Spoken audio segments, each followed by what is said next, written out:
The Picture of Dorian Gray by Oscar Wilde. Contents. The preface. The artist is the creator of beautiful things. To reveal art and conceal the artist is art's aim. The critic is he who can translate into another manner or a new material his impression of beautiful things. The highest as the lowest form of criticism is a mode of autobiography. Those who find ugly meanings in beautiful things are corrupt without being charming. This is a fault. Those who find beautiful meanings in beautiful things are the cultivated. For these there is hope. They are the elect to whom beautiful things mean only beauty. There is no such thing as a moral or an immoral book. Books are well written or badly written. That is all. The 19th century dislike of realism is the rage of Caliban seeing his own face in a glass.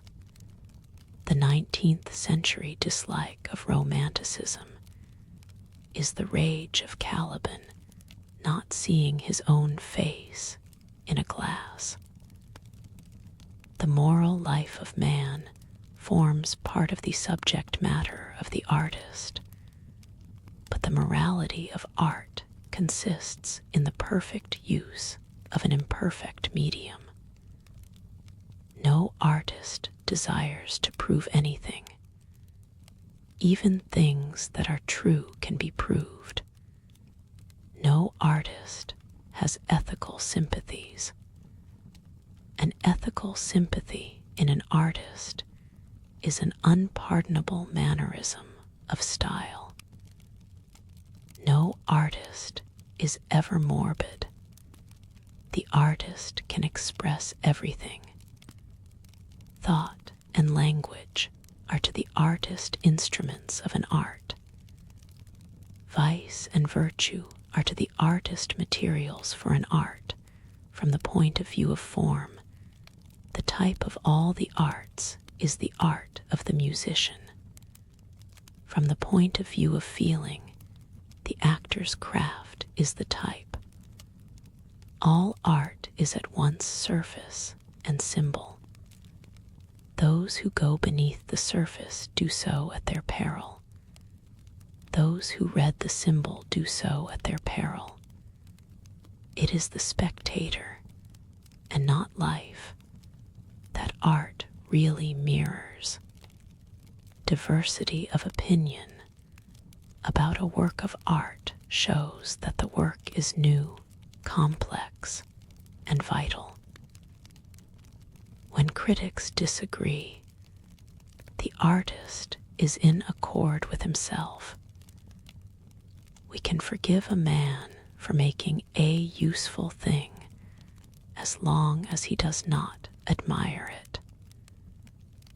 The only excuse for making a useless thing is that one admires it intensely. All art is quite useless. Oscar Wilde. Chapter I. The studio was filled with the rich odor of roses, and when the light summer wind stirred amidst the trees of the garden, there came through the open door the heavy scent of the lilac, or the more delicate perfume of the pink flowering thorn. From the corner of the divan of Persian saddlebags on which he was lying, smoking, as was his custom, innumerable cigarettes Lord Henry Wotton could just catch the gleam of the honey-sweet and honey-colored blossoms of a laburnum, whose tremulous branches seemed hardly able to bear the burden of a beauty so flame-like as theirs, and now and then the fantastic shadows of birds in flight flitted across the long tussa-silk curtains that were stretched in front of the huge window, producing a kind of momentary Japanese effect, and making him think of those pallid, jade-faced painters of Tokyo, who, through the medium of an art that is necessarily immobile, seek to convey the sense of swiftness and motion, the sullen murmur of the bees shouldering their way through the long, unmown grass, or circling with monotonous insistence round the dusty gilt horns of the straggling woodbine, seemed to make the stillness more oppressive. The dim roar of London was like the bourdon note of a distant organ. In the center of the room, clamped to an upright easel, stood the full-length portrait of a young man of extraordinary personal beauty, and in front of it, some little distance away, was sitting the artist himself, Basil Hallward, whose sudden disappearance some years ago caused, at the time, such public excitement, and gave rise to so many strange conjectures.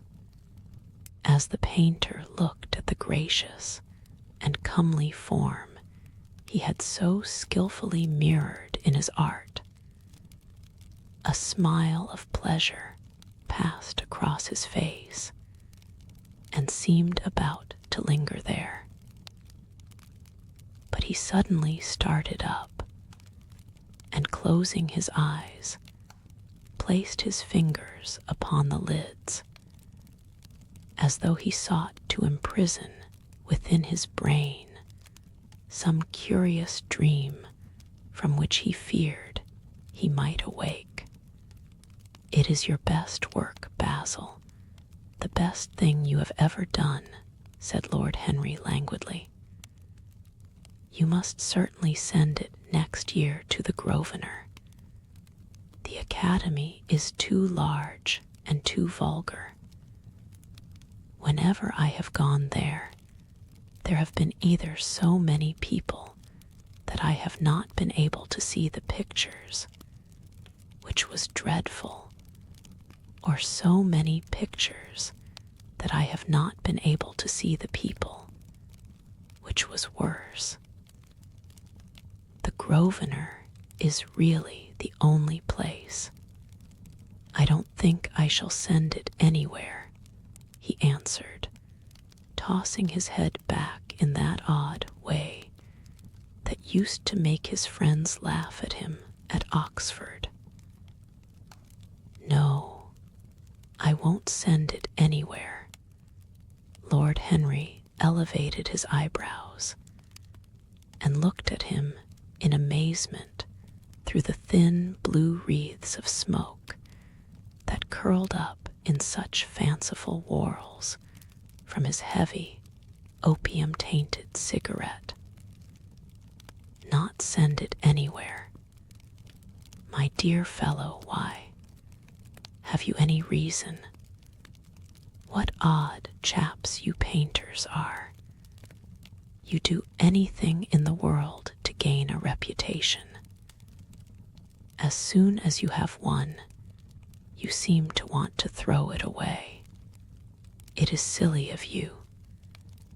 For there is only one thing in the world worse than being talked about, and that is not being talked about.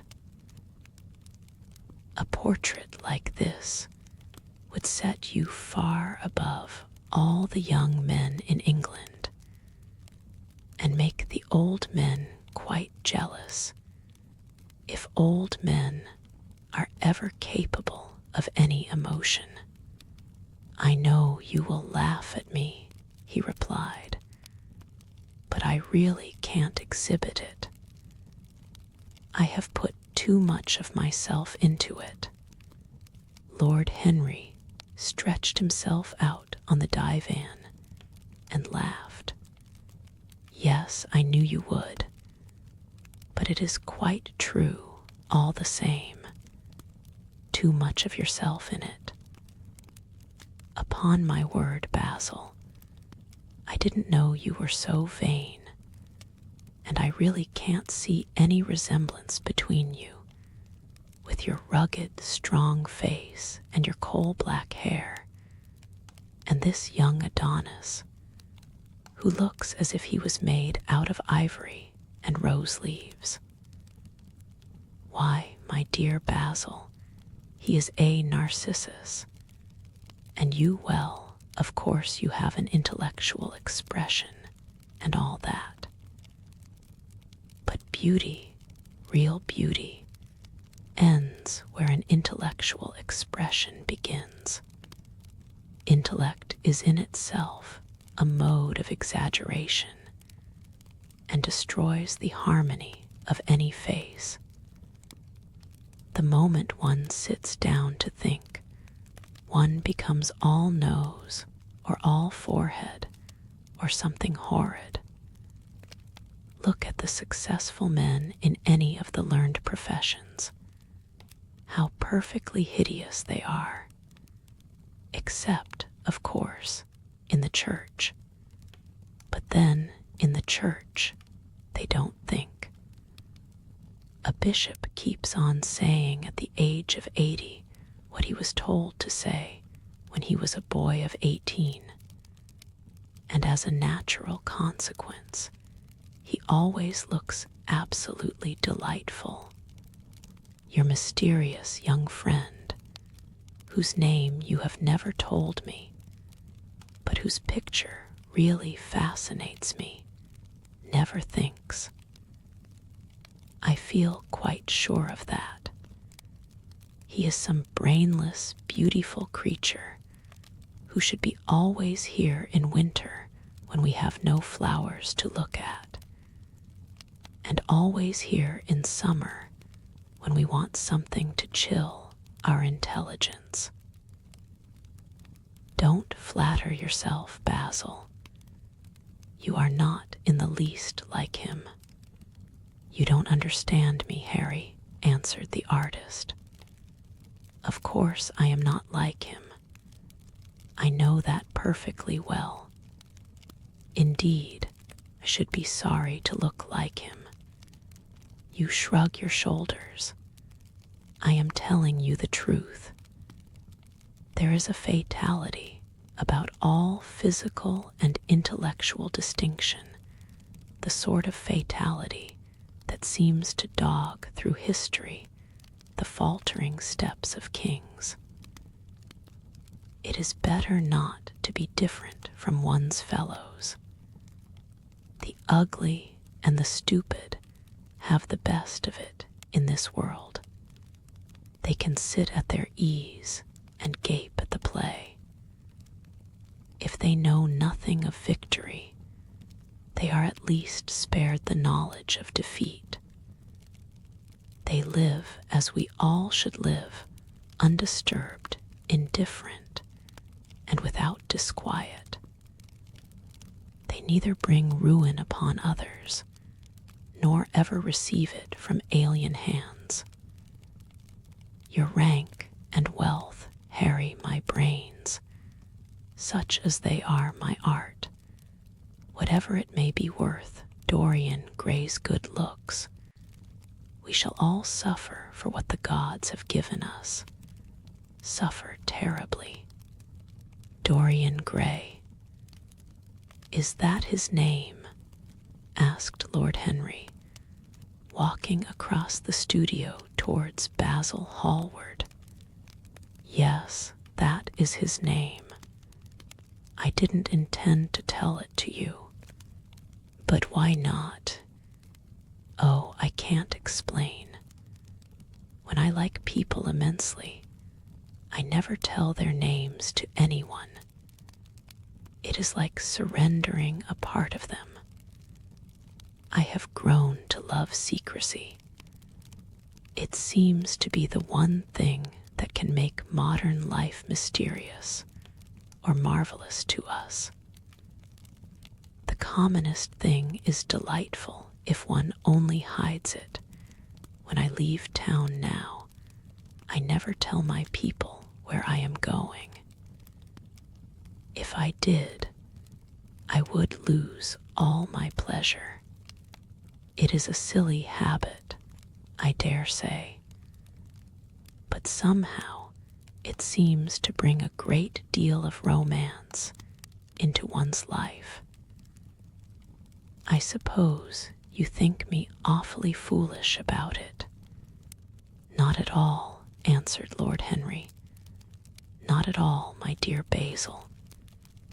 You seem to forget that I am married, and the one charm of marriage is that it makes a life of deception absolutely necessary for both parties. I never know where my wife is, and my wife never knows what I am doing. When we meet, we do meet occasionally, when we dine out together, or go down to the Duke's. We tell each other the most absurd stories with the most serious faces. My wife is very good at it, much better, in fact, than I am. She never gets confused over her dates, and I always do. But when she does find me out, she makes no row at all. I sometimes wish she would, but she merely laughs at me. I hate the way you talk about your married life, Harry, said Basil Hallward, strolling towards the door that led into the garden. Believe that you are really a very good husband, but that you are thoroughly ashamed of your own virtues. You are an extraordinary fellow. You never say a moral thing, and you never do a wrong thing. Your cynicism is simply a pose. Being natural is simply a pose, and the most irritating pose I know, cried Lord Henry, laughing, and the two young men went out into the garden together and ensconced themselves on a long bamboo seat that stood in the shade of a tall laurel bush. The sunlight slipped over the polished leaves. In the grass, white daisies were tremulous. After a pause, Lord Henry pulled out his watch. I am afraid I must be going, Basil, he murmured. And before I go, I insist on your answering a question I put to you some time ago. What is that? Said the painter, keeping his eyes fixed on the ground. You know quite well. I do not, Harry. Well, I will tell you what it is. I want you to explain to me why you won't exhibit Dorian Gray's picture. I want the real reason. I told you the real reason. No, you did not. You said it was because there was too much of yourself in it. Now, that is childish." "Harry," said Basil Hallward, looking him straight in the face, "every portrait that is painted with feeling is a portrait of the artist, not of the sitter. The sitter is merely the accident, the occasion. It is not he who is revealed by the painter. It is rather the painter who, on the colored canvas, reveals himself. The reason I will not exhibit this picture is that I am afraid that I have shown in it the secret of my own soul." Lord Henry laughed. "And what is that?" he asked.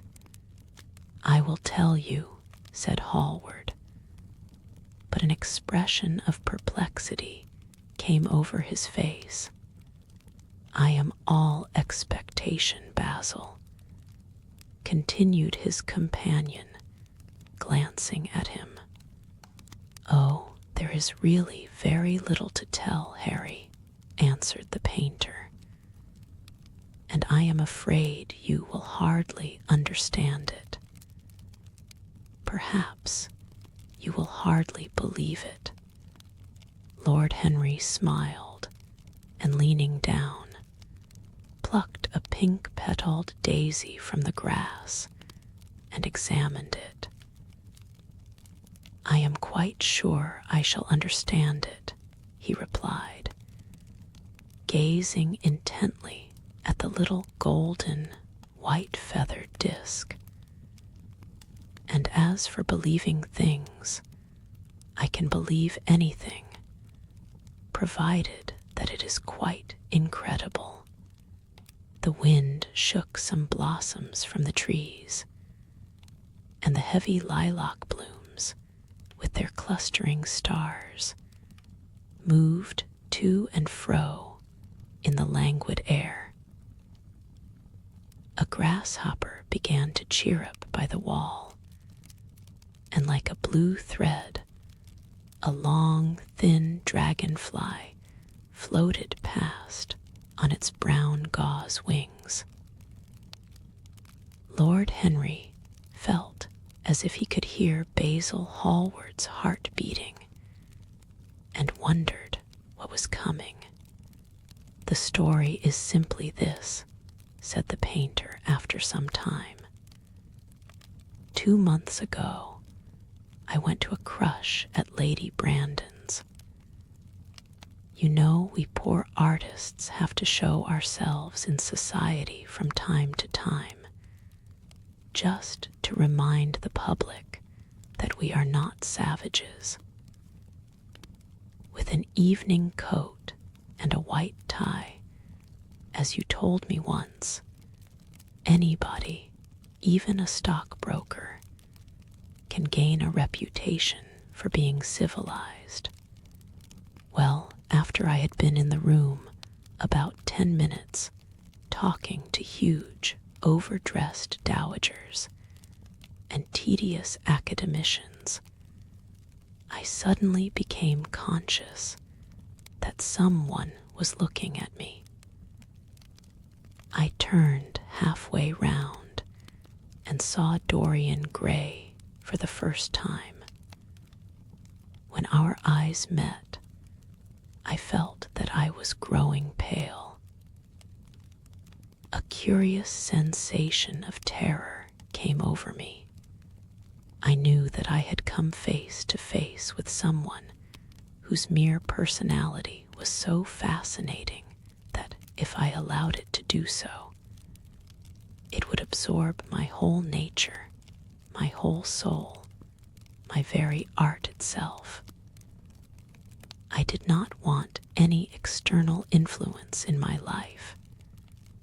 You know yourself, Harry, how independent I am by nature. I have always been my own master, had at least always been so, till I met Dorian Gray. Then, but I don't know how to explain it to you, something seemed to tell me that I was on the verge of a terrible crisis in my life. I had a strange feeling that fate had in store for me exquisite joys and exquisite sorrows. I grew afraid and turned to quit the room. It was not conscience that made me do so. It was a sort of cowardice. I take no credit to myself for trying to escape. Conscience and cowardice are really the same things, Basil. Conscience is the trade name of the firm. That is all. I don't believe that, Harry, and I don't believe you do either. However, whatever was my motive, and it may have been pride, for I used to be very proud, I certainly struggled to the door. There, of course, I stumbled against Lady Brandon. "You are not going to run away so soon, Mr. Hallward," she screamed out. You know her curiously shrill voice. Yes, she is a peacock in everything but beauty, said Lord Henry, pulling the daisy to bits with his long, nervous fingers. I could not get rid of her. She brought me up to royalties, and people with stars and garters, and elderly ladies with gigantic tiaras and parrot noses. She spoke of me as her dearest friend. I had only met her once before, but she took it into her head to lionize me. I believe some picture of mine had made a great success at the time, at least had been chattered about in the penny newspapers, which is the 19th century standard of immortality. Suddenly, I found myself face to face with the young man whose personality had so strangely stirred me. We were quite close, almost touching. Our eyes met again. It was reckless of me, but I asked Lady Brandon to introduce me to him. Perhaps it was not so reckless after all. It was simply inevitable. We would have spoken to each other without any introduction. I am sure of that. Dorian told me so afterwards. He, too, felt that we were destined to know each other. And how did Lady Brandon describe this wonderful young man? Asked his companion.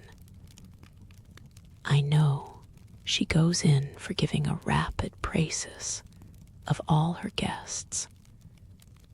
I remember her bringing me up to a truculent and red-faced old gentleman covered all over with orders and ribbons, and hissing into my ear in a tragic whisper, which must have been perfectly audible to everybody in the room, the most astounding details. I simply fled.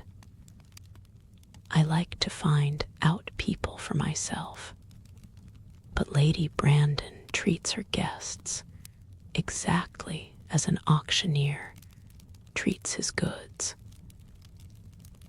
She either explains them entirely away, or tells one everything about them except what one wants to know. Poor Lady Brandon. You are hard on her, Harry, said Hallward listlessly.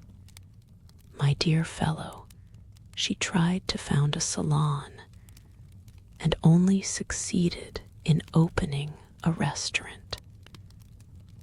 How could I admire her? But tell me, what did she say about Mr. Dorian Gray. Oh, something like, charming boy, poor dear mother, and I absolutely inseparable.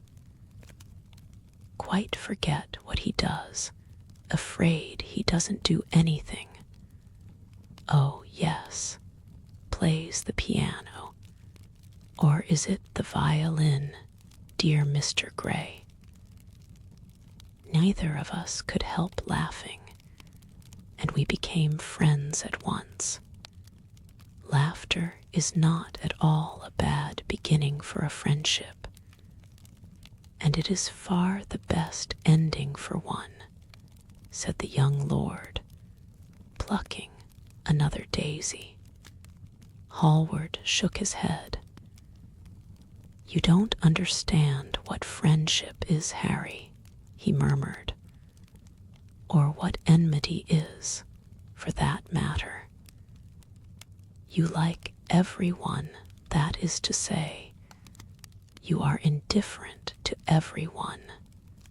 How horribly unjust of you, cried Lord Henry, tilting his hat back and looking up at the little clouds that, like raveled skeins of glossy white silk, were drifting across the hollowed turquoise of the summer sky. Yes, horribly unjust of you. I make a great difference between people. I choose my friends for their good looks, my acquaintances for their good characters, and my enemies for their good intellects. A man cannot be too careful in the choice of his enemies. I have not got one who is a fool. They are all men of some intellectual power, and consequently they all appreciate me. Is that very vain of me? I think it is rather vain.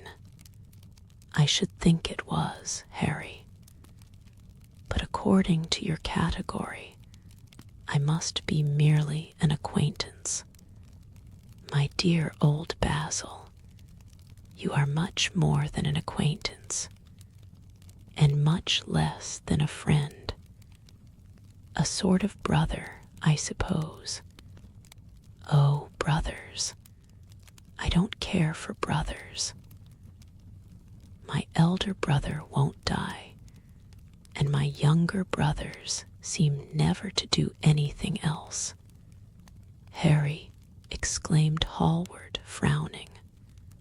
My dear fellow, I am not quite serious, but I can't help detesting my relations. I suppose it comes from the fact that none of us can stand other people having the same faults as ourselves.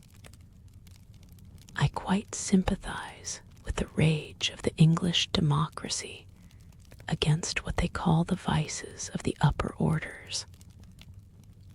The masses feel that drunkenness, stupidity, and immorality should be their own special property, and that if any one of us makes an ass of himself, he is poaching on their preserves. When poor Southwark got into the divorce court, their indignation was quite magnificent. And yet, I don't suppose that 10% of the proletariat live correctly. I don't agree with a single word that you have said. And what is more, Harry, I feel sure you don't either. Lord Henry stroked his pointed brown beard and tapped the toe of his patent leather boot with a tasseled ebony cane. How English you are, Basil. That is the second time you have made that observation. If one puts forward an idea to a true Englishman, always a rash thing to do, he never dreams of considering whether the idea is right or wrong. The only thing he considers of any importance is whether one believes it oneself. Now, the value of an idea has nothing whatsoever to do with the sincerity of the man who expresses it.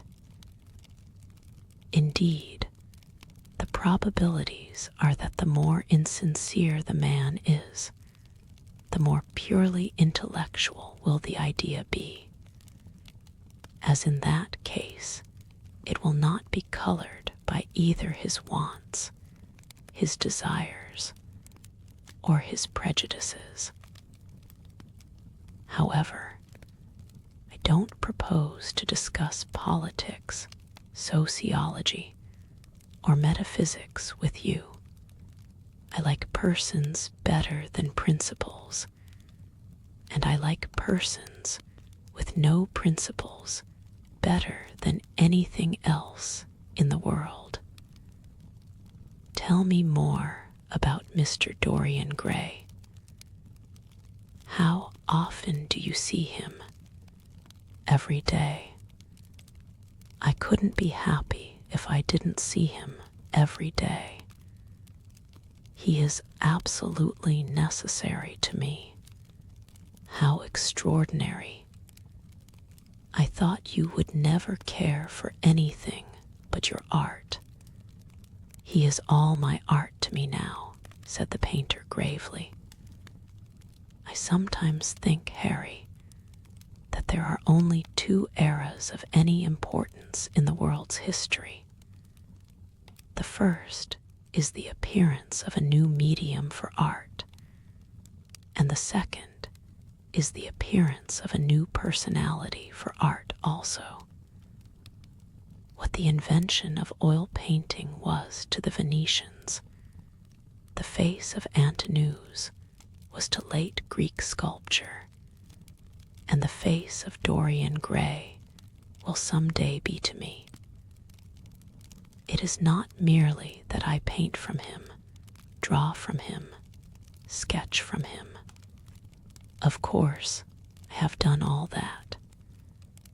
But he is much more to me than a model or a sitter.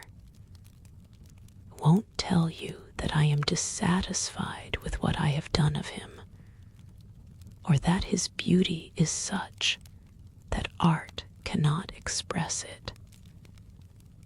There is nothing that art cannot express, and I know that the work I have done since I met Dorian Gray is good work, is the best work of my life. But in some curious way, wonder will you understand me. His personality has suggested to me an entirely new manner in art, an entirely new mode of style. I see things differently. I think of them differently. I can now recreate life in a way that was hidden from me before. A dream of form in days of thought. Who is it who says that? I forget. But it is what Dorian Gray has been to me. The merely visible presence of this lad, for he seems to me little more than a lad, though he is really over 20, his merely visible presence. Ah, I wonder can you realize all that that means? Unconsciously, he defines for me the lines of a fresh school, a school that is to have in it all the passion of the romantic spirit, all the perfection of the spirit that is Greek, the harmony of soul and body. How much that is. We in our madness have separated the two, and have invented a realism that is vulgar, an ideality that is void.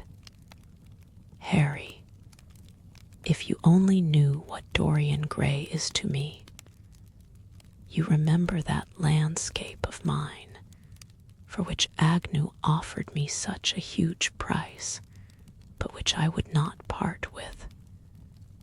It is one of the best things I have ever done. And why is it so?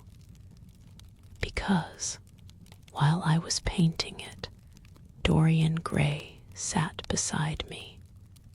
Some subtle influence passed from him to me, and for the first time in my life, I saw in the plain woodland the wonder I had always looked for and always missed.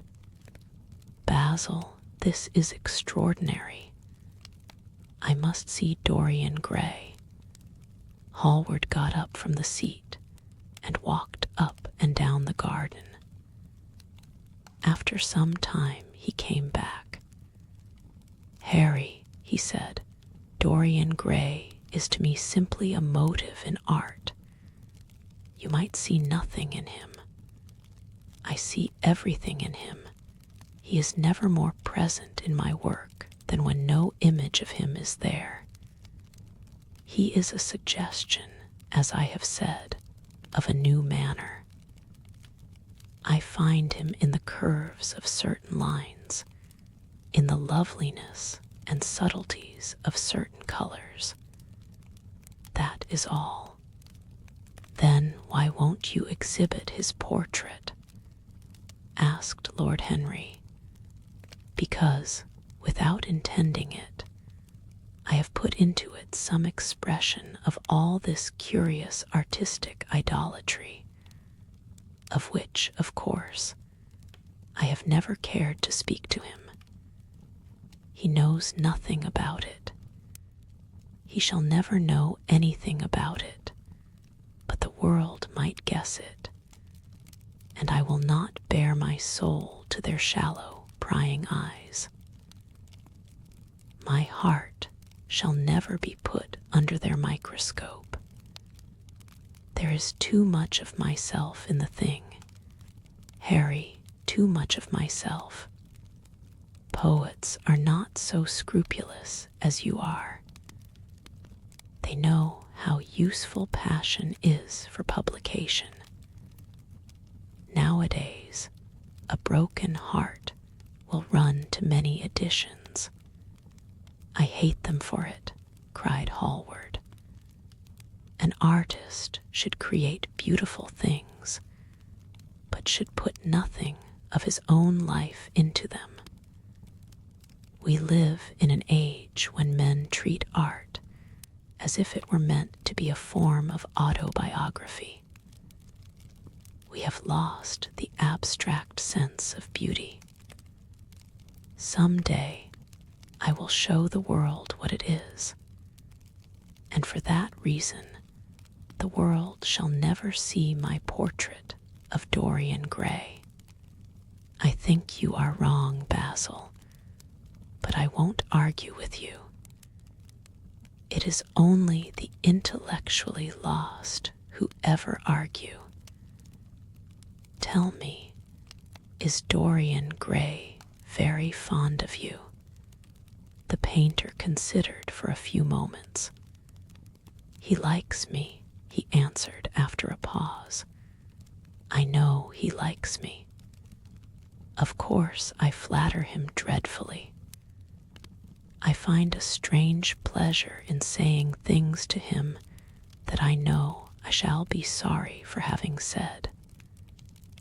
As a rule, he is charming to me, and we sit in the studio and talk of 1,000 things. Now and then, however, he is horribly thoughtless and seems to take a real delight in giving me pain. Then I feel, Harry, that I have given away my whole soul to someone who treats it as if it were a flower to put in his coat, a bit of decoration to charm his vanity, an ornament for a summer's day. days in summer, Basil, are apt to linger," murmured Lord Henry. "Perhaps you will tire sooner than he will. It is a sad thing to think of, but there is no doubt that genius lasts longer than beauty. That accounts for the fact that we all take such pains to overeducate ourselves. In the wild struggle for existence, we want to have something that endures, and so we fill our minds with rubbish and facts in the silly hope of keeping our place. The thoroughly well-informed man, that is the modern ideal, and the mind of the thoroughly well-informed man is a dreadful thing. It is like a bric-a-brac shop, all monsters and dust, with everything priced above its proper value. I think you will tire first, all the same. Some day you will look at your friend, and he will seem to you to be a little out of drawing, or you won't like his tone of color, or something. You will bitterly reproach him in your own heart, and seriously think that he has behaved very badly to you. The next time he calls, you will be perfectly cold and indifferent. It will be a great pity, for it will alter you. What you have told me is quite a romance of art, one might call it. And the worst of having a romance of any kind is that it leaves one so unromantic. Harry, don't talk like that. As long as I live, the personality of Dorian Gray will dominate me. You can't feel what I feel. You change too often. Ah, my dear Basil, that is exactly why I can feel it. Those who are faithful know only the trivial side of love. It is the faithless who know love's tragedies. And Lord Henry struck a light on a dainty silver case and began to smoke a cigarette with a self-conscious and satisfied air, as if he had summed up the world in a phrase.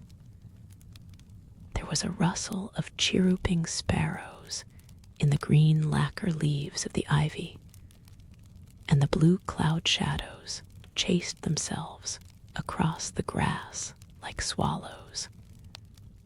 How pleasant it was in the garden, and how delightful other people's emotions were. Much more delightful than their ideas, it seemed to him. One's own soul, and the passions of one's friends, those were the fascinating things in life. He pictured to himself, with silent amusement, the tedious luncheon that he had missed by staying so long with Basil Hallward. Had he gone to his aunt's, he would have been sure to have met Lord Goodbody there, and the whole conversation would have been about the feeding of the poor and the necessity for model lodging houses. Each class would have preached the importance of those virtues, for whose exercise there was no necessity in their own lives. The rich would have spoken on the value of thrift, and the idle grown eloquent over the dignity of labor. It was charming to have escaped all that. As he thought of his aunt, an idea seemed to strike him. He turned to Hallward and said, "My dear fellow, I have just remembered. remembered what, Harry? Where I heard the name of Dorian Gray. Where was it? Asked Hallward, with a slight frown. Don't look so angry, Basil. It was at my aunt, Lady Agatha S. She told me she had discovered a wonderful young man who was going to help her in the East End, and that his name was Dorian Gray. I am bound to state that she never told me he was good-looking. Women have no appreciation of good looks. At least, good women have not. She said that he was very earnest and had a beautiful nature. I at once pictured to myself a creature with spectacles and lank hair, horribly freckled, and tramping about on huge feet. I wish I had known it was your friend. I am very glad you didn't, Harry. Why, I don't want you to meet him. You don't want me to meet him. No, Mr. Dorian Gray is in the studio, sir, said the butler, coming into the garden. You must introduce me now, cried Lord Henry, laughing. The painter turned to his servant, who stood blinking in the sunlight.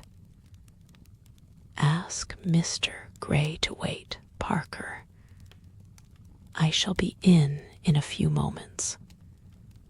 The man bowed and went up the walk. Then he looked at Lord Henry. Dorian Gray is my dearest friend, he said. He has a simple and a beautiful nature. Your aunt was quite right in what she said of him. Don't spoil him. Don't try to influence him. Your influence would be bad. The world is wide and has many marvelous people in it. Don't take away from me the one person who gives to my art whatever charm it possesses. My life as an artist depends on him. Mind, Harry, I trust you. He spoke very slowly, and the words seemed wrung out of him almost against his will. What nonsense you talk, said Lord Henry, smiling, and taking Hallward by the arm, he almost led him into the house. Chapter II. As they entered, they saw Dorian Gray.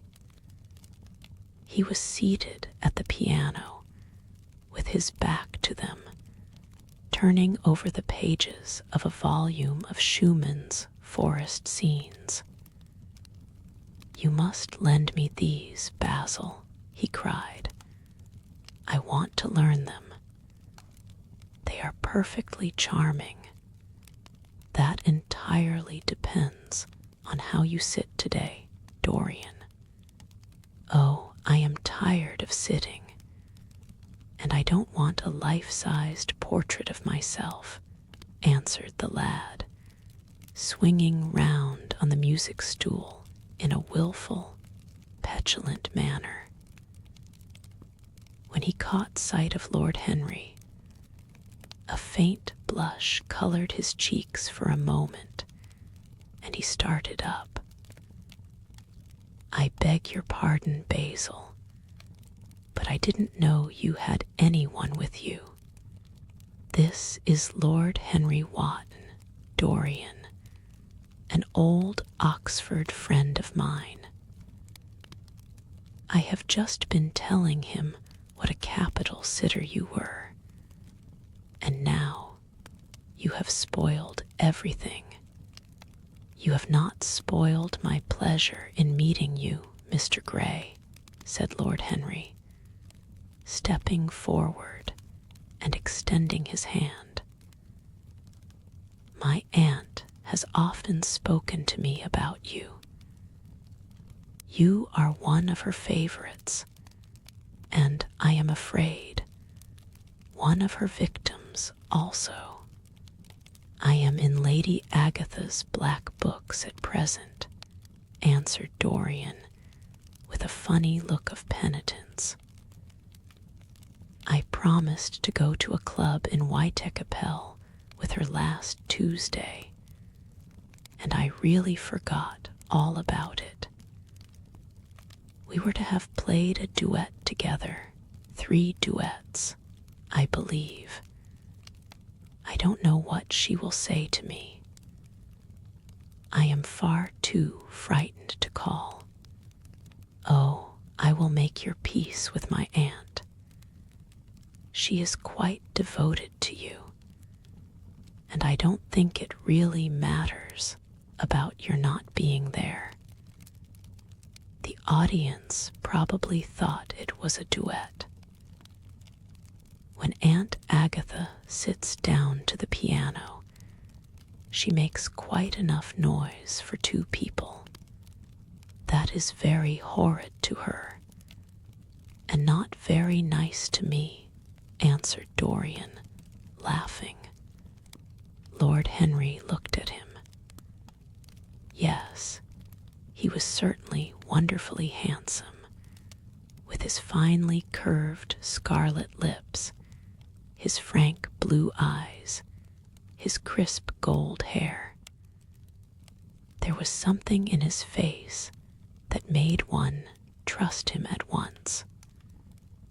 All the candor of youth was there, as well as all youth's passionate purity. One felt that he had kept himself unspotted from the world. No wonder Basil Hallward worshipped him. You are too charming to go in for philanthropy, Mr. Gray, far too charming. And Lord Henry flung himself down on the divan and opened his cigarette case. The painter had been busy mixing his colors and getting his brushes ready. He was looking worried, and when he heard Lord Henry's last remark, he glanced at him, hesitated for a moment, and then said, "Harry, I want to finish this picture today. Would you think it awfully rude of me if I asked you to go away?" Lord Henry smiled and looked at Dorian Gray. "Am I to go, Mr. Gray?" he asked. "Oh, please don't, Lord Henry. I see that Basil is in one of his sulky moods, and I can't bear him when he sulks. Besides, I want you to tell me why I should not go in for philanthropy. I don't know that I shall tell you that, Mr. Gray. It is so tedious a subject that one would have to talk seriously about it. But I certainly shall not run away, now that you have asked me to stop. You don't really mind, Basil, do you? You have often told me that you liked your sitters to have someone to chat to." Hallward bit his lip. "If Dorian wishes it, of course you must stay. Dorian's whims are laws to everybody, except himself." Lord Henry took up his hat and gloves. "You are very pressing, Basil, but I am afraid I must go. I have promised to meet a man at the Orleans. Goodbye, Mr. Gray. Come and see me some afternoon in Curzon Street. I am nearly always at home at 5 o'clock. Write to me when you are coming. I should be sorry to miss you." "Basil," cried Dorian Gray, "if Lord Henry Wotton goes, I shall go too. You never open your lips while you are painting, and it is horribly dull standing on a platform and trying to look pleasant. Ask him to stay. I insist upon it. Stay, Harry, to oblige Dorian, and to oblige me," said Hallward, gazing intently at his picture. "It is quite true. I never talk when I am working, and never listen either, and it must be dreadfully tedious for my unfortunate sitters. I beg you to stay. But what about my man at the Orleans?" The painter laughed. "I don't think there will be any difficulty about that. Sit down again, Harry. And now, Dorian, get up on the platform, and don't move about too much, or pay any attention to what Lord Henry says. He has a very bad influence over all his friends, with the single exception of myself." Dorian Gray stepped up on the dais with the air of a young Greek martyr, and made a little moue of discontent to Lord Henry, to whom he had rather taken a fancy. He was so unlike Basil. They made a delightful contrast, and he had such a beautiful voice. After a few moments, he said to him, "Have you really a very bad influence, Lord Henry?" "As bad as Basil says. There is no such thing as a good influence, Mr. Gray. All influence is immoral from the scientific point of view. Why, because to influence a person is to give him one's own soul. He does not think his natural thoughts, or burn with his natural passions. His virtues are not real to him. His sins, if there are such things as sins, are borrowed. He becomes an echo of someone else's music, an actor of a part that has not been written for him. The aim of life is self-development. To realize one's nature perfectly, that is what each of us is here for. People are afraid of themselves nowadays. They have forgotten the highest of all duties, the duty that one owes to oneself. Of course, they are charitable. They feed the hungry and clothe the beggar.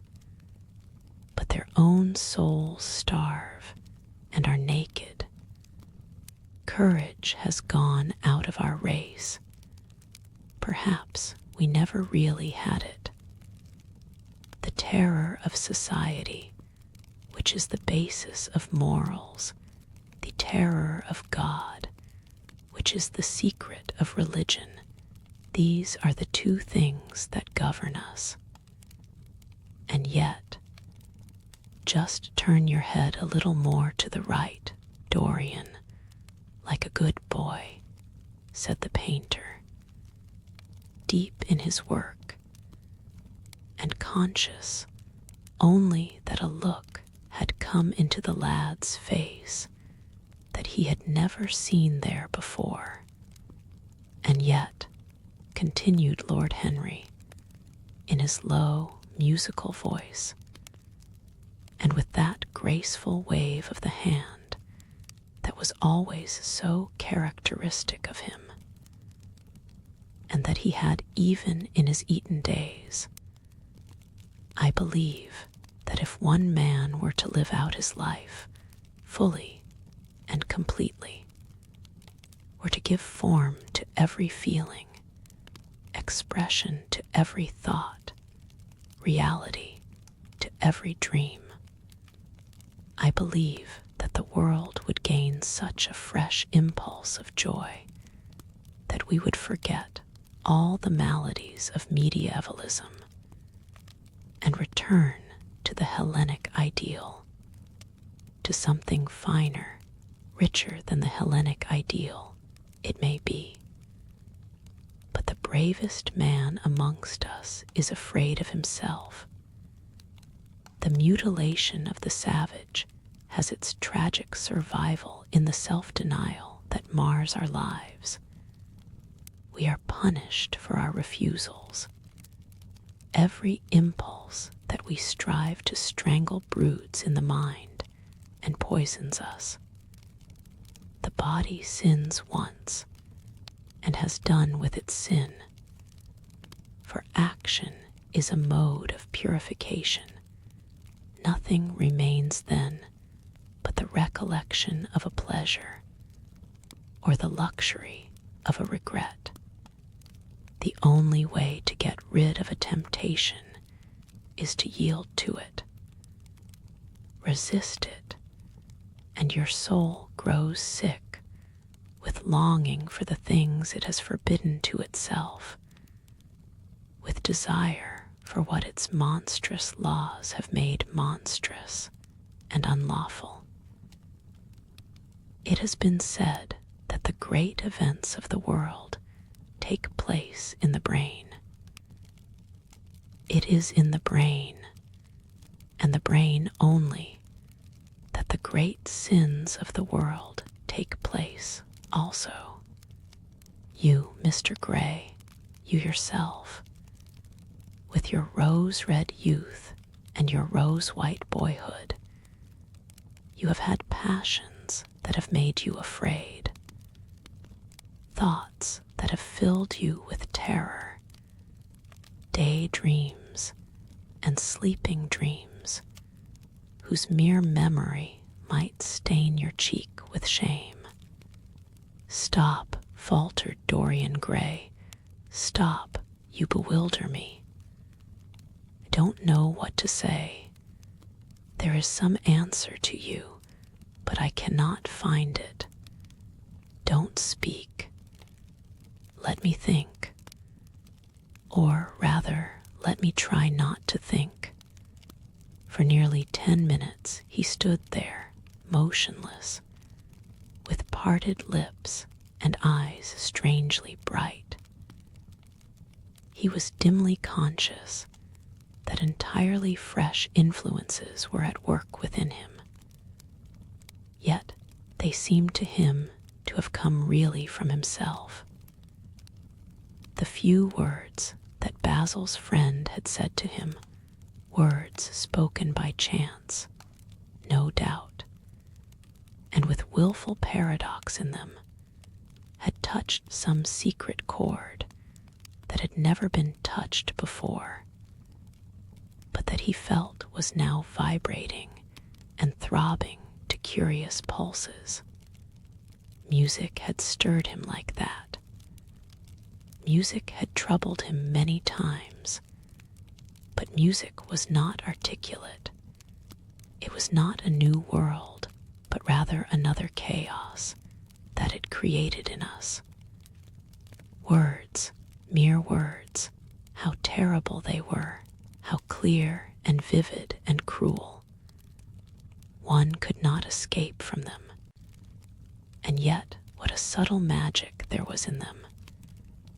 They seemed to be able to give a plastic form to formless things, and to have a music of their own as sweet as that of viol or of lute. Mere words. Was there anything so real as words? Yes, there had been things in his boyhood that he had not understood. He understood them now. Life suddenly became fiery colored to him. It seemed to him that he had been walking in fire. Why had he not known it? With his subtle smile, Lord Henry watched him. He knew the precise psychological moment when to say nothing. He felt intensely interested. He was amazed at the sudden impression that his words had produced, and remembering a book that he had read when he was 16, a book which had revealed to him much that he had not known before, he wondered whether Dorian Gray was passing through a similar experience. He had merely shot an arrow into the air. Had it hit the mark? How fascinating the lad was. Hallward painted away with that marvelous bold touch of his, that had the true refinement and perfect delicacy that in art, at any rate, comes only from strength. He was unconscious of the silence. "Basil, I am tired of standing," cried Dorian Gray suddenly. "I must go out and sit in the garden. The air is stifling here. My dear fellow, I am so sorry. When I am painting, I can't think of anything else. But you never sat better. You were perfectly still, and I have caught the effect I wanted, the half-parted lips, and the bright look in the eyes. I don't know what Harry has been saying to you, but he has certainly made you have the most wonderful expression. I suppose he has been paying you compliments. You mustn't believe a word that he says. He has certainly not been paying me compliments. Perhaps that is the reason that I don't believe anything he has told me." "You know you believe it all," said Lord Henry, looking at him with his dreamy, languorous eyes. "I will go out to the garden with you. It is horribly hot in the studio. Basil, let us have something iced to drink, something with strawberries in it." "Certainly, Harry. Just touch the bell, and when Parker comes I will tell him what you want. I have got to work up this background, so I will join you later on. Don't keep Dorian too long. I have never been in better form for painting than I am today. This is going to be my masterpiece. It is my masterpiece as it stands." Lord Henry went out to the garden and found Dorian Gray burying his face in the great cool lilac blossoms, feverishly drinking in their perfume as if it had been wine. He came close to him and put his hand upon his shoulder. "You are quite right to do that," he murmured. "Nothing can cure the soul but the senses, just as nothing can cure the senses but the soul." The lad started and drew back. He was bareheaded, and the leaves had tossed his rebellious curls and tangled all their gilded threads. There was a look of fear in his eyes, such as people have when they are suddenly awakened. His finely chiseled nostrils quivered, and some hidden nerve shook the scarlet of his lips and left them trembling. Yes, continued Lord Henry, that is one of the great secrets of life, to cure the soul by means of the senses, and the senses by means of the soul. You are a wonderful creation. You know more than you think you know, just as you know less than you want to know. Dorian Gray frowned and turned his head away. He could not help liking the tall, graceful young man who was standing by him. His romantic, olive-colored face and worn expression interested him. There was something in his low, languid voice that was absolutely fascinating. His cool, white, flower-like hands even had a curious charm. They moved, as he spoke, like music, and seemed to have a language of their own. But he felt afraid of him, and ashamed of being afraid. Why had it been left for a stranger to reveal him to himself? He had known Basil Hallward for months, but the friendship between them had never altered him. Suddenly, there had come someone across his life who seemed to have disclosed to him life's mystery. And yet, what was there to be afraid of? He was not a schoolboy or a girl. It was absurd to be frightened. "Let us go and sit in the shade," said Lord Henry. "Parker has brought out the drinks, and if you stay any longer in this glare, you will be quite spoiled, and Basil will never paint you again. You really must not allow yourself to become sunburnt. It would be unbecoming. What can it matter?" cried Dorian Gray, laughing, as he sat down on the seat at the end of the garden. "It should matter everything to you, Mr. Gray. Why, because you have the most marvelous youth, and youth is the one thing worth having. I don't feel that, Lord Henry. No, you don't feel it now.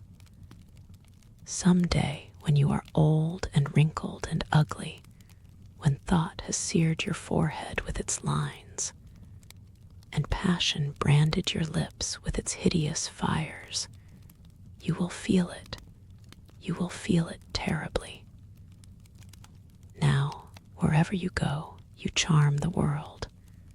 Will it always be so? You have a wonderfully beautiful face, Mr. Gray. Don't frown. You have, and beauty is a form of genius, is higher indeed than genius, as it needs no explanation. It is of the great facts of the world, like sunlight or springtime, or the reflection in dark waters of that silver shell we call the moon. It cannot be questioned. It has its divine right of sovereignty. It makes princes of those who have it. You smile. Ah, when you have lost it, you won't smile. People say sometimes that beauty is only superficial. That may be so. But at least it is not so superficial as thought is. To me, beauty is the wonder of wonders. It is only shallow people who do not judge by appearances. The true mystery of the world is the visible, not the invisible. Yes, Mr. Gray, the gods have been good to you. But what the gods give, they quickly take away. You have only a few years in which to live really, perfectly, and fully. When your youth goes, your beauty will go with it. And then you will suddenly discover that there are no triumphs left for you, or have to content yourself with those mean triumphs that the memory of your past will make more bitter than defeats.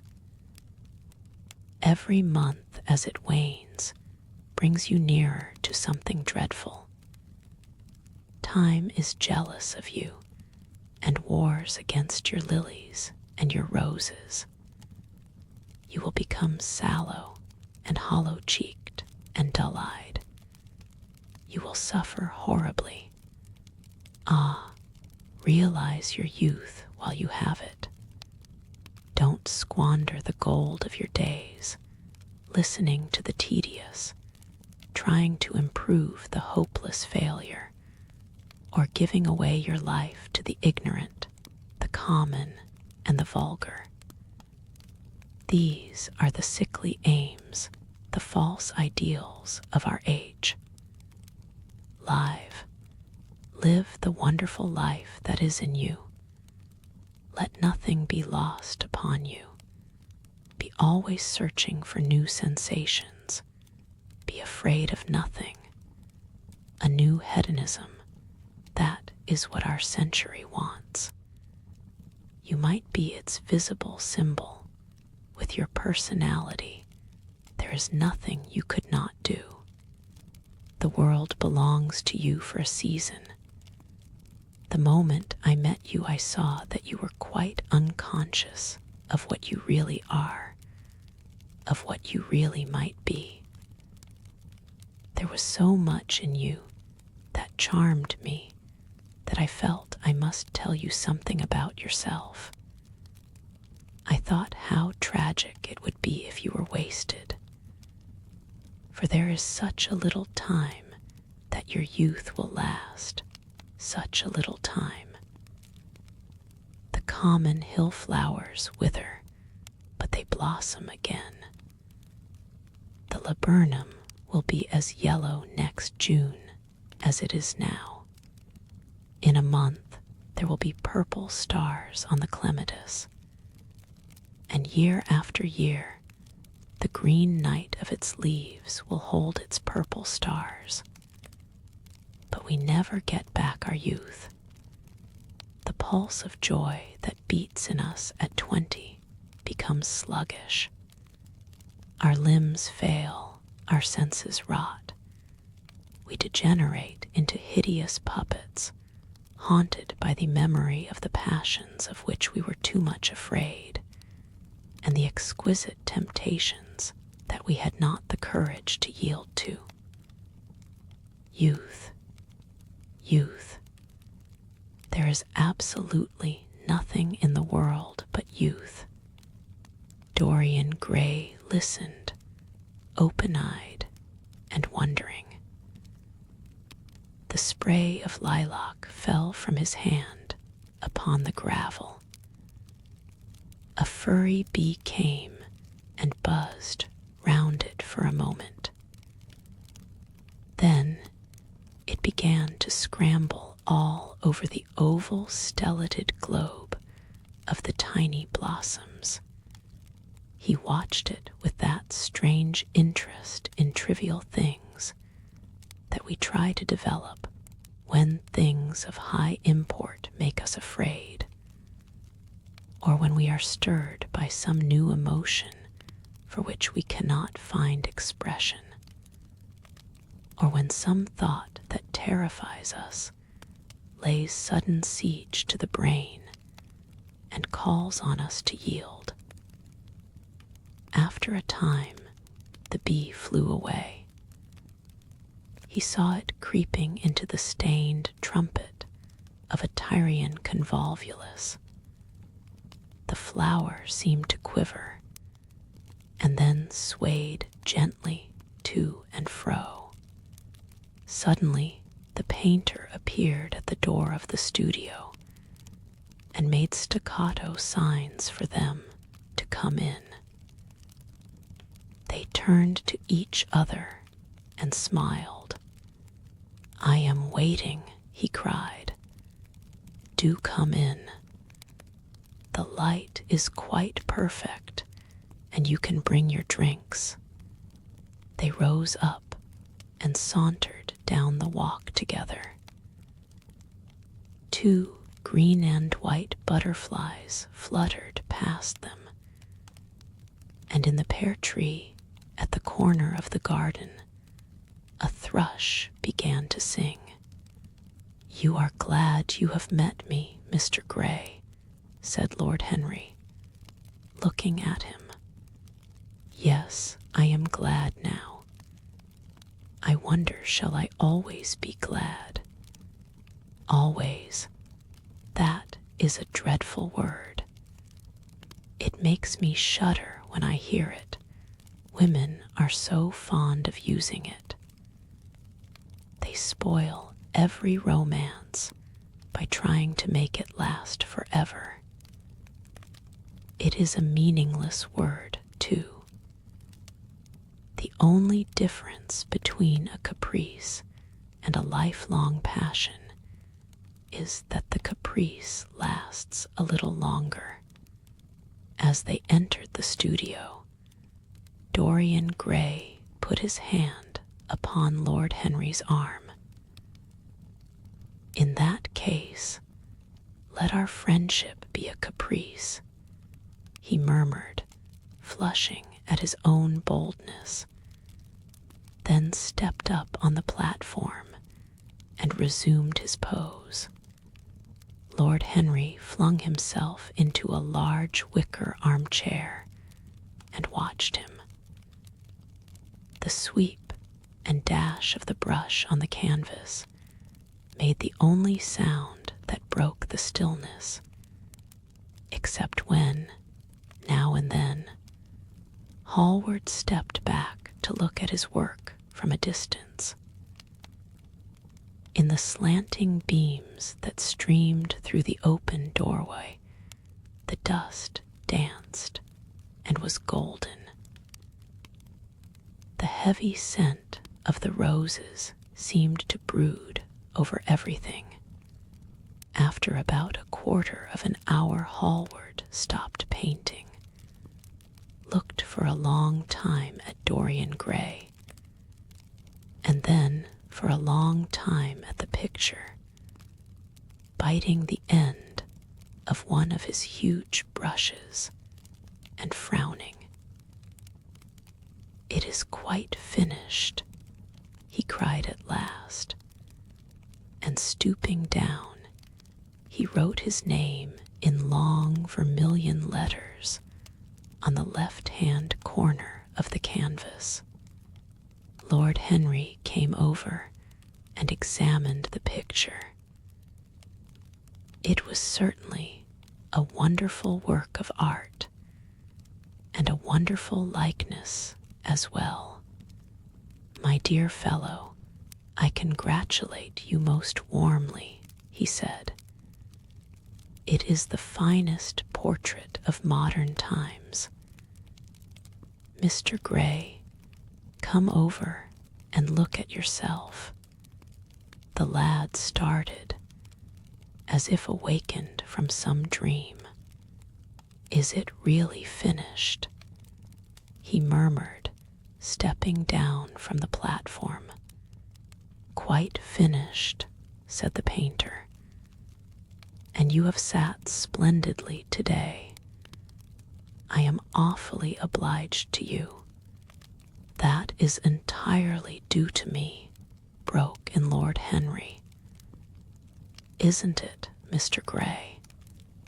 Dorian made no answer, but passed listlessly in front of his picture and turned towards it. When he saw it, he drew back, and his cheeks flushed for a moment with pleasure. A look of joy came into his eyes, as if he had recognized himself for the first time. He stood there motionless and in wonder, dimly conscious that Hallward was speaking to him, but not catching the meaning of his words. The sense of his own beauty came on him like a revelation. He had never felt it before. Basil Hallward's compliments had seemed to him to be merely the charming exaggeration of friendship. He had listened to them, laughed at them, forgotten them. They had not influenced his nature. Then had come Lord Henry Wotton with his strange panegyric on youth, his terrible warning of its brevity. That had stirred him at the time, and now, as he stood gazing at the shadow of his own loveliness, the full reality of the description flashed across him. Yes, there would be a day when his face would be wrinkled and wizen, his eyes dim and colorless, the grace of his figure broken and deformed. The scarlet would pass away from his lips, and the gold steal from his hair. The life that was to make his soul would mar his body. He would become dreadful, hideous, and uncouth. As he thought of it, a sharp pang of pain struck through him like a knife, and made each delicate fiber of his nature quiver. His eyes deepened into amethyst, and across them came a mist of tears. He felt as if a hand of ice had been laid upon his heart. "Don't you like it?" cried Hallward at last, stung a little by the lad's silence, not understanding what it meant. "Of course he likes it," said Lord Henry. "Who wouldn't like it? It is one of the greatest things in modern art. I will give you anything you like to ask for it. I must have it. It is not my property, Harry."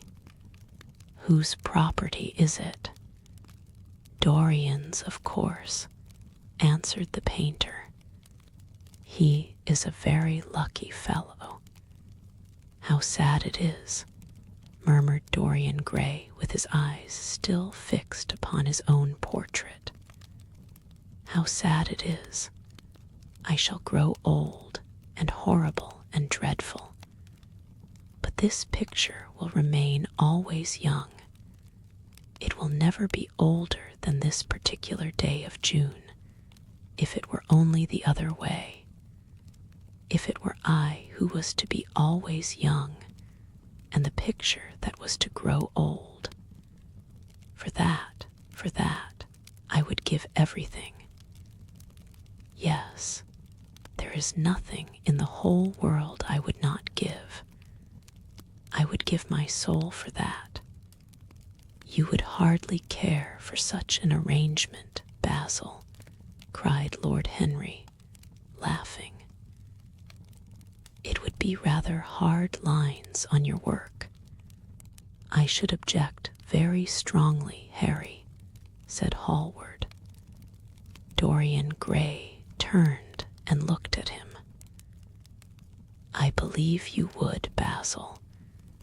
You like your art better than your friends. I am no more to you than a green bronze figure. Hardly as much, I dare say." The painter stared in amazement. It was so unlike Dorian to speak like that. What had happened? He seemed quite angry. His face was flushed and his cheeks burning. "Yes," he continued, I am less to you than your ivory Hermes or your silver fawn. You will like them always. How long will you like me? Till I have my first wrinkle, I suppose. I know now that when one loses one's good looks, whatever they may be, one loses everything. Your picture has taught me that. Lord Henry Wotton is perfectly right. Youth is the only thing worth having. When I find that I am growing old, I shall kill myself. Hallward turned pale and caught his hand. Dorian, Dorian, he cried, don't talk like that. I have never had such a friend as you, and I shall never have such another. You are not jealous of material things, are you? You who are finer than any of them. I am jealous of everything whose beauty does not die. I am jealous of the portrait you have painted of me. Why should it keep what I must lose? Every moment that passes takes something from me and gives something to it. Oh, if it were only the other way. If the picture could change, and I could be always what I am now.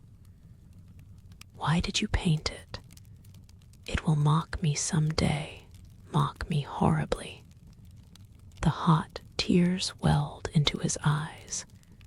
He tore his hand away, and flinging himself on the divan, he buried his face in the cushions as though he was praying.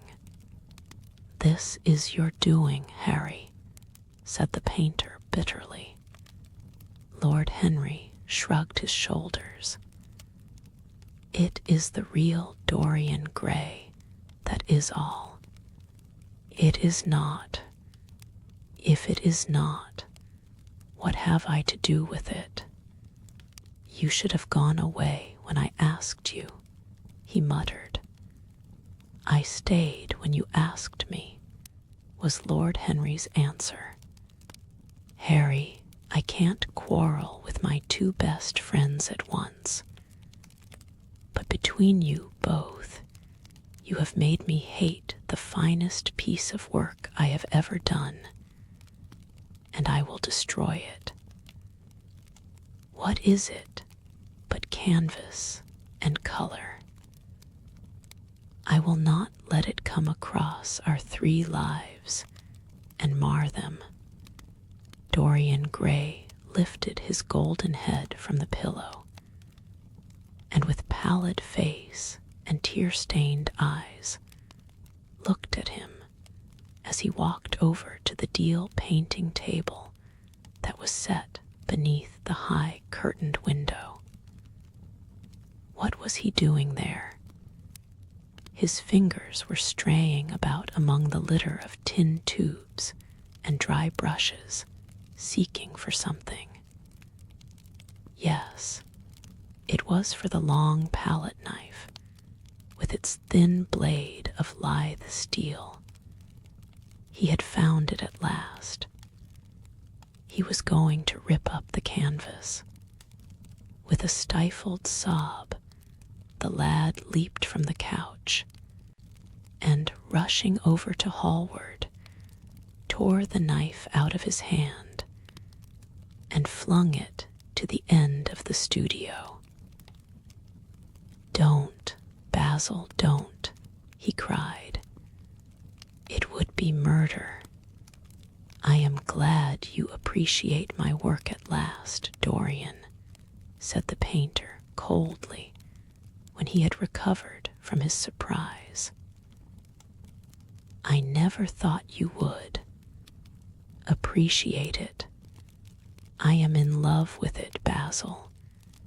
It is part of myself. I feel that. Well, as soon as you are dry, you shall be varnished and framed and sent home. Then you can do what you like with yourself." And he walked across the room and rang the bell for tea. "You will have tea, of course, Dorian. And so will you, Harry. Or do you object to such simple pleasures?" "I adore simple pleasures," said Lord Henry. "They are the last refuge of the complex. But I don't like scenes, except on the stage. What absurd fellows you are, both of you. I wonder who it was defined man as a rational animal. It was the most premature definition ever given. Man is many things, but he is not rational. I am glad he is not, after all, though I wish you chaps would not squabble over the picture.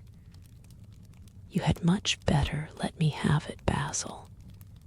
This silly boy doesn't really want it, and I really do.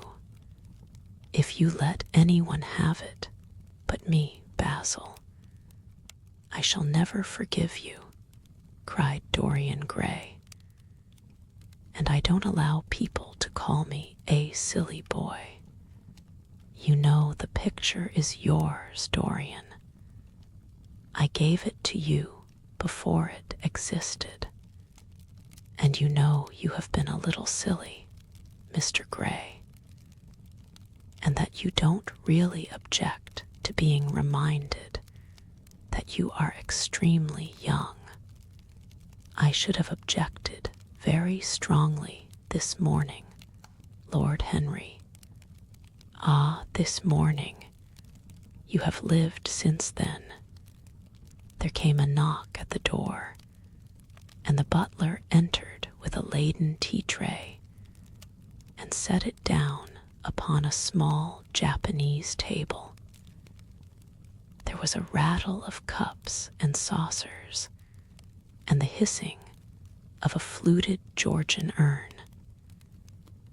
2 globe-shaped china dishes were brought in by a page. Dorian Gray went over and poured out the tea. The 2 men sauntered languidly to the table and examined what was under the covers. "Let us go to the theater tonight," said Lord Henry. "There is sure to be something on somewhere. I have promised to dine at White S, but it is only with an old friend, so I can send him a wire to say that I am ill, or that I am prevented from coming in consequence of a subsequent engagement. I think that would be a rather nice excuse. It would have all the surprise of candor. It is such a bore putting on one's dress clothes," muttered Hallward.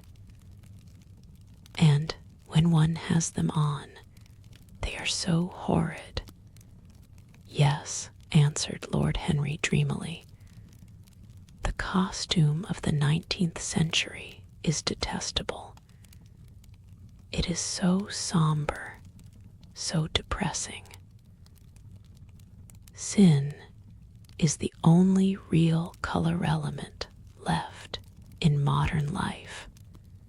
You really must not say things like that before Dorian, Harry.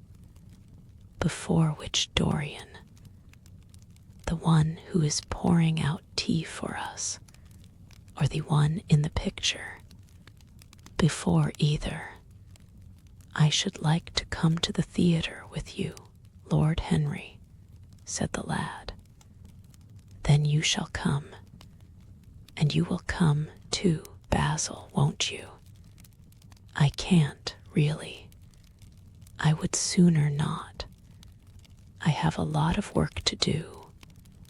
"Well, then, you and I will go alone, Mr. Gray." I should like that awfully.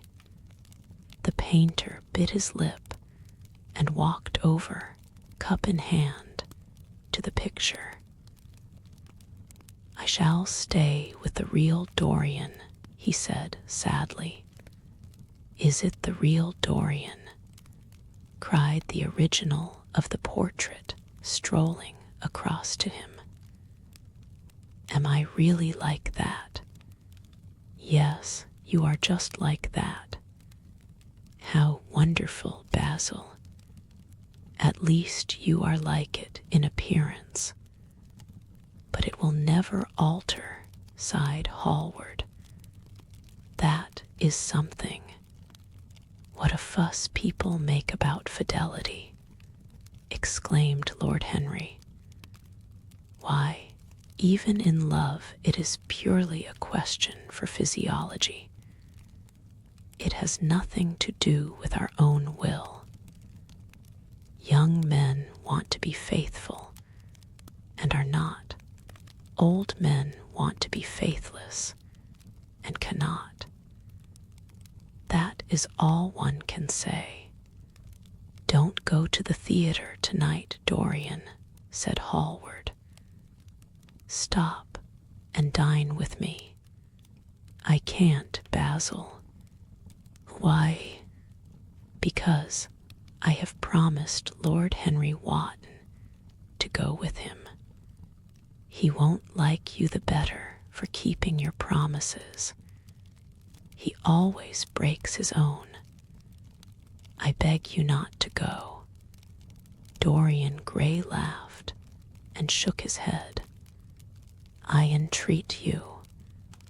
The lad hesitated and looked over at Lord Henry, who was watching them from the tea table with an amused smile.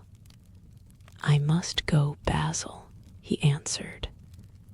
Very well, said Hallward, and he went over and laid down his cup on the tray. It is rather late, and as you have to dress, you had better lose no time. Goodbye, Harry. Goodbye, Dorian. Come and see me soon, come tomorrow. Certainly. You won't forget. No, of course not, cried Dorian. And Harry. Yes, Basil.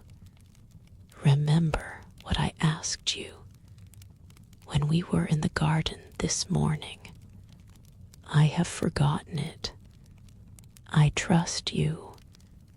I wish I could trust myself, said Lord Henry, laughing. Come, Mr. Gray.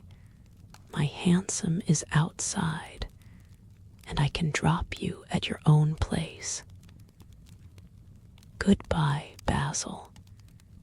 It has been a most interesting afternoon.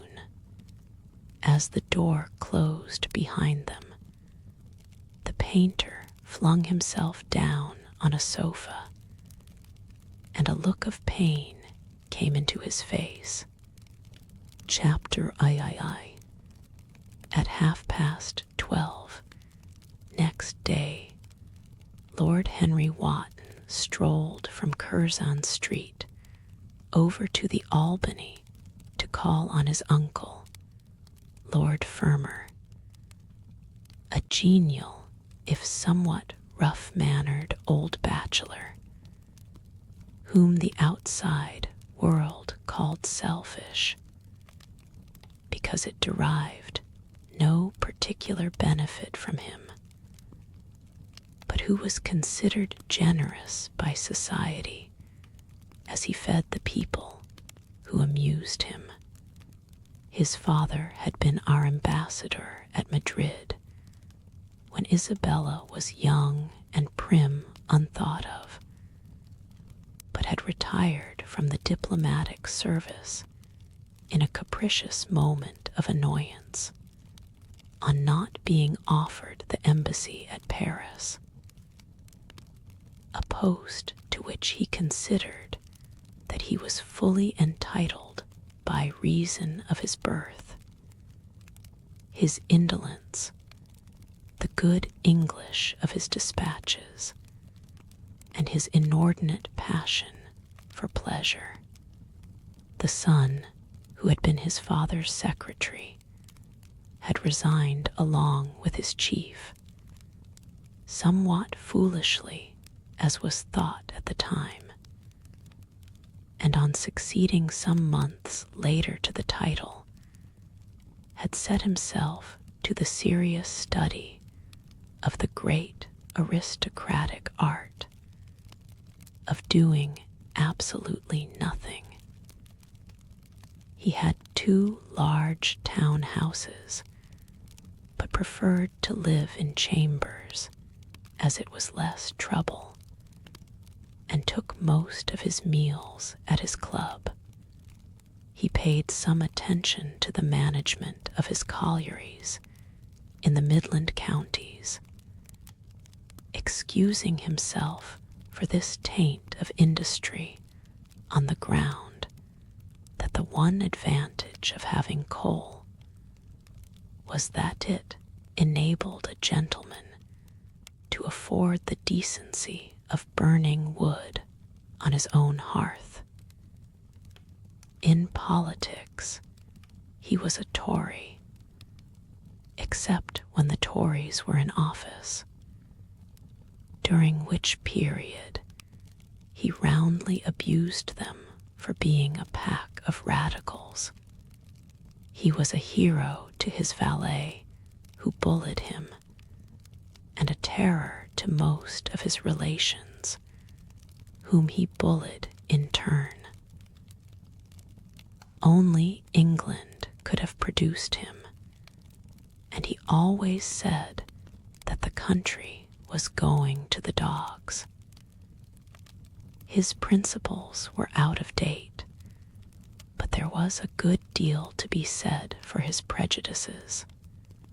When Lord Henry entered the room, he found his uncle sitting in a rough shooting coat, smoking a cheroot and grumbling over the Times. "Well, Harry," said the old gentleman, "what brings you out so early? I thought you dandies never got up till 2, and were not visible till 5.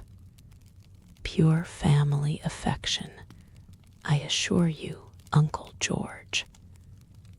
I want to get something out of you."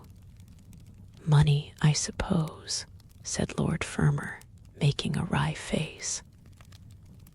"Well, sit down and tell me all about it. Young people nowadays imagine that money is everything." "Yes," murmured Lord Henry, settling his buttonhole in his coat, "and when they grow older they know it. But I don't want money. It is only people who pay their bills who want that, Uncle George, and I never pay mine. Credit is the capital of a younger son, and one lives charmingly upon it besides. I always deal with Dartmoor's tradesmen, and consequently they never bother me. What I want is information, not useful information. Of course, useless information. Well, I can tell you anything that is in an English blue book, Harry, although those fellows nowadays write a lot of nonsense. When I was in the diplomatic, things were much better. But I hear they let them in now by examination. What can you expect? Examinations, sir, are pure humbug from beginning to end. If a man is a gentleman, he knows quite enough, and if he is not a gentleman, whatever he knows is bad for him. Mr. Dorian Gray does not belong to blue books, Uncle George, said Lord Henry languidly. Mr. Dorian Gray. Who is he? Asked Lord Fermor, knitting his bushy white eyebrows. That is what I have come to learn, Uncle George. Or rather, I know who he is. He is the last Lord Kelso's grandson. His mother was a Devereux, Lady Margaret Devereux. I want you to tell me about his mother. What was she like? Whom did she marry? You have known nearly everybody in your time, so you might have known her. I am very much interested in Mr. Gray at present. I have only just met him. Kelso's grandson, echoed the old gentleman, Kelso's grandson. Of course, I knew his mother intimately. I believe I was at her christening. She was an extraordinarily beautiful girl, Margaret Devereux, and made all the men frantic by running away with a penniless young fellow, a mere nobody, sir, a subaltern in a foot regiment, or something of that kind. Certainly. I remember the whole thing as if it happened yesterday. The poor chap was killed in a duel at Spa a few months after the marriage. There was an ugly story about it. They said Kelso got some rascally adventurer, some Belgian brute, to insult his son-in-law in public, paid him, sir, to do it, paid him, and that the fellow spitted his man as if he had been a pigeon. The thing was hushed up, but egad, Kelso ate his chop alone at the club for some time afterwards. He brought his daughter back with him, I was told, and she never spoke to him again. Oh, yes, it was a bad business. The girl died, too, died within a year. So she left a son, did she? I had forgotten that. What sort of boy is he? If he is like his mother, he must be a good-looking chap. He is very good-looking, assented Lord Henry. I hope he will fall into proper hands, continued the old man. He should have a pot of money waiting for him if Kelso did the right thing by him. His mother had money, too. All the Selby property came to her through her grandfather. Her grandfather hated Kelso, thought him a mean dog, he was, too. Came to Madrid once when I was there. Egad, I was ashamed of him. The Queen used to ask me about the English noble, who was always quarreling with the cabmen about their fares. They made quite a story of it. Didn't dare show my face at court for a month. I hope he treated his grandson better than he did the Jarvies. I don't know, answered Lord Henry. I fancy that the boy will be well off. He is not of age yet. He has Selby, I know. He told me so. And his mother was very beautiful. Margaret Devereux was one of the loveliest creatures I ever saw, Harry. What on earth induced her to behave as she did, I never could understand. She could have married anybody she chose. Carlington was mad after her. She was romantic, though.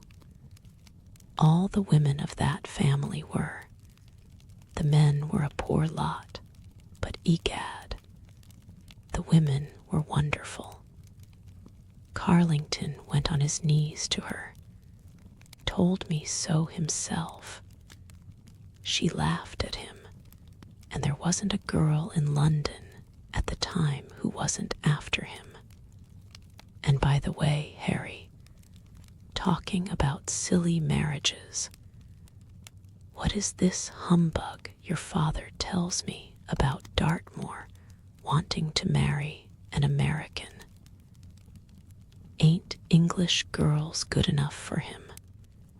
It is rather fashionable to marry Americans just now, Uncle George. I'll back English women against the world, Harry, said Lord Fermor, striking the table with his fist. The betting is on the Americans. They don't last, I am told, muttered his uncle. A long engagement exhausts them, but they are capital at a steeplechase. They take things flying. I don't think Dartmoor has a chance. Who are her people? Grumbled the old gentleman. Has she got any? Lord Henry shook his head. American girls are as clever at concealing their parents as English women are at concealing their past, he said, rising to go. They are pork packers, I suppose. I hope so, Uncle George, for Dartmoor's sake. I am told that pork packing is the most lucrative profession in America, after politics. Is she pretty? She behaves as if she was beautiful. Most American women do. It is the secret of their charm. Why can't these American women stay in their own country? They are always telling us that it is the paradise for women. It is. That is the reason why, like Eve, they are so excessively anxious to get out of it, said Lord Henry. Goodbye, Uncle George. I shall be late for lunch if I stop any longer. Thanks for giving me the information I wanted. I always like to know everything about my new friends and nothing about my old ones. Where are you lunching, Harry? At Aunt Agatha S. I have asked myself and Mr. Gray. He is her latest protege. Humph, tell your Aunt Agatha, Harry, not to bother me any more with her charity appeals. I am sick of them. Why, the good woman thinks that I have nothing to do but to write checks for her silly fads. All right, Uncle George, I'll tell her, but it won't have any effect. Philanthropic people lose all sense of humanity. It is their distinguishing characteristic. The old gentleman growled approvingly and rang the bell for his servant. Lord Henry passed up the low arcade into Burlington Street and turned his steps in the direction of Berkeley Square. So that was the story of Dorian Gray's parentage. Crudely as it had been told to him, it had yet stirred him by its suggestion of a strange, almost modern romance. A beautiful woman risking everything for a mad passion. A few wild weeks of happiness cut short by a hideous, treacherous crime. months of voiceless agony, and then a child born in pain. The mother snatched away by death, the boy left to solitude, and the tyranny of an old and loveless man. Yes, it was an interesting background. It posed the lad, made him more perfect, as it were. Behind every exquisite thing that existed, there was something tragic. Worlds had to be in travail, that the meanest flower might blow. And how charming he had been at dinner the night before, as with startled eyes and lips parted in frightened pleasure, he had sat opposite to him at the club, the red candle shades staining to a richer rose the wakening wonder of his face. Talking to him was like playing upon an exquisite violin. He answered to every touch and thrill of the bow. There was something terribly enthralling in the exercise of influence. No other activity was like it. To project one's soul into some gracious form and let it tarry there for a moment. To hear one's own intellectual views echoed back to one with all the added music of passion and youth. To convey one's temperament into another as though it were a subtle fluid or a strange perfume.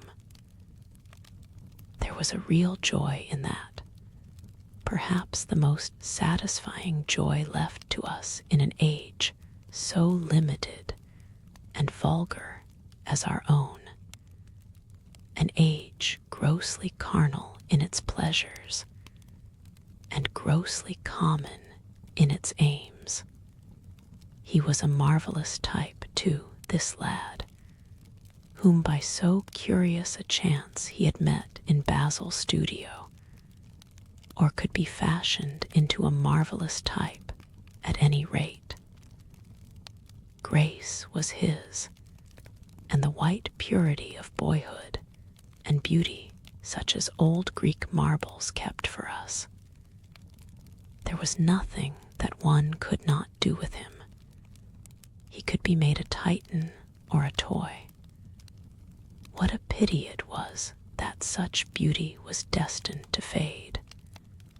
And Basil, from a psychological point of view, how interesting he was.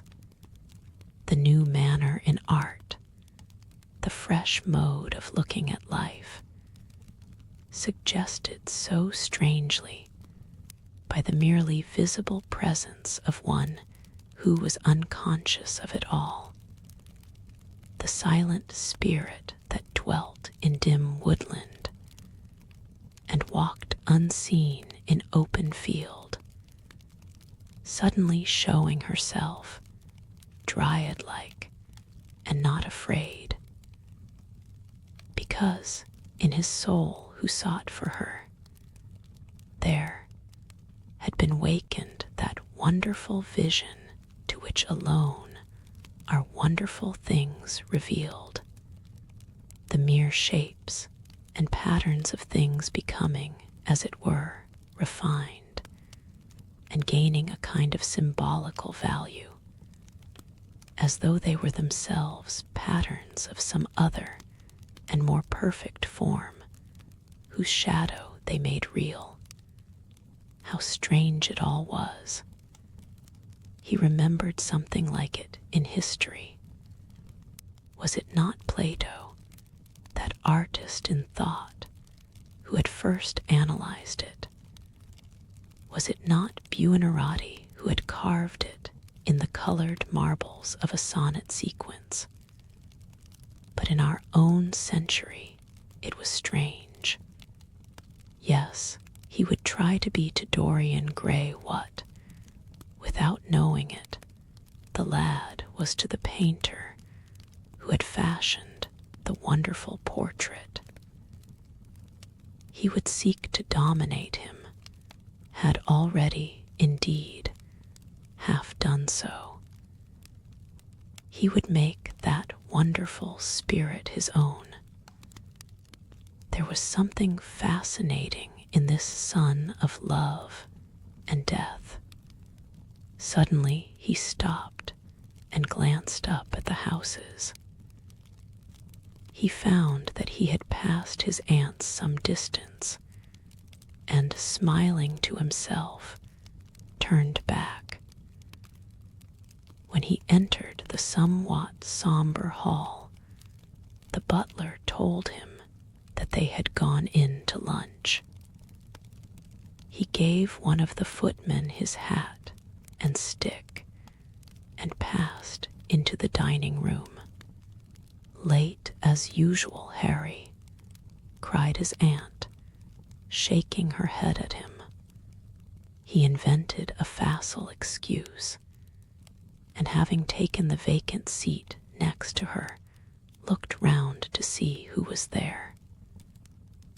Dorian bowed to him shyly from the end of the table, a flush of pleasure stealing into his cheek. Opposite was the Duchess of Harley, a lady of admirable good nature and good temper, much liked by everyone who knew her, and of those ample architectural proportions that in women who are not duchesses are described by contemporary historians as stoutness.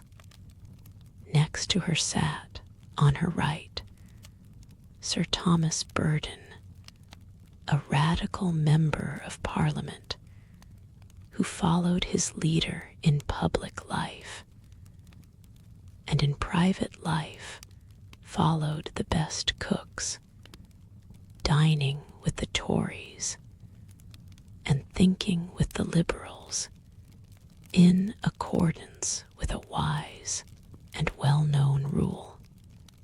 The post on her left was occupied by Mr. Erskine of Treadley, an old gentleman of considerable charm and culture, who had fallen, however, into bad habits of silence, having, as he explained once to Lady Agatha, said everything that he had to say before he was 30. His own neighbor was Mrs. Vandeleur, one of his aunt's oldest friends, a perfect saint amongst women, but so dreadfully dowdy that she reminded one of a badly bound hymn book. Fortunately for him, she had on the other side Lord Fodle, a most intelligent middle-aged mediocrity, as bald as a ministerial statement in the House of Commons, with whom she was conversing in that intensely earnest manner which is the one unpardonable error, as he remarked once himself, that all really good people fall into, and from which none of them ever quite escape. "We are talking about poor Dartmoor, Lord Henry," cried the Duchess, nodding pleasantly to him across the table. "Do you think he will really marry this fascinating young person? I believe she has made up her mind to propose to him, Duchess." "How dreadful!" exclaimed Lady Agatha. "Really, someone should interfere. I am told, on excellent authority, that her father keeps an American dry goods store," said Sir Thomas Burden, looking supercilious. My uncle has already suggested pork packing, Sir Thomas. Dry goods. What are American dry goods? Asked the Duchess, raising her large hands in wonder and accentuating the verb. American novels, answered Lord Henry, helping himself to some quail. The Duchess looked puzzled. Don't mind him, my dear, whispered Lady Agatha. He never means anything that he says. When America was discovered, said the radical member, and he began to give some wearisome facts. Like all people who try to exhaust a subject, he exhausted his listeners. The Duchess sighed and exercised her privilege of interruption.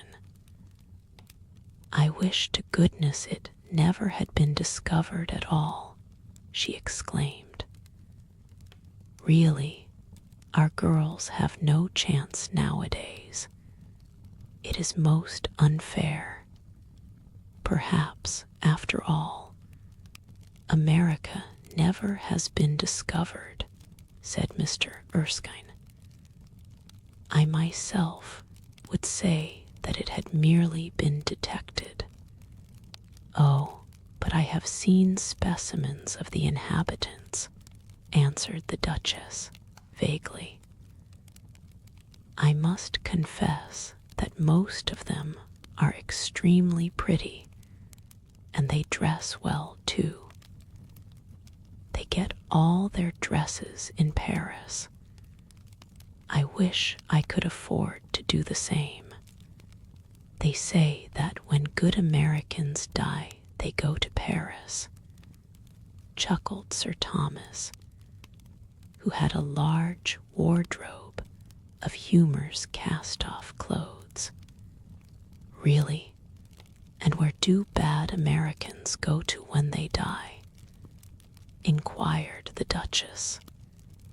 They go to America, murmured Lord Henry. Sir Thomas frowned. I am afraid that your nephew is prejudiced against that great country, he said to Lady Agatha. I have traveled all over it in cars provided by the directors, who, in such matters, are extremely civil. I assure you that it is an education to visit it. But must we really see Chicago in order to be educated? Asked Mr. Erskine plaintively. I don't feel up to the journey. Sir Thomas waved his hand. Mr. Erskine of Treadley has the world on his shelves. We practical men like to see things, not to read about them. The Americans are an extremely interesting people. They are absolutely reasonable. I think that is their distinguishing characteristic. Yes, Mr. Erskine, an absolutely reasonable people. I assure you there is no nonsense about the Americans. How dreadful, cried Lord Henry. I can stand brute force, but brute reason is quite unbearable. There is something unfair about its use. It is hitting below the intellect. I do not understand you, said Sir Thomas, growing rather red. I do, Lord Henry, murmured Mr. Erskine with a smile. Paradoxes are all very well in their way, rejoined the baronet. Was that a paradox? Asked Mr. Erskine. I did not think so, perhaps it was. Well, the way of paradoxes is the way of truth. To test reality, we must see it on the tight rope. When the verities become acrobats, we can judge them. Dear me, said Lady Agatha, how you men argue. I am sure I never can make out what you are talking about. Oh, Harry, I am quite vexed with you. Why do you try to persuade our nice Mr. Dorian Gray to give up the East End? I assure you he would be quite invaluable. They would love his playing. I want him to play to me, cried Lord Henry, smiling. And he looked down the table and caught a bright answering glance. But they are so unhappy in Whitechapel, continued Lady Agatha.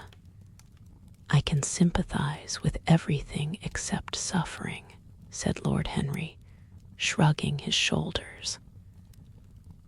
I cannot sympathize with that. It is too ugly, too horrible, too distressing. There is something terribly morbid in the modern sympathy with pain. One should sympathize with the color, the beauty, the joy of life. The less said about life's sores, the better.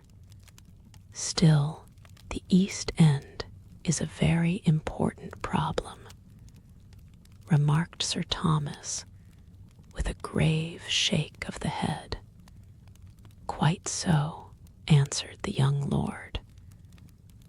It is the problem of slavery, and we try to solve it by amusing the slaves. The politician looked at him keenly. What change do you propose then? He asked. Lord Henry laughed. I don't desire to change anything in England except the weather, he answered. I am quite content with philosophic contemplation. But as the 19th century has gone bankrupt through an overexpenditure of sympathy, I would suggest that we should appeal to science to put us straight.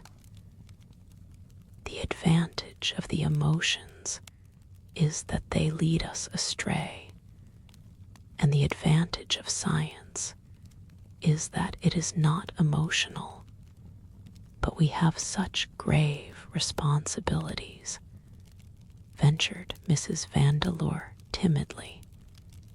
Terribly grave, echoed Lady Agatha. Lord Henry looked over at Mr. Erskine. Humanity takes itself too seriously. It is the world's original sin. If the caveman had known how to laugh, history would have been different. You are really very comforting, warbled the Duchess. I have always felt rather guilty when I came to see your dear aunt, for I take no interest at all in the East End. For the future, I shall be able to look her in the face without a blush. A blush is very becoming, Duchess, remarked Lord Henry. Only when one is young, she answered. When an old woman like myself blushes, it is a very bad sign. Ah, Lord Henry, I wish you would tell me how to become young again. He thought for a moment. Can you remember any great error that you committed in your early days, Duchess? He asked, looking at her across the table. "A great many, I fear," she cried. "Then commit them over again," he said gravely. "To get back one's youth, one has merely to repeat one's follies." "A delightful theory," she exclaimed. "I must put it into practice." "A dangerous theory," came from Sir Thomas's tight lips. Lady Agatha shook her head, but could not help being amused. Mr. Erskine listened. "Yes," he continued, "that is one of the great secrets of life. Nowadays, most people die of a sort of creeping common sense, and discover, when it is too late, that the only things one never regrets are one's mistakes." A laugh ran round the table.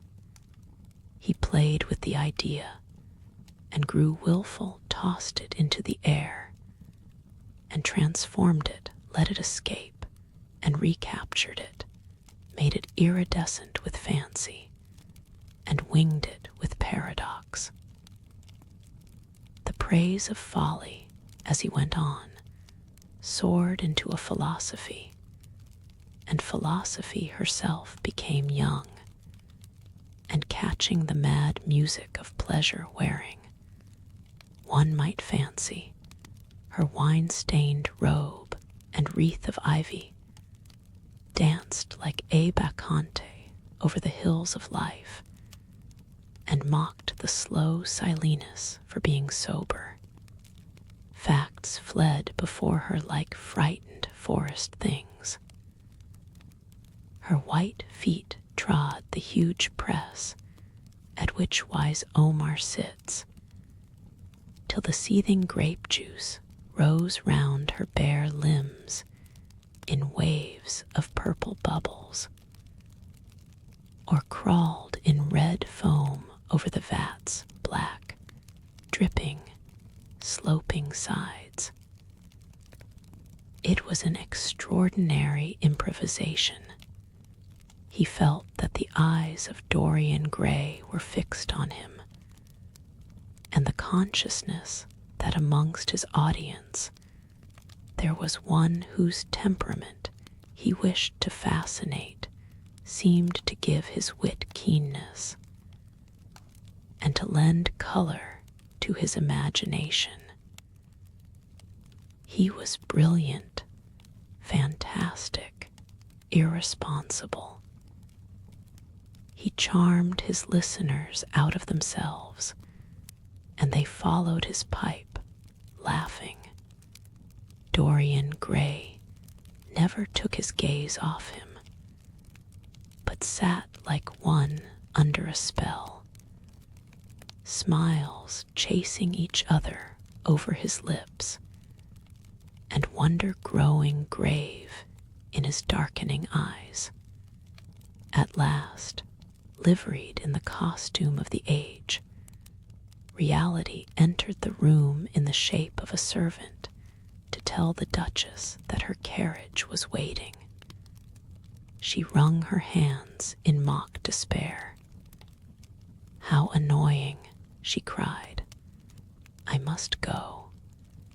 I have to call for my husband at the club, to take him to some absurd meeting at Willis's rooms, where he is going to be in the chair. If I am late, he is sure to be furious, and I couldn't have a scene in this bonnet. It is far too fragile. A harsh word would ruin it. No, I must go, dear Agatha. Goodbye, Lord Henry. You are quite delightful and dreadfully demoralizing. I am sure I don't know what to say about your views. You must come and dine with us some night. Tuesday. Are you disengaged Tuesday? For you I would throw over anybody, Duchess. said Lord Henry, with a bow. "Ah, that is very nice, and very wrong of you," she cried. "So mind you come." And she swept out of the room, followed by Lady Agatha and the other ladies. When Lord Henry had sat down again, Mr. Erskine moved round, and taking a chair close to him, placed his hand upon his arm. "You talk books away," he said. "Why don't you write one?" "I am too fond of reading books to care to write them, Mr. Erskine. I should like to write a novel, certainly. A novel that would be as lovely as a Persian carpet and as unreal. But there is no literary public in England for anything except newspapers, primers, and encyclopedias. Of all people in the world, the English have the least sense of the beauty of literature." "I fear you are right," answered Mr. Erskine. "I myself used to have literary ambitions, but I gave them up long ago. And now, my dear young friend, if you will allow me to call you so, may I ask if you really meant all that you said to us at lunch?" "I quite forget what I said," smiled Lord Henry. "Was it all very bad?" "Very bad indeed. In fact, I consider you extremely dangerous, and if anything happens to our good Duchess, we shall all look on you as being primarily responsible. But I should like to talk to you about life.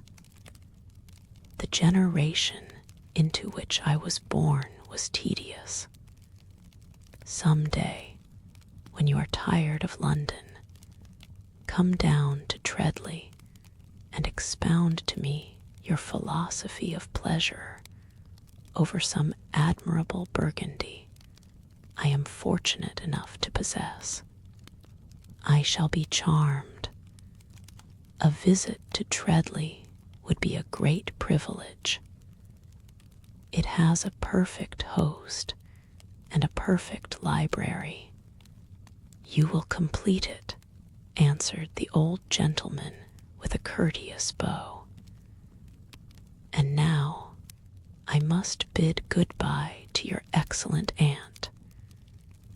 I am due at the Athenaeum.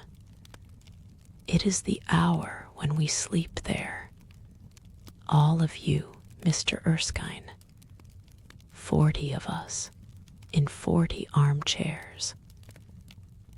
We are practicing for an English Academy of Letters. Lord Henry laughed and rose. "I am going to the park," he cried. As he was passing out of the door, Dorian Gray touched him on the arm. "Let me come with you," he murmured. "But I thought you had promised Basil Hallward to go and see him," answered Lord Henry. "I would sooner come with you. Yes, I feel I must come with you. Do let me. And you will promise to talk to me all the time. No one talks so wonderfully as you do." "Ah, I have talked quite enough for today," said Lord Henry, smiling. "All I want now is to look at life. You may come and look at it with me, if you care to." Chapter IV. One afternoon, a month later, Dorian Gray was reclining in a luxurious armchair in the little library of Lord Henry's house in Mayfair.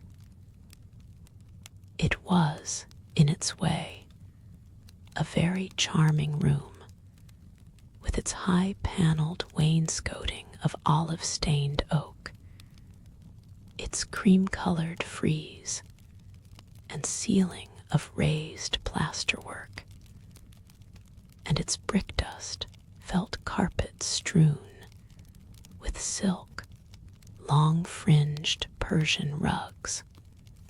On a tiny satinwood table stood a statuette by Clodion, and beside it lay a copy of Les Cent Nouvelles, bound for Margaret of Valois by Clovis Eve, and powdered with the gilt daisies that Queen had selected for her device. Some large blue china jars and parrot tulips were ranged on the mantel shelf, and through the small leaded panes of the window streamed the apricot-colored light of a summer day in London. Lord Henry had not yet come in. He was always late on principle, his principle being that punctuality is the thief of time. So the lad was looking rather sulky, as with listless fingers he turned over the pages of an elaborately illustrated edition of Manon Lescaut that he had found in one of the bookcases. The formal, monotonous ticking of the Louis XIV's clock annoyed him. Once or twice he thought of going away. At last he heard a step outside, and the door opened. "How late you are, Harry," he murmured. "I am afraid it is not Harry, Mr. Gray," answered a shrill voice. He glanced quickly round and rose to his feet. "I beg your pardon. I thought. You thought it was my husband. It is only his wife. You must let me introduce myself. I know you quite well by your photographs. I think my husband has got 17 of them. Not 17, Lady Henry. Well, 18 then. And I saw you with him the other night at the opera." She laughed nervously as she spoke, and watched him with her vague, forget-me-not eyes. She was a curious woman, whose dresses always looked as if they had been designed in a rage and put on in a tempest. She was usually in love with somebody, and as her passion was never returned, she had kept all her illusions. She tried to look picturesque, but only succeeded in being untidy. Her name was Victoria, and she had a perfect mania for going to church. That was at Lohengrin, Lady Henry, I think. Yes, it was at dear Lohengrin. I like Wagner's music better than anybody's. It is so loud that one can talk the whole time without other people hearing what one says. That is a great advantage. Don't you think so, Mr. Gray? The same nervous staccato laugh broke from her thin lips, and her fingers began to play with a long tortoise-shell paper knife. Dorian smiled and shook his head. "I am afraid I don't think so, Lady Henry. I never talk during music, at least, during good music. If one hears bad music, it is one's duty to drown it in conversation. Ah, that is one of Harry's views, isn't it, Mr. Gray? Always hear Harry's views from his friends. It is the only way I get to know of them. But you must not think I don't like good music. I adore it, but I am afraid of it. It makes me too romantic. I have simply worshipped pianists, 2 at a time sometimes, Harry tells me. I don't know what it is about them. Perhaps it is that they are foreigners. They all are, ain't they? Even those that are born in England become foreigners after a time, don't they? It is so clever of them, and such a compliment to art makes it quite cosmopolitan, doesn't it? You have never been to any of my parties, have you, Mr. Gray? You must come. I can't afford orchids, but I spare no expense in foreigners. They make one's rooms look so picturesque. But here is Harry. Harry, I came in to look for you, to ask you something. I forget what it was, and I found Mr. Gray here. We have had such a pleasant chat about music. We have quite the same ideas. No, I think our ideas are quite different. But he has been most pleasant. I am so glad I've seen him.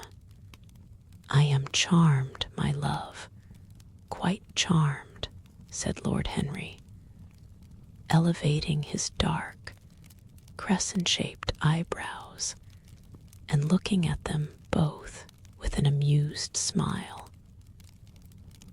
So sorry I am late, Dorian. I went to look after a piece of old brocade in Wardour Street and had to bargain for hours for it. Nowadays people know the price of everything and the value of nothing. I am afraid I must be going, exclaimed Lady Henry, breaking an awkward silence with her silly, sudden laugh. I have promised to drive with the Duchess. Goodbye, Mr. Gray. Goodbye, Harry. You are dining out, I suppose. So am I, perhaps. I shall see you at Lady Thornbury's. I dare say, my dear, said Lord Henry, shutting the door behind her, as, looking like a bird of paradise that had been out all night in the rain, she flitted out of the room, leaving a faint odor of frangipani.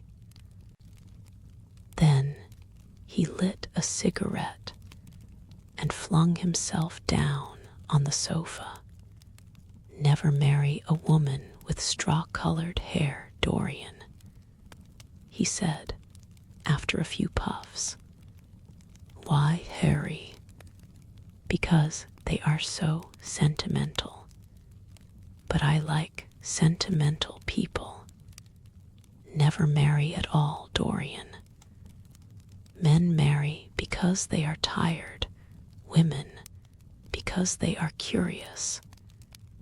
Both are disappointed. I don't think I am likely to marry Harry. I am too much in love. That is one of your aphorisms. I am putting it into practice, as I do everything that you say. Who are you in love with? Asked Lord Henry after a pause. With an actress, said Dorian Gray, blushing. Lord Henry shrugged his shoulders. That is a rather commonplace debut. You would not say so, if you saw her, Harry. Who is she? Her name is Sybil Vane. Never heard of her. No one has. People will someday, however. She is a genius. My dear boy, no woman is a genius.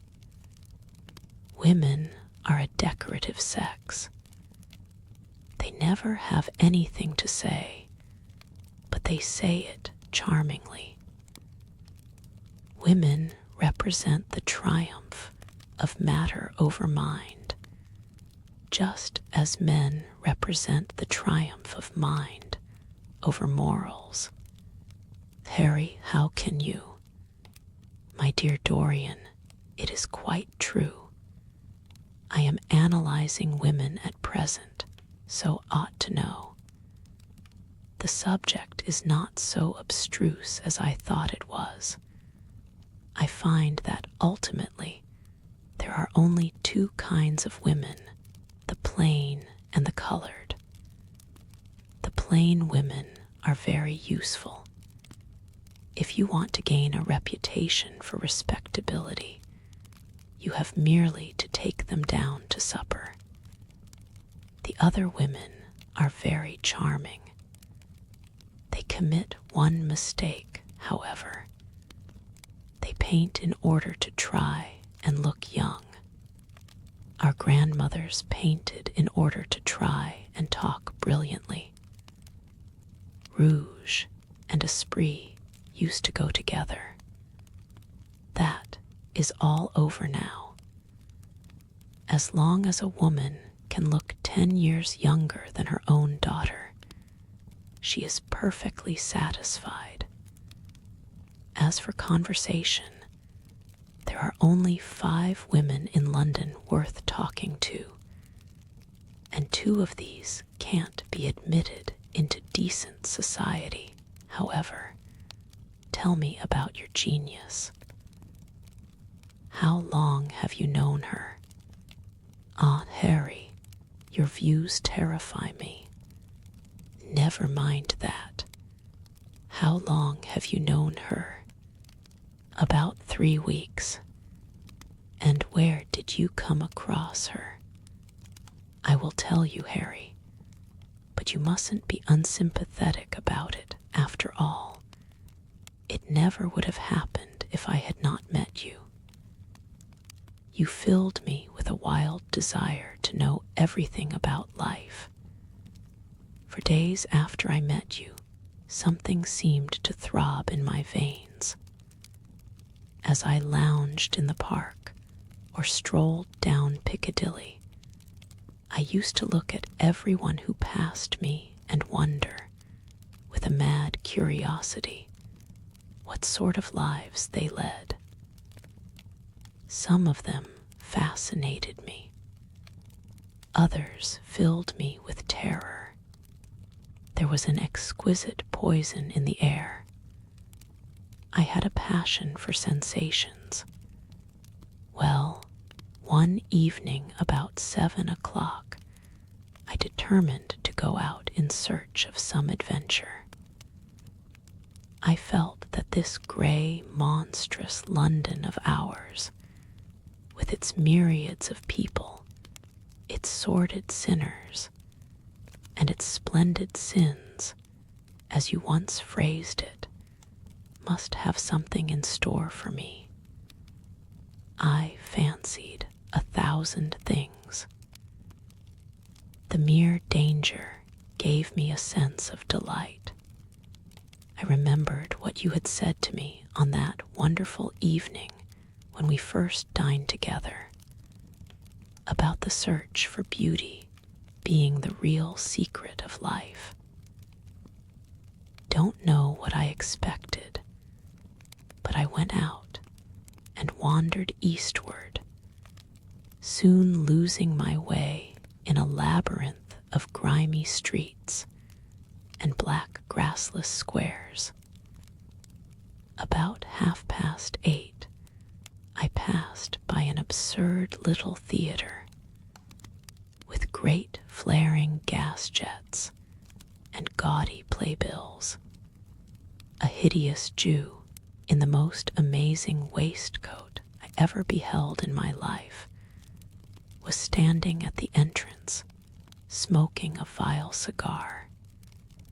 He had greasy ringlets, and an enormous diamond blazed in the center of a soiled shirt.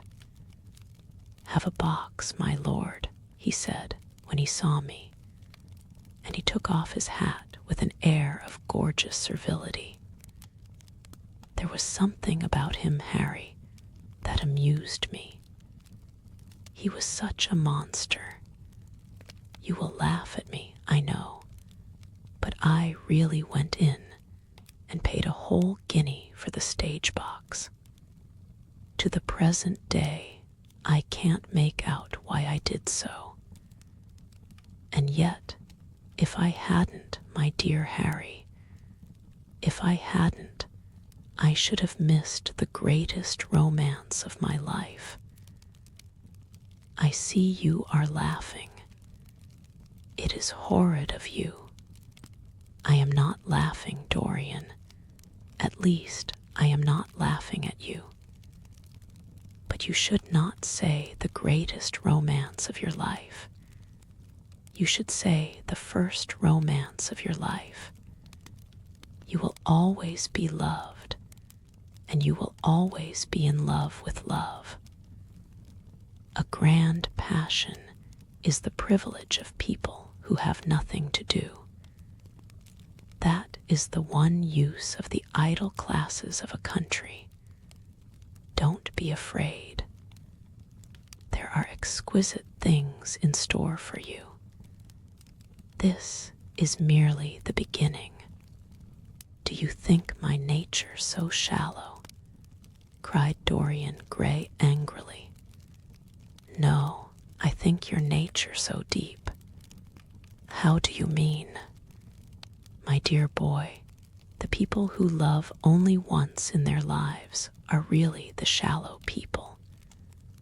What they call their loyalty and their fidelity, I call either the lethargy of custom or their lack of imagination.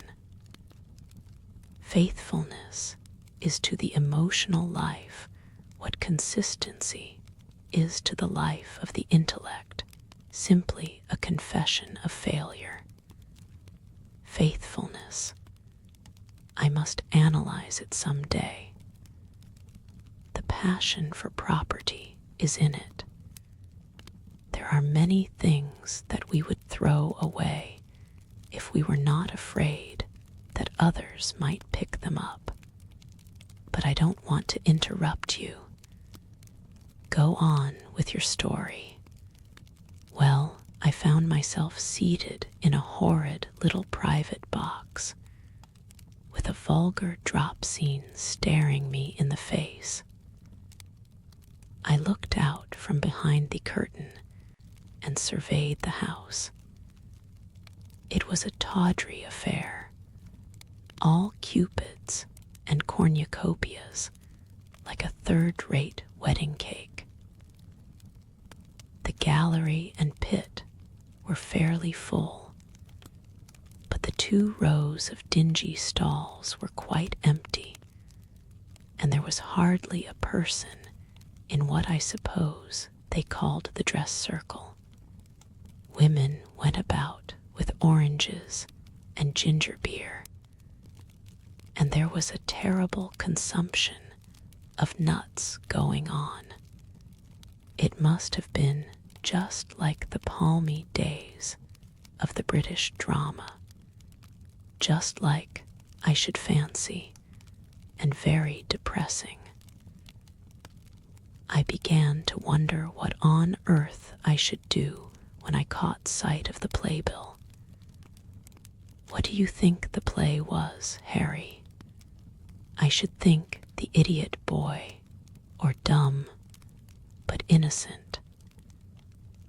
Our fathers used to like that sort of piece, I believe. The longer I live, Dorian, the more keenly I feel that whatever was good enough for our fathers is not good enough for us. In art, as in politics, less grandpers, Aunt Towger's tort. This play was good enough for us, Harry. It was Romeo and Juliet.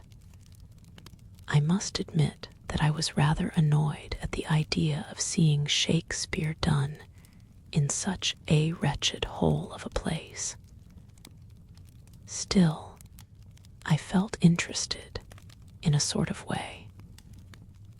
At any rate, I determined to wait for the first act. There was a dreadful orchestra presided over by a young Hebrew who sat at a cracked piano that nearly drove me away. But at last the drop scene was drawn up and the play began. Romeo was a stout, elderly gentleman with corked eyebrows, a husky tragedy voice, and a figure like a beer barrel. Mercutio was almost as bad. He was played by the low comedian who had introduced gags of his own and was on most friendly terms with the pit. They were both as grotesque as the scenery, and that looked as if it had come out of a country booth. But Juliet, Harry, imagine a girl, hardly 17 years of age, with a little flower-like face, a small Greek head with plaited coils of dark brown hair, eyes that were violet wells of passion, lips that were like the petals of a rose. She was the loveliest thing I had ever seen in my life. You said to me once that pathos left you unmoved, but that beauty, mere beauty, could fill your eyes with tears. I tell you, Harry, could hardly see this girl for the mist of tears that came across me. And her voice, I never heard such a voice. It was very low at first, with deep mellow notes that seemed to fall singly upon one's ear.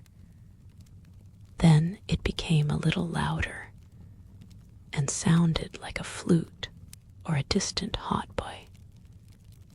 In the garden scene, it had all the tremulous ecstasy that one hears just before dawn when nightingales are singing.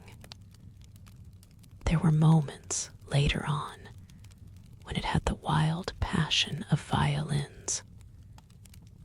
You know how a voice can stir one.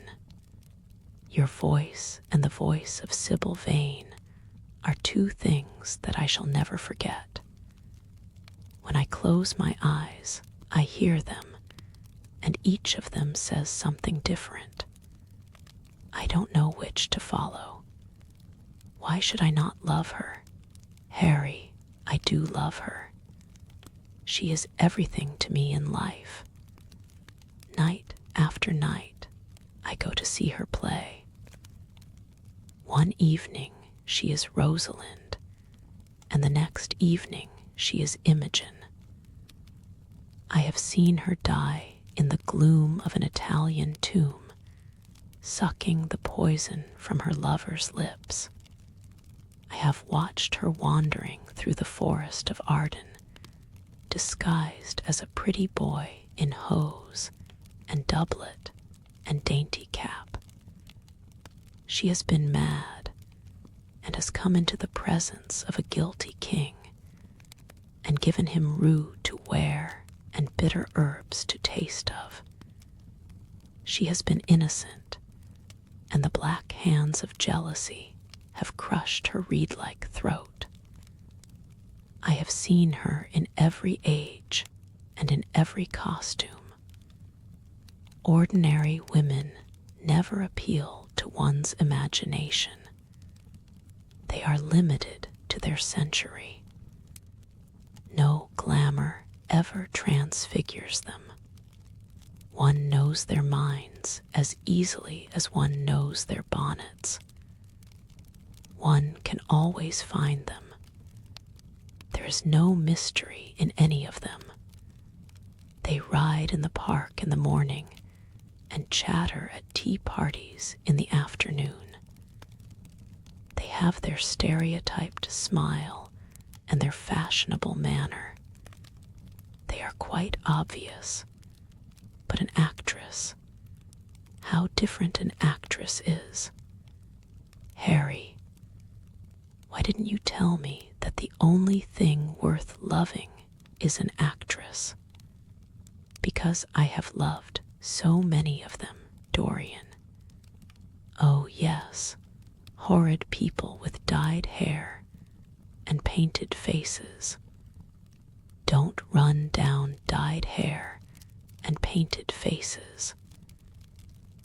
There is an extraordinary charm in them, sometimes, said Lord Henry. I wish now I had not told you about Sybil Vane. You could not have helped telling me, Dorian. All through your life, you will tell me everything you do. Yes, Harry, I believe that is true.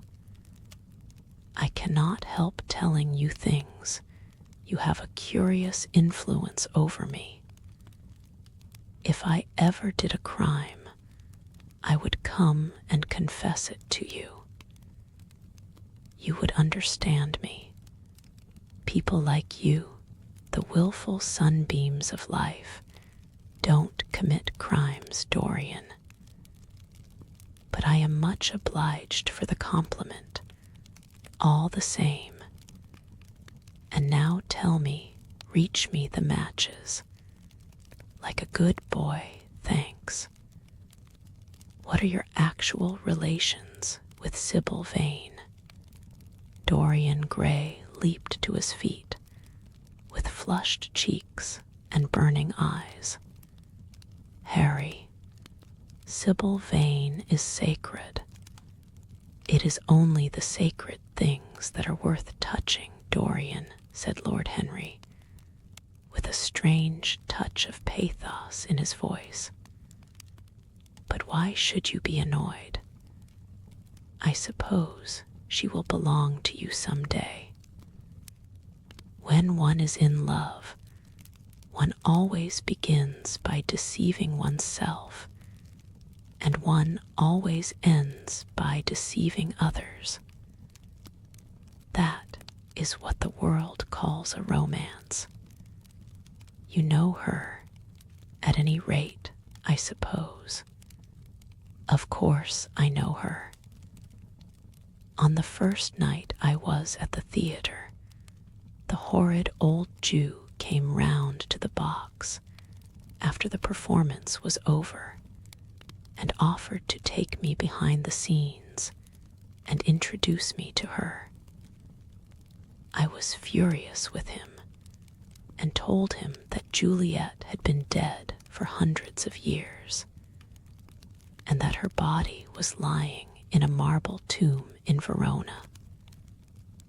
I think, from his blank look of amazement, that he was under the impression that I had taken too much champagne or something. I am not surprised. Then he asked me if I wrote for any of the newspapers. I told him I never even read them. He seemed terribly disappointed at that, and confided to me that all the dramatic critics were in a conspiracy against him, and that they were every one of them to be bought. I should not wonder if he was quite right there. But, on the other hand, judging from their appearance, most of them cannot be at all expensive. Well, he seemed to think they were beyond his means, laughed Dorian. By this time, however, the lights were being put out in the theater, and I had to go. He wanted me to try some cigars that he strongly recommended. I declined. The next night, of course, I arrived at the place again. When he saw me, he made me a low bow and assured me that I was a munificent patron of art. He was a most offensive brute, though he had an extraordinary passion for Shakespeare.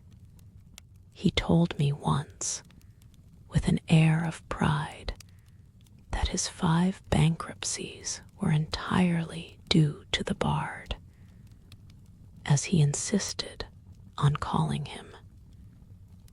He seemed to think it a distinction. It was a distinction, my dear Dorian, a great distinction. Most people become bankrupt through having invested too heavily in the prose of life. To have ruined one's self over poetry is an honor. But when did you first speak to Miss Sybil Vane? The 3rd night. She had been playing Rosalind. I could not help going round. I had thrown her some flowers, and she had looked at me, at least fancied that she had. The old Jew was persistent.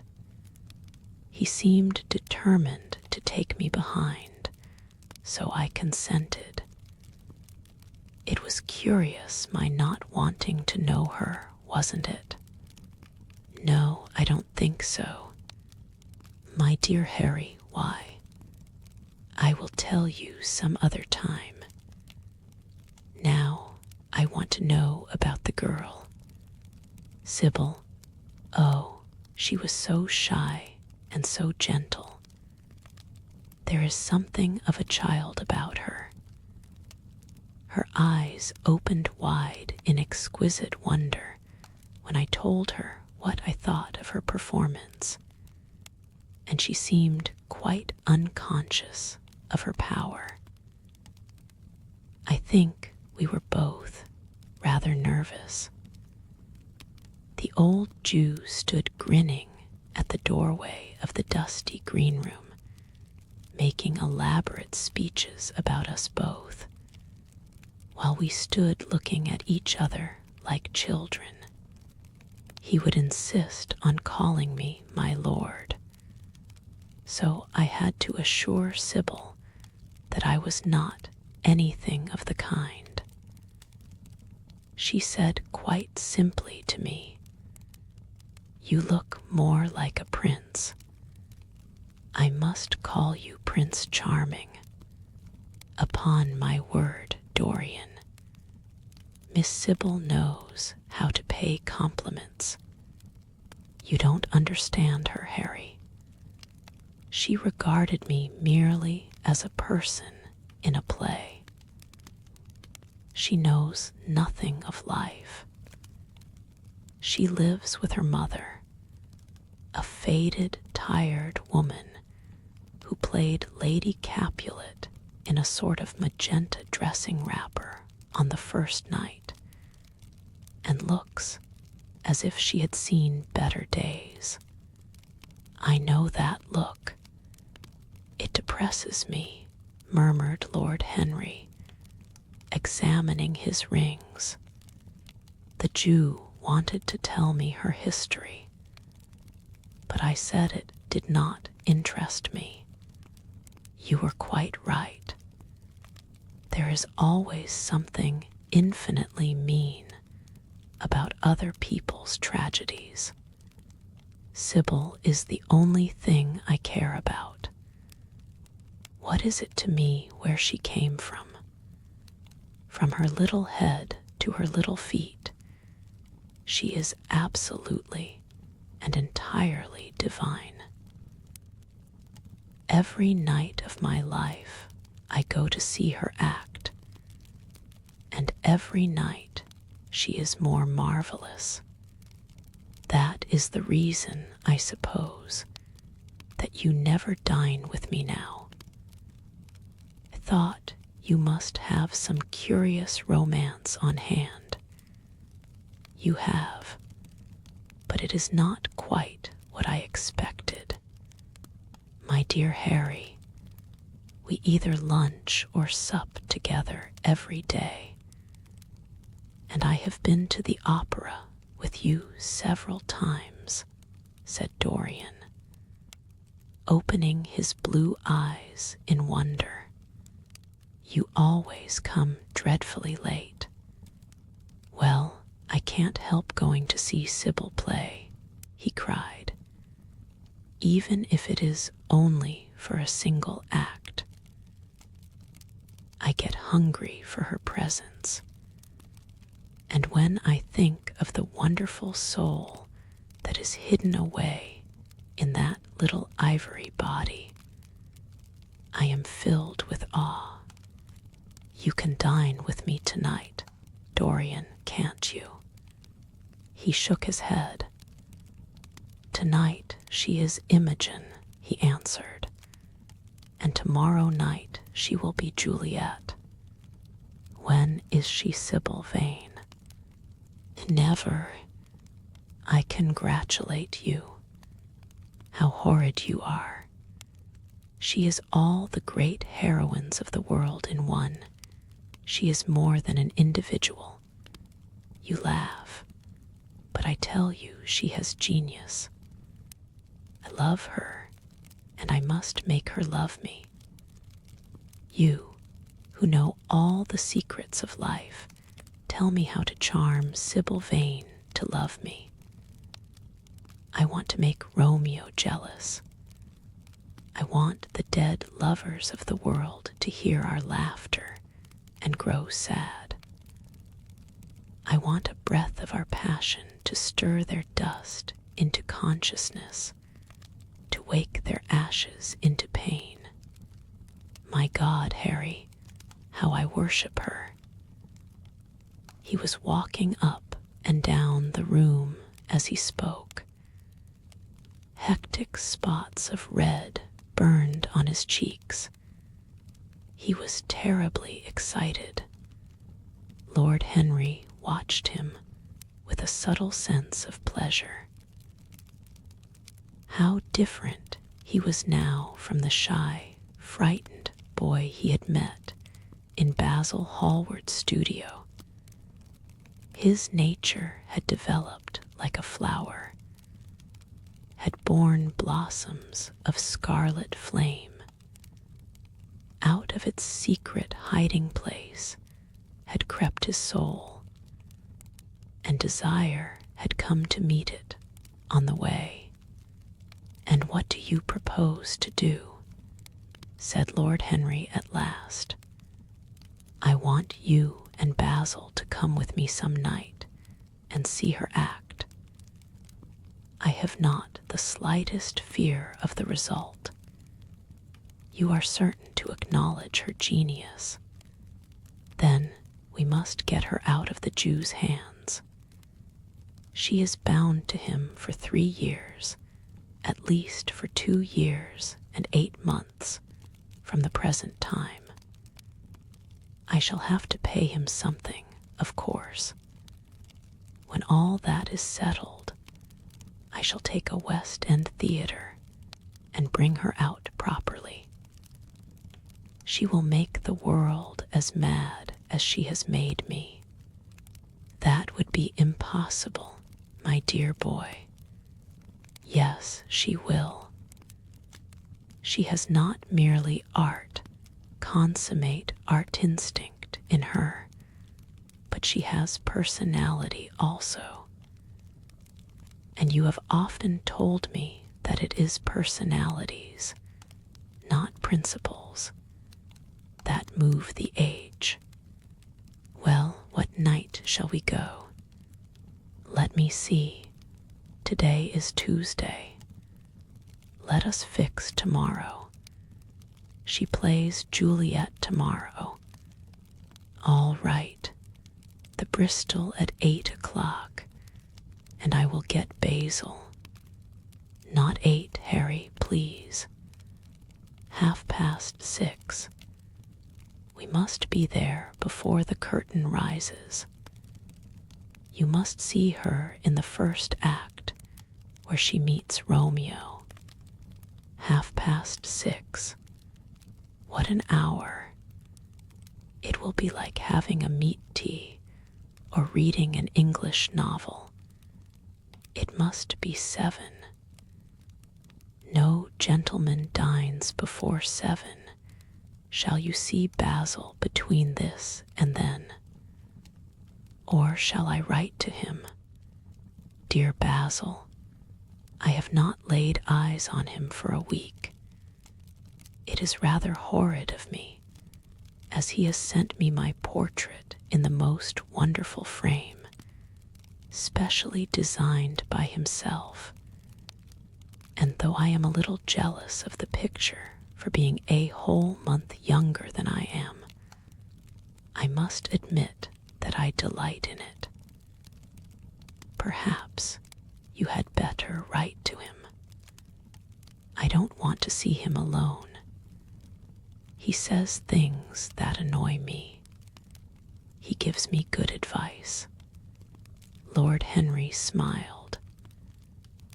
People are very fond of giving away what they need most themselves. It is what I call the depth of generosity.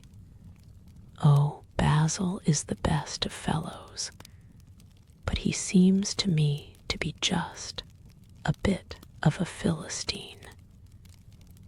Since I have known you, Harry, I have discovered that Basil, my dear boy, puts everything that is charming in him into his work.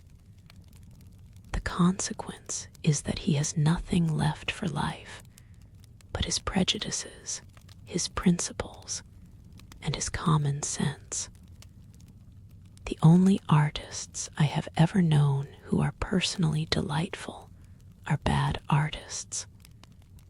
Good artists exist simply in what they make, and consequently are perfectly uninteresting in what they are. A great poet, a really great poet, is the most unpoetical of all creatures.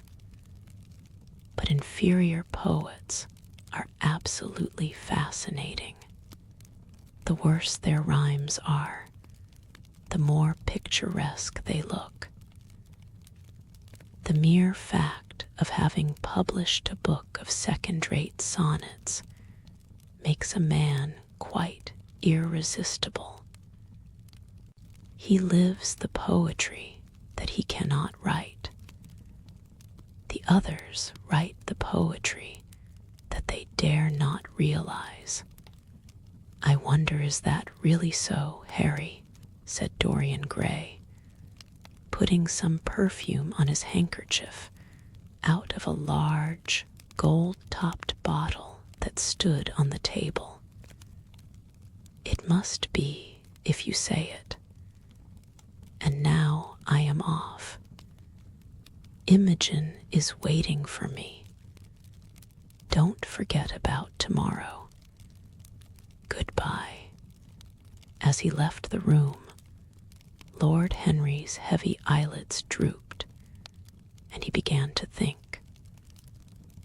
Certainly few people had ever interested him so much as Dorian Gray, and yet the lad's mad adoration of someone else caused him not the slightest pang of annoyance or jealousy.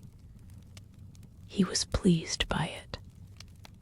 It made him a more interesting study. He had been always enthralled by the methods of natural science, but the ordinary subject matter of that science had seemed to him trivial and of no import, and so he had begun by vivisecting himself, as he had ended by vivisecting others. Human life, that appeared to him the one thing worth investigating. Compared to it, there was nothing else of any value. It was true that as one watched life in its curious crucible of pain and pleasure, one could not wear over one's face a mask of glass, nor keep the sulphurous fumes from troubling the brain and making the imagination turbid with monstrous fancies and misshapen dreams. There were poisons so subtle that to know their properties one had to sicken of them. There were maladies so strange that one had to pass through them if one sought to understand their nature. And yet, what a great reward one received. How wonderful the whole world became to one, to note the curious hard logic of passion and the emotional colored life of the intellect, to observe where they met and where they separated, at what point they were in unison, and at what point they were at discord. There was a delight in that.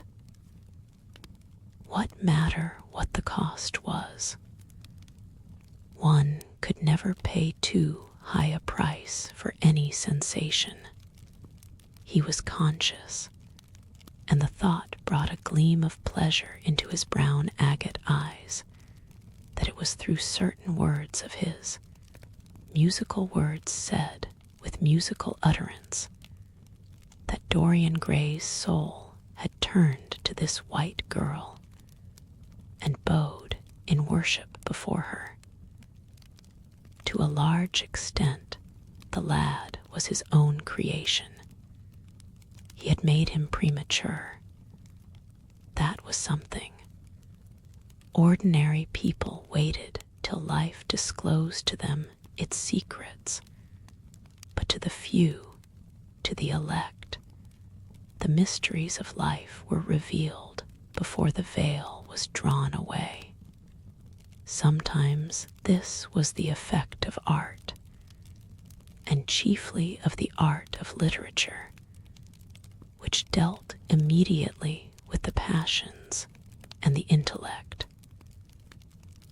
But now and then a complex personality took the place and assumed the office of art, was indeed, in its way, a real work of art, life having its elaborate masterpieces, just as poetry has, or sculpture, or painting. Yes, the lad was premature. He was gathering his harvest while it was yet spring. The pulse and passion of youth were in him, but he was becoming self-conscious. It was delightful to watch him. With his beautiful face and his beautiful soul, he was a thing to wonder at. It was no matter how it all ended or was destined to end. He was like one of those gracious figures in a pageant or a play, whose joys seem to be remote from one, but whose sorrows stir one's sense of beauty, and whose wounds are like red roses. Soul and body, body and soul, how mysterious they were. There was animalism in the soul, and the body had its moments of spirituality. The senses could refine, and the intellect could degrade. Who could say where the fleshly impulse ceased, or the psychical impulse began? How shallow were the arbitrary definitions of ordinary psychologists, and yet how difficult to decide between the claims of the various schools. Was the soul a shadow seated in the house of sin? Or was the body really in the soul, as Giordano Bruno thought? The separation of spirit from matter was a mystery, and the union of spirit with matter was a mystery also. He began to wonder whether we could ever make psychology so absolute a science that each little spring of life would be revealed to us. As it was, we always misunderstood ourselves and rarely understood others. Experience was of no ethical value. It was merely the name men gave to their mistakes. Moralists had, as a rule, regarded it as a mode of warning, had claimed for it a certain ethical efficacy in the formation of character, had praised it as something that taught us what to follow and showed us what to avoid. But there was no motive power in experience. It was as little of an active cause as conscience itself. All that it really demonstrated was that our future would be the same as our past, and that the sin we had done once, and with loathing, we would do many times, and with joy. It was clear to him that the experimental method was the only method by which one could arrive at any scientific analysis of the passions. And certainly Dorian Gray was a subject made to his hand, and seemed to promise rich and fruitful results. His sudden mad love for Sybil Vane was a psychological phenomenon of no small interest. There was no doubt that curiosity had much to do with it. Curiosity and the desire for new experiences. Yet it was not a simple, but rather a very complex passion. What there was in it of the purely sensuous instinct of boyhood had been transformed by the workings of the imagination, changed into something that seemed to the lad himself to be remote from sense, and was for that very reason all the more dangerous. It was the passions about whose origin we deceived ourselves that tyrannized most strongly over us. Our weakest motives were those of whose nature we were conscious. It often happened that when we thought we were experimenting on others, we were really experimenting on ourselves. While Lord Henry sat dreaming on these things, a knock came to the door, and his valet entered and reminded him it was time to dress for dinner. He got up and looked out into the street. The sunset had smitten into scarlet gold the upper windows of the houses opposite. The panes glowed like plates of heated metal. The sky above was like a faded rose.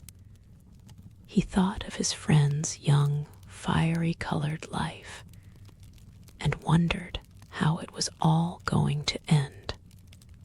When he arrived home, About 12:30, he saw a telegram lying on the hall table. He opened it and found it was from Dorian Gray. It was to tell him that he was engaged to be married to Sybil Vane. Chapter V. "Mother, mother, I am so happy," whispered the girl, burying her face in the lap of the faded, tired-looking woman, who, with back turned to the shrill, intrusive light, was sitting in the one armchair that their dingy sitting room contained. "I am so happy," she repeated, "and you must be happy, too."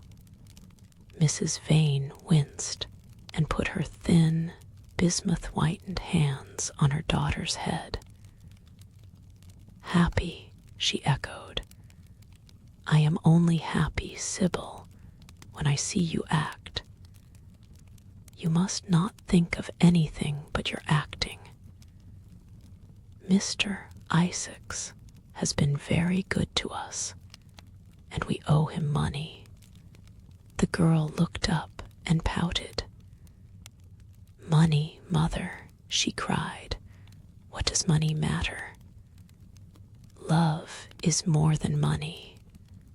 Mr. Isaacs has advanced us £50 to pay off our debts and to get a proper outfit for James. You must not forget that, Sybil. £50 is a very large sum. Mr. Isaacs has been most considerate. He is not a gentleman, mother, and I hate the way he talks to me," said the girl, rising to her feet and going over to the window. "I don't know how we could manage without him," answered the elder woman querulously. Sybil Vane tossed her head and laughed. "We don't want him any more, mother. Prince Charming rules life for us now." Then she paused. A rose shook in her blood and shadowed her cheeks. Quick breath parted the petals of her lips. They trembled. Some southern wind of passion swept over her and stirred the dainty folds of her dress. "I love him," she said simply. "Foolish child, foolish child," was the parrot phrase flung in answer. The waving of crooked, false-jeweled fingers gave grotesqueness to the words. The girl laughed again. The joy of a caged bird was in her voice. Her eyes caught the melody and echoed it in radiance, then closed for a moment as though to hide their secret. When they opened, the mist of a dream had passed across them. Thin-lipped wisdom spoke at her from the worn chair, hinted at prudence, quoted from that book of cowardice whose author apes the name of common sense. She did not listen. She was free in her prison of passion. Her prince, Prince Charming, was with her. She had called on memory to remake him. She had sent her soul to search for him, and it had brought him back. His kiss burned again upon her mouth. Her eyelids were warm with his breath. Then wisdom altered its method and spoke of a spile and discovery. This young man might be rich. If so, marriage should be thought of. Against the shell of her ear broke the waves of worldly cunning.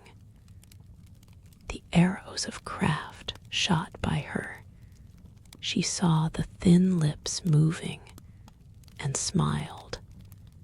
Suddenly she felt the need to speak. The wordy silence troubled her.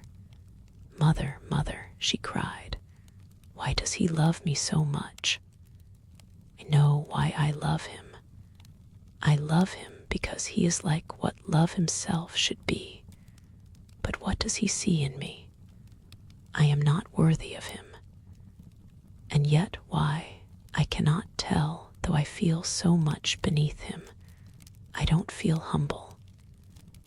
I feel proud, terribly proud. Mother, did you love my father as I love Prince Charming?" The elder woman grew pale beneath the coarse powder that daubed her cheeks, and her dry lips twitched with a spasm of pain. Sybil rushed to her, flung her arms round her neck, and kissed her. "Forgive me, mother. I know it pains you to talk about our father, but it only pains you because you loved him so much. Don't look so sad. I am as happy today as you were 20 years ago. Ah, let me be happy forever. My child, you are far too young to think of falling in love. Besides, what do you know of this young man? You don't even know his name. The whole thing is most inconvenient, and really, when James is going away to Australia, and I have so much to think of, I must say that you should have shown more consideration. However, as I said before, if he is rich— Ah, mother, mother, let me be happy." Mrs. Vane glanced at her, and with one of those false theatrical gestures that so often become a mode of second nature to a stage player, clasped her in her arms. At this moment, the door opened, and a young lad with rough brown hair came into the room. He was thick-set of figure, and his hands and feet were large and somewhat clumsy in movement. He was not so finely bred as his sister. One would hardly have guessed the close relationship that existed between them. Mrs. Vane fixed her eyes on him and intensified her smile. She mentally elevated her son to the dignity of an audience. She felt sure that the tableau was interesting. "You might keep some of your kisses for me, Sybil, I think," said the lad, with a good-natured grumble. "Ah, but you don't like being kissed, Jim," she cried. "You are a dreadful old bear." And she ran across the room and hugged him. James Vane looked into his sister's face with tenderness. "I want you to come out with me for a walk, Sybil. I don't suppose I shall ever see this horrid London again. I am sure I don't want to. My son, don't say such dreadful things," murmured Mrs. Vane, taking up a tawdry theatrical dress with a sigh and beginning to patch it. She felt a little disappointed that he had not joined the group. It would have increased the theatrical picturesqueness of the situation. "Why not, mother?" I mean it. You pain me, my son.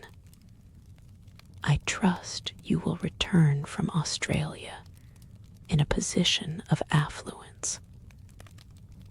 I believe there is no society of any kind in the colonies, nothing that I would call society.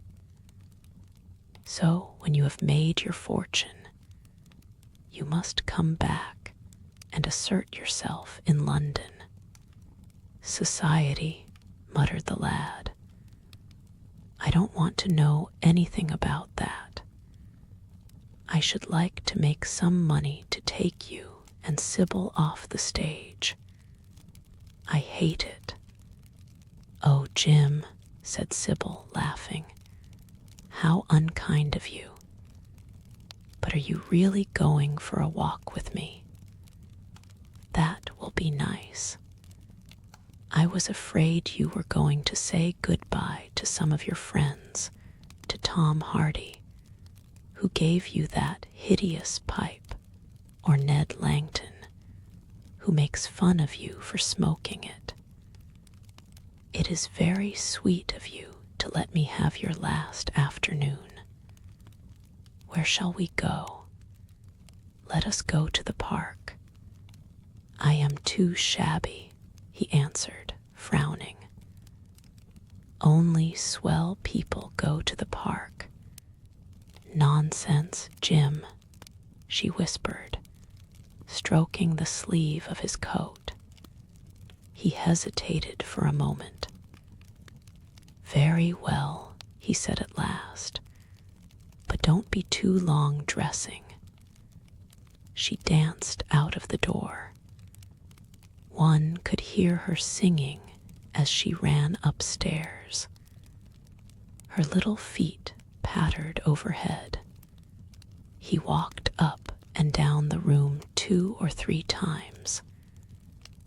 Then he turned to the still figure in the chair. Mother, are my things ready? He asked. Quite ready, James, she answered, keeping her eyes on her work. For some months past, she had felt ill at ease when she was alone with this rough, stern son of hers. Her shallow, secret nature was troubled when their eyes met. She used to wonder if he suspected anything. The silence, for he made no other observation, became intolerable to her. She began to complain. Women defend themselves by attacking, just as they attack by sudden and strange surrenders. I hope you will be contented, James, with your seafaring life, she said. You must remember that it is your own choice. You might have entered a solicitor's office. Solicitors are a very respectable class, and in the country often dine with the best families. I hate offices, and I hate clerks, he replied. But you are quite right. I have chosen my own life. All I say is, watch over Sybil, don't let her come to any harm. Mother, you must watch over her. James, you really talk very strangely. Of course I watch over Sybil. I hear a gentleman comes every night to the theater and goes behind to talk to her. Is that right? What about that? You are speaking about things you don't understand, James. In the profession, we are accustomed to receive a great deal of most gratifying attention. I myself used to receive many bouquets at one time. That was when acting was really understood. As for Sybil, I do not know at present whether her attachment is serious or not. But there is no doubt that the young man in question is a perfect gentleman. He is always most polite to me. Besides, he has the appearance of being rich, and the flowers he sends are lovely. You don't know his name, though, said the lad harshly. No, answered his mother, with a placid expression in her face. He has not yet revealed his real name. I think it is quite romantic of him. He is probably a member of the aristocracy. James Vane bit his lip. Watch over Sybil, mother, he cried. Watch over her. My son, you distress me very much. Sybil is always under my special care. Of course, if this gentleman is wealthy, there is no reason why she should not contract an alliance with him. I trust he is one of the aristocracy. He has all the appearance of it, I must say. It might be a most brilliant marriage for Sybil. They would make a charming couple. His good looks are really quite remarkable. Everybody notices them. The lad muttered something to himself and drummed on the window pane with his coarse fingers. He had just turned round to say something when the door opened and Sybil ran in.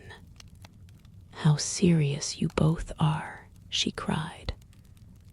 What is the matter? Nothing, he answered. I suppose one must be serious sometimes. Goodbye, mother. I will have my dinner at 5 o'clock. Everything is packed, except my shirts, so you need not trouble. Goodbye, my son, she answered, with a bow of strained stateliness. She was extremely annoyed at the tone he had adopted with her, and there was something in his look that had made her feel afraid. Kiss me, mother, said the girl. Her flower-like lips touched the withered cheek and warmed its frost. My child,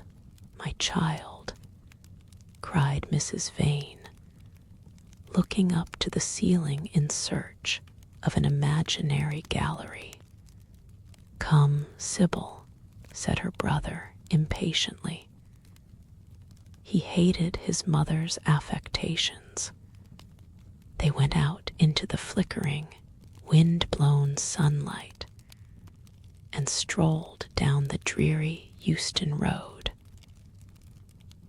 The passers-by glanced in wonder at the sullen, heavy youth who, in coarse, ill-fitting clothes, was in the company of such a graceful, refined-looking girl. He was like a common gardener walking with a rose. Jim frowned from time to time when he caught the inquisitive glance of some stranger. He had that dislike of being stared at, which comes on geniuses late in life and never leaves the commonplace. Sybil, however, was quite unconscious of the effect she was producing. Her love was trembling in laughter on her lips. She was thinking of Prince Charming, and that she might think of him all the more. She did not talk of him, prattled on about the ship in which Jim was going to sail, about the gold he was certain to find, about the wonderful heiress whose life he was to save from the wicked, red-shirted bushrangers. For he was not to remain a sailor, or a supercargo, or whatever he was going to be. Oh, no. A sailor's existence was dreadful. Fancy being cooped up in a horrid ship, with the hoarse, humpbacked waves trying to get in, and a black wind blowing the masts down and tearing the sails into long screaming ribbons. He was to leave the vessel at Melbourne, bid a polite goodbye to the captain, and go off at once to the gold fields. Before a week was over, he was to come across a large nugget of pure gold, the largest nugget that had ever been discovered, and bring it down to the coast in a wagon guarded by 6 mounted policemen. The bushrangers were to attack them 3 times and be defeated with immense slaughter. Or no, he was not to go to the gold fields at all. They were horrid places where men got intoxicated and shot each other in bar rooms and used bad language. He was to be a nice sheep farmer, and one evening, as he was riding home, he was to see the beautiful heiress being carried off by a robber on a black horse, and give chase and rescue her. Of course, she would fall in love with him, and he with her, and they would get married and come home and live in an immense house in London. Yes, there were delightful things in store for him, but he must be very good and not lose his temper or spend his money foolishly. She was only a year older than he was, but she knew so much more of life. He must be sure also to write to her by every mail, and to say his prayers each night before he went to sleep. God was very good and would watch over him. She would pray for him too, and in a few years he would come back quite rich and happy. The lad listened sulkily to her and made no answer. He was heartsick at leaving home, yet it was not this alone that made him gloomy and morose. Inexperienced though he was, he had still a strong sense of the danger of Sybil's position. This young dandy, who was making love to her, could mean her no good. He was a gentleman, and he hated him for that, hated him through some curious race instinct for which he could not account, and which for that reason was all the more dominant within him. He was conscious also of the shallowness and vanity of his mother's nature, and in that saw infinite peril for Sybil and Sybil's happiness. Children begin by loving their parents. As they grow older, they judge them. Sometimes they forgive them. His mother, he had something on his mind to ask of her, something that he had brooded on for many months of silence. A chance phrase that he had heard at the theater, a whispered sneer that had reached his ears one night as he waited at the stage door, had set loose a train of horrible thoughts. He remembered it as if it had been the lash of a hunting crop across his face. His brows knit together into a wedge-like furrow, and with a twitch of pain, he bit his underlip. "You are not listening to a word I am saying, Jim," cried Sybil, "and I am making the most delightful plans for your future. Do say something. What do you want me to say?" "Oh, that you will be a good boy and not forget us," she answered, smiling at him. He shrugged his shoulders. "You are more likely to forget me than I am to forget you, Sybil." She flushed. "What do you mean, Jim?" she asked. "You have a new friend, I hear. Who is he?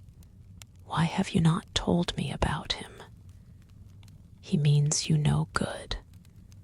"Stop, Jim," she exclaimed. "You must not say anything against him. I love him." "Why, you don't even know his name," answered the lad. "Who is he?" "I have a right to know. He is called Prince Charming. Don't you like the name?"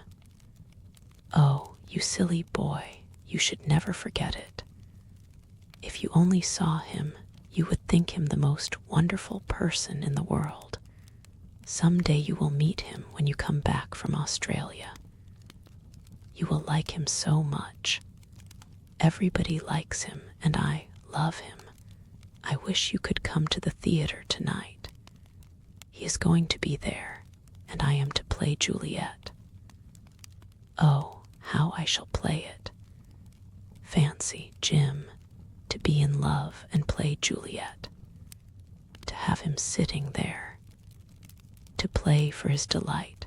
I am afraid I may frighten the company, frighten or enthrall them. To be in love is to surpass oneself. Poor dreadful Mr. Isaacs will be shouting genius to his loafers at the bar. He has preached me as a dogma tonight. He will announce me as a revelation. I feel it. And it is all his only, Prince Charming, my wonderful lover, my God of graces. But I am poor beside him. Poor. What does that matter? When poverty creeps in at the door, love flies in through the window. Our proverbs want rewriting.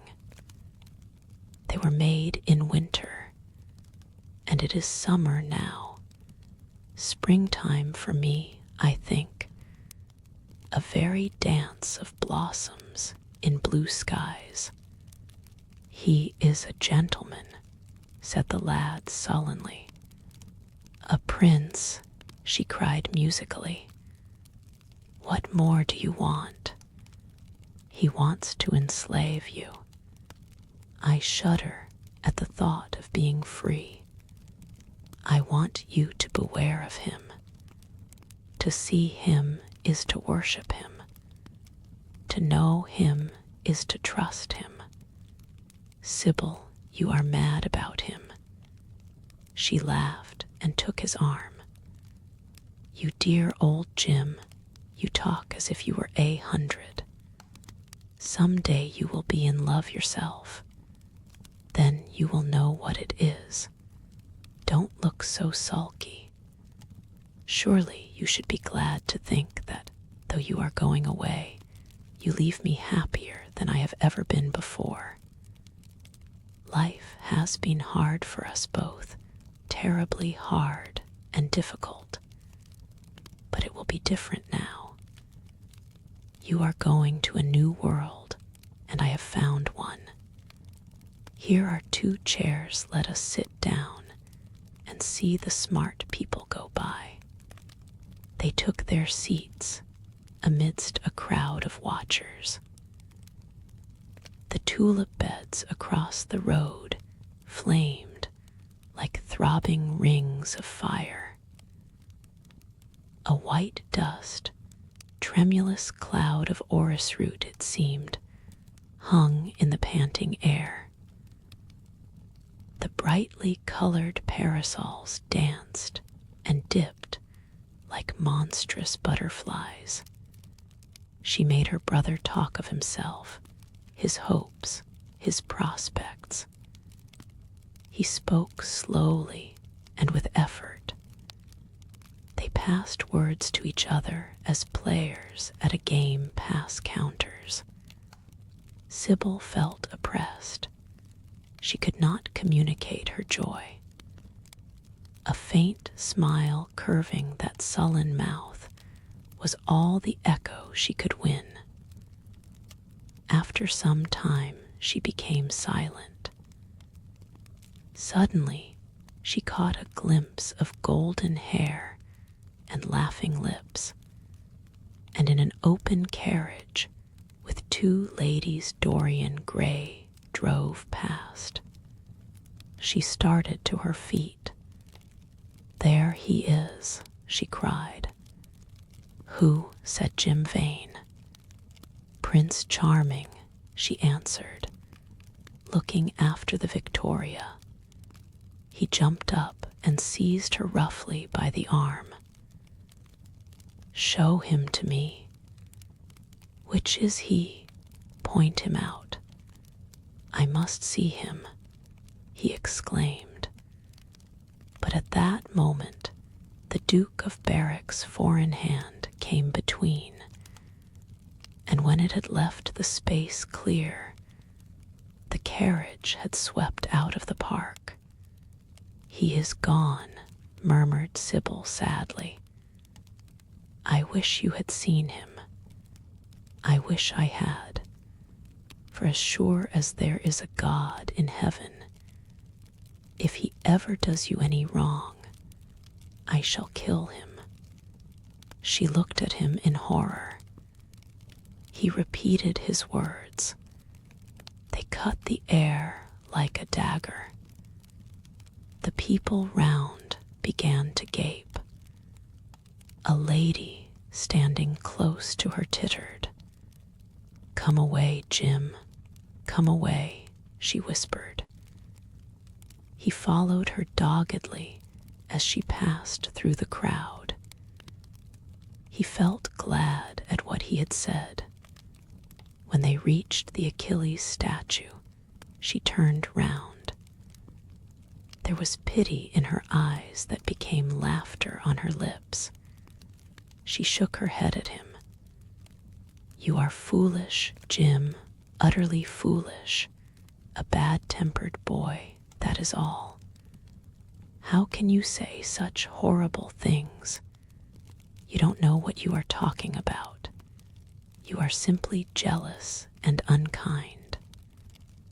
Ah, I wish you would fall in love. Love makes people good, and what you said was wicked." "I am 16, he answered, "and I know what I am about. Mother is no help to you. She doesn't understand how to look after you. Wish now that I was not going to Australia at all. I have a great mind to chuck the whole thing up. I would, if my articles hadn't been signed. Oh, don't be so serious, Jim. You are like one of the heroes of those silly melodramas Mother used to be so fond of acting in. I am not going to quarrel with you. I have seen him, and oh, to see him is perfect happiness. We won't quarrel. I know you would never harm anyone I love, would you? Not as long as you love him, I suppose, was the sullen answer. I shall love him forever, she cried. And he, forever too. He had better. She shrank from him. Then she laughed and put her hand on his arm. He was merely a boy. At the Marble Arch, they hailed an omnibus, which left them close to their shabby home in the Euston Road. It was after 5 o'clock, and Sybil had to lie down for a couple of hours before acting. Jim insisted that she should do so. He said that he would sooner part with her when their mother was not present. She would be sure to make a scene, and he detested scenes of every kind. In Sybil's own room they parted. There was jealousy in the lad's heart, and a fierce, murderous hatred of the stranger who, as it seemed to him, had come between them. Yet, when her arms were flung round his neck, and her fingers strayed through his hair, he softened and kissed her with real affection. There were tears in his eyes as he went downstairs. His mother was waiting for him below. She grumbled at his unpunctuality as he entered. He made no answer, but sat down to his meager meal. The flies buzzed round the table and crawled over the stained cloth. Through the rumble of omnibuses and the clatter of street cabs, he could hear the droning voice devouring each minute that was left to him. After some time, he thrust away his plate and put his head in his hands. He felt that he had a right to know. It should have been told to him before, if it was as he suspected. Leaden with fear, his mother watched him. Words dropped mechanically from her lips. A tattered lace handkerchief twitched in her fingers. When the clock struck 6, he got up and went to the door. Then he turned back and looked at her. Their eyes met. In hers he saw a wild appeal for mercy. It enraged him. "Mother, I have something to ask you," he said. Her eyes wandered vaguely about the room. She made no answer. "Tell me the truth. I have a right to know. Were you married to my father?" She heaved a deep sigh. It was a sigh of relief. The terrible moment, the moment that night and day, for weeks and months, she had dreaded, had come at last, and yet she felt no terror. Indeed, in some measure it was a disappointment to her. The vulgar directness of the question called for a direct answer. The situation had not been gradually led up to. It was crude. It reminded her of a bad rehearsal. "No," she answered, wondering at the harsh simplicity of life. "My father was a scoundrel then," cried the lad, clenching his fists. She shook her head. "I knew he was not free. We loved each other very much. If he had lived, he would have made provision for us. Don't speak against him, my son. He was your father and a gentleman. Indeed, he was highly connected. An oath broke from his lips. "I don't care for myself," he exclaimed, "but don't let Sybil. It is a gentleman, isn't it, who is in love with her, or says he is? Highly connected, too, I suppose." For a moment, a hideous sense of humiliation came over the woman. Her head drooped. She wiped her eyes with shaking hands. "Sybil has a mother," she murmured. "I had none." The lad was touched. He went towards her, and stooping down, he kissed her. "I am sorry if I have pained you by asking about my father," he said, "but I could not help it. I must go now. Goodbye. Don't forget that you will have only one child now to look after. And believe me that if this man wrongs my sister, I will find out who he is, track him down, and kill him like a dog. I swear it." The exaggerated folly of the threat, the passionate gesture that accompanied it, the mad melodramatic words, made life seem more vivid to her. She was familiar with the atmosphere. She breathed more freely, and for the first time for many months, she really admired her son. She would have liked to have continued the scene on the same emotional scale, but he cut her short. Trunks had to be carried down, and mufflers looked for. The lodging-house drudge bustled in and out. There was the bargaining with the cabman. The moment was lost in vulgar details. It was with a renewed feeling of disappointment that she waved the tattered lace handkerchief from the window as her son drove away. She was conscious that a great opportunity had been wasted.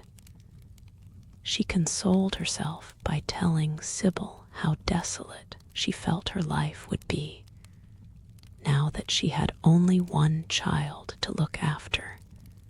She remembered the phrase. It had pleased her. Of the threat, she said nothing. It was vividly and dramatically expressed. She felt that they would all laugh at it some day. Chapter VIII. "I suppose you have heard the news, Basil," said Lord Henry, that evening, as Hallward was shown into a little private room at the Bristol, where dinner had been laid for 3. "No, Harry," answered the artist, giving his hat and coat to the bowing waiter. "What is it?" "Nothing about politics, I hope. They don't interest me. There is hardly a single person in the House of Commons worth painting, though many of them would be the better for a little whitewashing. Dorian Gray is engaged to be married," said Lord Henry. Watching him as he spoke, Hallward started and then frowned. "Dorian engaged to be married," he cried. "Impossible. It is perfectly true." "To whom?" "To some little actress or other. I can't believe it. Dorian is far too sensible. Dorian is far too wise not to do foolish things now and then. My dear Basil, marriage is hardly a thing that one can do now. And then, Harry, except in America, rejoined Lord Henry languidly. But I didn't say he was married. I said he was engaged to be married. There is a great difference. I have a distinct remembrance of being married, but I have no recollection at all of being engaged. I am inclined to think that I never was engaged. But think of Dorian's birth and position and wealth. It would be absurd for him to marry so much beneath him. If you want to make him marry this girl, tell him that, Basil. He is sure to do it then. Whenever a man does a thoroughly stupid thing, it is always from the noblest motives. I hope the girl is good, Harry. I don't want to see Dorian tied to some vile creature who might degrade his nature and ruin his intellect. Oh, she is better than good, she is beautiful, murmured Lord Henry, sipping a glass of vermouth and orange bitters. Dorian says she is beautiful, and he is not often wrong about things of that kind. Your portrait of him has quickened his appreciation of the personal appearance of other people. It has had that excellent effect, amongst others. We are to see her tonight, if that boy doesn't forget his appointment. Are you serious? Quite serious, Basil.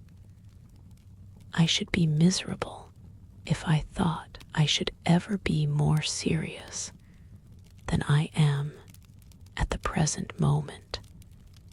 But do you approve of it, Harry? Asked the painter, walking up and down the room and biting his lip. You can't approve of it, possibly. It is some silly infatuation. I never approve or disapprove of anything now. It is an absurd attitude to take towards life. We are not sent into the world to air our moral prejudices. I never take any notice of what common people say, and I never interfere with what charming people do. If a personality fascinates me, whatever mode of expression that personality selects is absolutely delightful to me. Dorian Gray falls in love with a beautiful girl who acts Juliet and proposes to marry her. Why not? If he wedded Messalina, he would be none the less interesting. You know I am not a champion of marriage. The real drawback to marriage is that it makes one unselfish, and unselfish people are colorless. They lack individuality. Still, there are certain temperaments that marriage makes more complex. They retain their egotism and add to it many other egos. They are forced to have more than one life. They become more highly organized, and to be highly organized is, I should fancy, the object of man's existence. Besides, every experience is of value, and whatever one may say against marriage, it is certainly an experience. I hope that Dorian Gray will make this girl his wife, passionately adore her for 6 months, and then suddenly become fascinated by someone else. He would be a wonderful study. You don't mean a single word of all that, Harry. You know you don't. If Dorian Gray's life were spoiled, no one would be sorrier than yourself. You are much better than you pretend to be. Lord Henry laughed. The reason we all like to think so well of others is that we are all afraid for ourselves. The basis of optimism is sheer terror. We think that we are generous because we credit our neighbor with the possession of those virtues that are likely to be a benefit to us. We praise the banker that we may overdraw our account, and find good qualities in the highwayman in the hope that he may spare our pockets.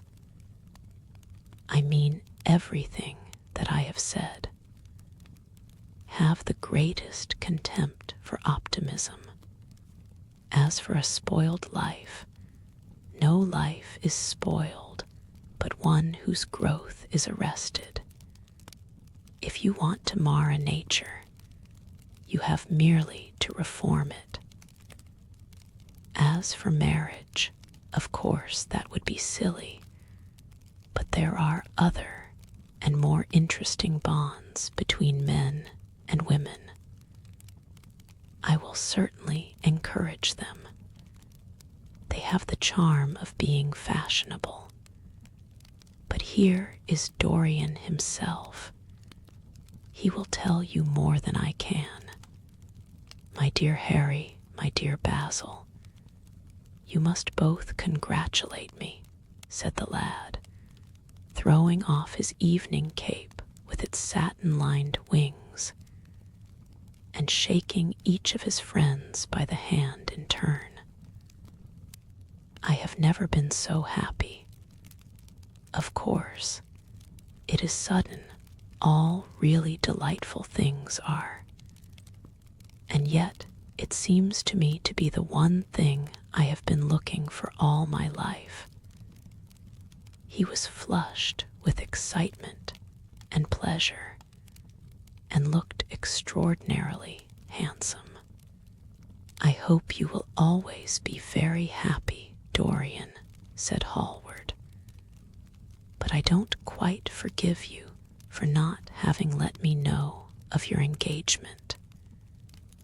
You let Harry know, and I don't forgive you for being late for dinner, broke in Lord Henry, putting his hand on the lad's shoulder and smiling as he spoke. Come, let us sit down and try what the new chef here is like, and then you will tell us how it all came about. There is really not much to tell, cried Dorian, as they took their seats at the small round table. What happened was simply this. After I left you yesterday evening, Harry, I dressed, had some dinner at that little Italian restaurant in Rupert Street you introduced me to, and went down at 8 o'clock to the theater. Sybil was playing Rosalind. Of course, the scenery was dreadful and the Orlando absurd. But Sybil, you should have seen her. When she came on in her boy's clothes, she was perfectly wonderful. She wore a moss-colored velvet jerkin with cinnamon sleeves, slim, brown cross-gartered hose, a dainty little green cap with a hawk's feather caught in a jewel, and a hooded cloak lined with dull red. She had never seemed to me more exquisite. She had all the delicate grace of that Tanagra figurine that you have in your studio, Basil. Her hair clustered round her face like dark leaves round a pale rose. As for her acting, well, you shall see her tonight. She is simply a born artist. I sat in the dingy box absolutely enthralled. I forgot that I was in London and in the 19th century. I was away with my love in a forest that no man had ever seen. After the performance was over, I went behind and spoke to her. As we were sitting together, suddenly there came into her eyes a look that I had never seen there before. My lips moved towards hers. We kissed each other. I can't describe to you what I felt at that moment. It seemed to me that all my life had been narrowed to one perfect point of rose-colored joy. She trembled all over and shook like a white narcissus. Then she flung herself on her knees and kissed my hands. I feel that I should not tell you all this, but I can't help it. Of course, our engagement is a dead secret. She has not even told her own mother. Don't know what my guardians will say. Lord Radley is sure to be furious. I don't care. I shall be of age in less than a year, and then I can do what I like.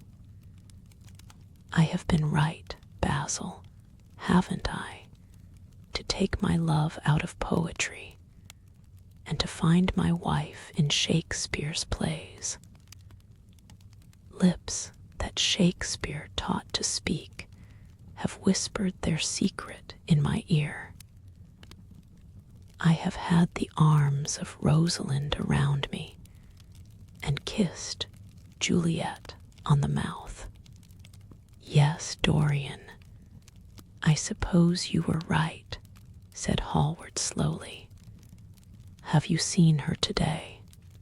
Asked Lord Henry. Dorian Gray shook his head. I left her in the forest of Arden. I shall find her in an orchard in Verona. Lord Henry sipped his champagne in a meditative manner. At what particular point did you mention the word marriage, Dorian? And what did she say in answer? Perhaps you forgot all about it. My dear Harry, I did not treat it as a business transaction, and I did not make any formal proposal. I told her that I loved her, and she said she was not worthy to be my wife. Not worthy. Why, the whole world is nothing to me compared with her. Women are wonderfully practical, murmured Lord Henry. Much more practical than we are. In situations of that kind, we often forget to say anything about marriage, and they always remind us. Hallward laid his hand upon his arm. Don't, Harry. You have annoyed Dorian. He is not like other men. He would never bring misery upon anyone. His nature is too fine for that. Lord Henry looked across the table. Dorian is never annoyed with me, he answered. I asked the question for the best reason possible, for the only reason, indeed, that excuses one for asking any question, simple curiosity. I have a theory that it is always the women who propose to us, and not we who propose to the women, except, of course, in middle-class life. Then the middle classes are not modern. Dorian Gray laughed and tossed his head. You are quite incorrigible, Harry, but I don't mind. It is impossible to be angry with you. When you see Sybil Vane, you will feel that the man who could wrong her would be a beast without a heart. I cannot understand how anyone can wish to shame the thing he loves. I love Sybil Vane. I want to place her on a pedestal of gold and to see the world worship the woman who is mine. What is marriage? An irrevocable vow. You mock at it for that. Ah, don't mock.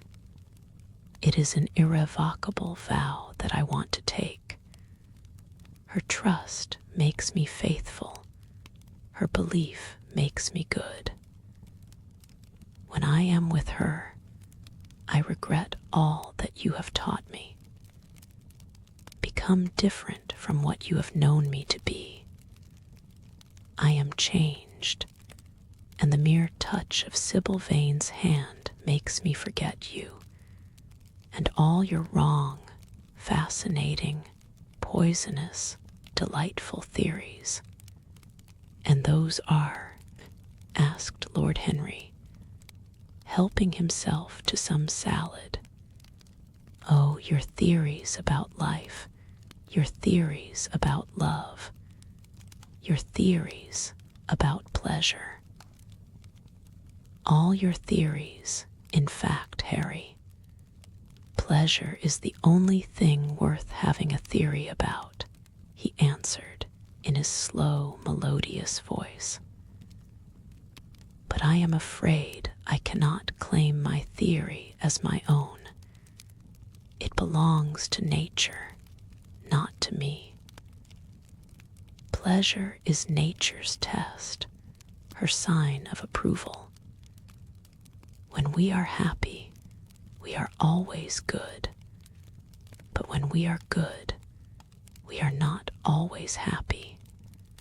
Ah, but what do you mean by good? Cried Basil Hallward. Yes, echoed Dorian, leaning back in his chair and looking at Lord Henry over the heavy clusters of purple-lipped irises that stood in the center of the table. What do you mean by good, Harry? Be good is to be in harmony with oneself, he replied, touching the thin stem of his glass with his pale, fine-pointed fingers. Discord is to be forced to be in harmony with others. One's own life, that is the important thing. As for the lives of one's neighbors, if one wishes to be a prig or a Puritan, one can flaunt one's moral views about them, but they are not one's concern. Besides, individualism has really the higher aim.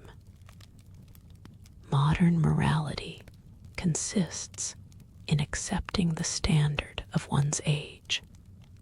I consider that for any man of culture to accept the standard of his age is a form of the grossest immorality. But surely, if one lives merely for oneself, Harry, one pays a terrible price for doing so, suggested the painter. Yes, we are overcharged for everything nowadays. I should fancy that the real tragedy of the poor is that they can afford nothing but self-denial. Beautiful sins, like beautiful things, are the privilege of the rich. One has to pay in other ways, but money. What sort of ways, Basil? Oh, I should fancy in remorse, in suffering, in? Well, in the consciousness of degradation. Lord Henry shrugged his shoulders. My dear fellow, medieval art is charming, but medieval emotions are out of date. One can use them in fiction, of course, but then the only things that one can use in fiction are the things that one has ceased to use in fact. Believe me, no civilized man ever regrets a pleasure, and no uncivilized man ever knows what a pleasure is. I know what pleasure is, cried Dorian Gray. It is to adore someone. That is certainly better than being adored, he answered, toying with some fruits. Being adored is a nuisance. Women treat us just as humanity treats its gods. They worship us and are always bothering us to do something for them. I should have said that whatever they ask for they had first given to us, murmured the lad gravely. They create love in our natures. They have a right to demand it back. That is quite true, Dorian, cried Hallward. Nothing is ever quite true, said Lord Henry. This is, interrupted Dorian. You must admit, Harry, that women give to men the very gold of their lives. Possibly, he sighed, but they invariably want it back in such very small change. That is the worry. Women, as some witty Frenchman once put it, inspire us with the desire to do masterpieces and always prevent us from carrying them out. Harry, you are dreadful. I don't know why I like you so much. You will always like me, Dorian, he replied. Will you have some coffee, you fellows? Waiter, bring coffee and fine champagne and some cigarettes. No, don't mind the cigarettes, I have some. Basil, I can't allow you to smoke cigars. You must have a cigarette. A cigarette is the perfect type of a perfect pleasure. It is exquisite, and it leaves one unsatisfied. What more can one want? Yes, Dorian, you will always be fond of me. I represent to you all the sins you have never had the courage to commit. What nonsense you talk, Harry, cried the lad, taking a light from a fire-breathing silver dragon that the waiter had placed on the table. Let us go down to the theater. When Sybil comes on the stage, you will have a new ideal of life. She will represent something to you that you have never known. I have known everything, said Lord Henry, with a tired look in his eyes. But I am always ready for a new emotion. I am afraid, however, that, for me at any rate, there is no such thing. Still, your wonderful girl may thrill me. I love acting. It is so much more real than life. Let us go, Dorian. You will come with me. I am so sorry, Basil, but there is only room for two in the brougham. You must follow us in a hansom. They got up and put on their coats, sipping their coffee standing. painter was silent and preoccupied. There was a gloom over him. He could not bear this marriage, and yet it seemed to him to be better than many other things that might have happened. After a few minutes, they all passed downstairs. He drove off by himself, as had been arranged, and watched the flashing lights of the little brougham in front of him. A strange sense of loss came over him. He felt that Dorian Gray would never again be to him all that he had been in the past. Life had come between them. His eyes darkened, and the crowded, flaring streets became blurred to his eyes. When the cab drew up at the theater, it seemed to him that he had grown years older. Chapter VIII.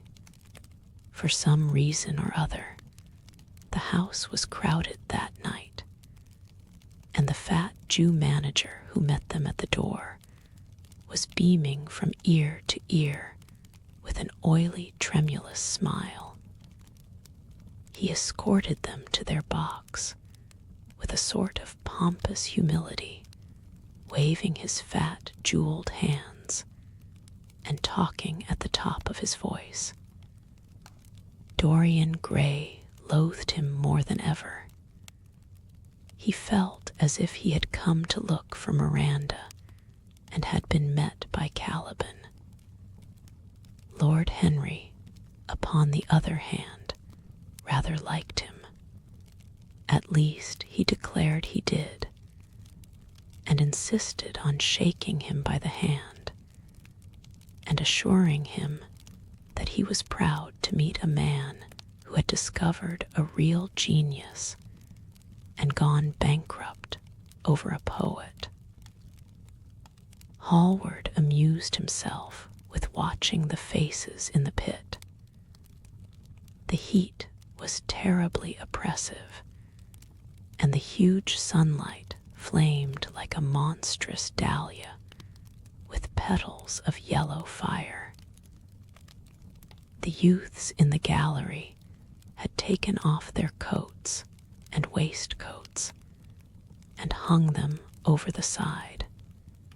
They talked to each other across the theater and shared their oranges with the tawdry girls who sat beside them. Some women were laughing in the pit. Their voices were horribly shrill and discordant.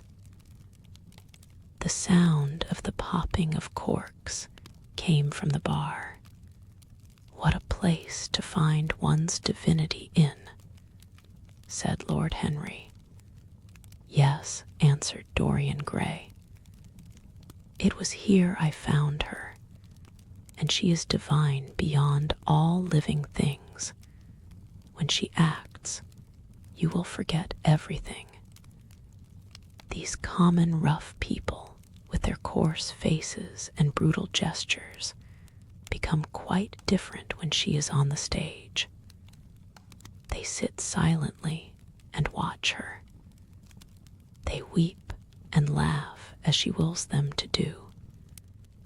She makes them as responsive as a violin. She spiritualizes them, and one feels that they are of the same flesh and blood as oneself. The same flesh and blood as oneself. Oh, I hope not, exclaimed Lord Henry, who was scanning the occupants of the gallery through his opera glass. Don't pay any attention to him, Dorian, said the painter. I understand what you mean, and I believe in this girl. Anyone you love must be marvelous, and any girl who has the effect you describe must be fine and noble. To spiritualize one's age, that is something worth doing. If this girl can give a soul to those who have lived without one, if she can create the sense of beauty in people whose lives have been sordid and ugly, if she can strip them of their selfishness and lend them tears for sorrows that are not their own, she is worthy of all your adoration, worthy of the adoration of the world. This marriage is quite right. I did not think so at first, but I admit it now. The gods made Sibyl Vane for you. Without her, you would have been incomplete. Thanks, Basil, answered Dorian Gray, pressing his hand. I knew that you would understand me. Harry is so cynical, he terrifies me. But here is the orchestra. It is quite dreadful, but it only lasts for about 5 minutes. Then the curtain rises, and you will see the girl to whom I am going to give all my life, to whom I have given everything that is good in me. A quarter of an hour afterwards, amidst an extraordinary turmoil of applause, Sibyl Vane stepped onto the stage. Yes, she was certainly lovely to look at, one of the loveliest creatures, Lord Henry thought, that he had ever seen. There was something of the fawn in her shy grace and startled eyes. A faint blush, like the shadow of a rose in a mirror of silver, came to her cheeks as she glanced at the crowded, enthusiastic house. She stepped back a few paces, and her lips seemed to tremble. Basil Hallward leaped to his feet and began to applaud. Motionless, and as one in a dream, sat Dorian Gray, gazing at her. Lord Henry peered through his glasses, murmuring, "Charming, charming." The scene was the hall of Capulet's house, and Romeo in his pilgrim's dress had entered with Mercutio and his other friends. The band, such as it was, struck up a few bars of music, and the dance began. Through the crowd of ungainly, shabbily dressed actors, Sibyl Vane moved like a creature from a finer world. Her body swayed while she danced, as a plant sways in the water. The curves of her throat were the curves of a white lily. Her hands seemed to be made of cool ivory, yet she was curiously listless. She showed no sign of joy when her eyes rested on Romeo.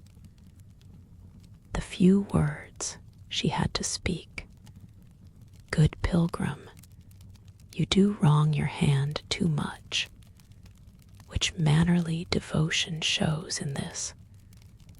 For saints have hands that pilgrims' hands do touch, and palm to palm is holy Palmer's kiss. With the brief dialogue that follows, were spoken in a thoroughly artificial manner. The voice was exquisite, but from the point of view of tone, it was absolutely false. It was wrong in color. It took away all the life from the verse. It made the passion unreal. Dorian Gray grew pale as he watched her. He was puzzled and anxious. Neither of his friends dared to say anything to him. She seemed to them to be absolutely incompetent. They were horribly disappointed, yet they felt that the true test of any Juliet is the balcony scene of the second act. They waited for that. If she failed there was nothing in her. She looked charming as she came out in the moonlight. That could not be denied, but the staginess of her acting was unbearable and grew worse as she went on. Her gestures became absurdly artificial. She overemphasized everything that she had to say. The beautiful passage, "Thou knowest the mask of night is on my face, else would a maiden blush bepaint my cheek, for that which thou hast heard me speak tonight," was declaimed with the painful precision of a schoolgirl who has been taught to recite by some second-rate professor of elocution. When she leaned over the balcony and came to those wonderful lines, "Although I joy in thee, I have no joy of this contract tonight. It is too rash, too unadvised, too sudden, too like the lightning, which doth cease to be ere one can say, it lightens. Sweet, good night. This bud of love by summer's ripening breath may prove a beauteous flower when next we meet." She spoke the words as though they conveyed no meaning to her. It was not nervousness. Indeed, so far from being nervous, she was absolutely self-contained. It was simply bad art. She was a complete failure.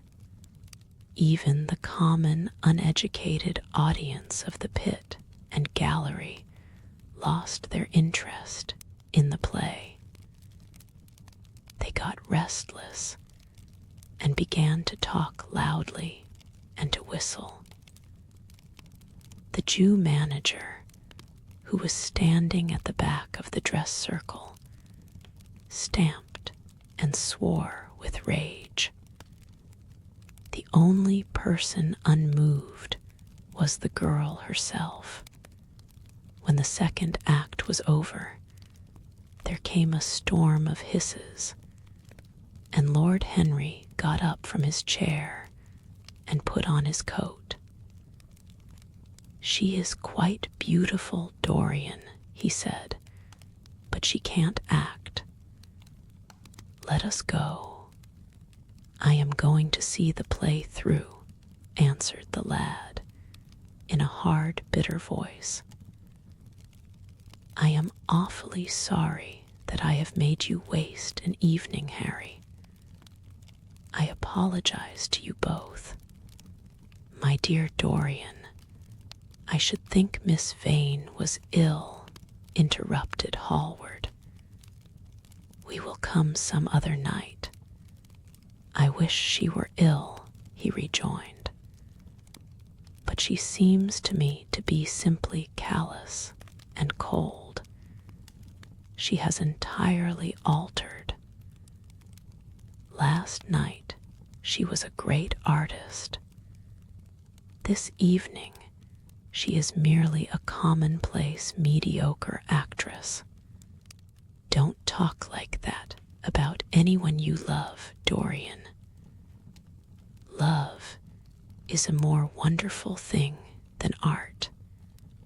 They are are both simply forms of imitation," remarked Lord Henry. "But do let us go. Dorian, you must not stay here any longer.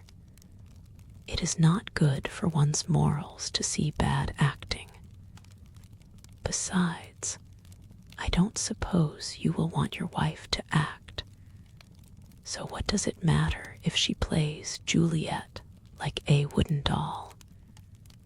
She is very lovely, and if she knows as little about life as she does about acting, she will be a delightful experience. There are only two kinds of people who are really fascinating: people who know absolutely everything, and people who know absolutely nothing. Good heavens, my dear boy, don't look so tragic. The secret of remaining young is never to have an emotion that is unbecoming. Come to the club with Basil and myself. We will smoke cigarettes and drink to the beauty of Sybil Vane. She is beautiful. What more can you want?" "Go away, Harry," cried the lad. "I want to be alone. Basil, you must go. Ah, can't you see that my heart is breaking?" The hot tears came to his eyes. His lips trembled, and rushing to the back of the box, he leaned up against the wall, hiding his face in his hands. "Let us go, Basil," said Lord Henry, with a strange tenderness in his voice, and the two young men passed out together. A few moments afterwards, the footlights flared up, and the curtain rose on the third act. Dorian Gray went back to his seat. He looked pale and proud and indifferent.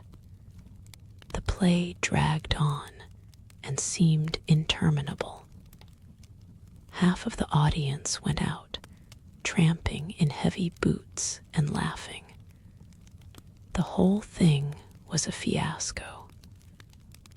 The last act was played to almost empty benches. The curtain went down on a titter and some groans.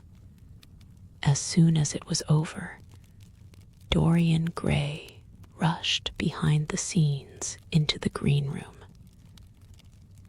The girl was standing there alone, with a look of triumph on her face. Her eyes were lit with an exquisite fire. There was a radiance about her. Her parted lips were smiling over some secret of their own. When he entered, she looked at him, and an expression of infinite joy came over her. "How badly I acted tonight, Dorian," she cried.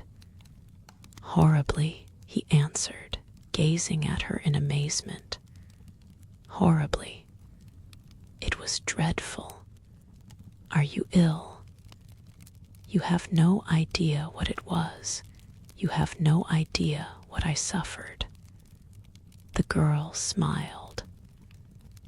"Dorian," she answered, lingering over his name with long-drawn music in her voice, as though it were sweeter than honey to the red petals of her mouth. "Dorian, you should have understood. But you understand now, don't you?" "Understand what?" he asked angrily. "Why I was so bad tonight. Why I shall always be bad. Why I shall never act well again." He shrugged his shoulders. "You are ill, I suppose. When you are ill, you shouldn't act. You make yourself ridiculous. My friends were bored. I was bored.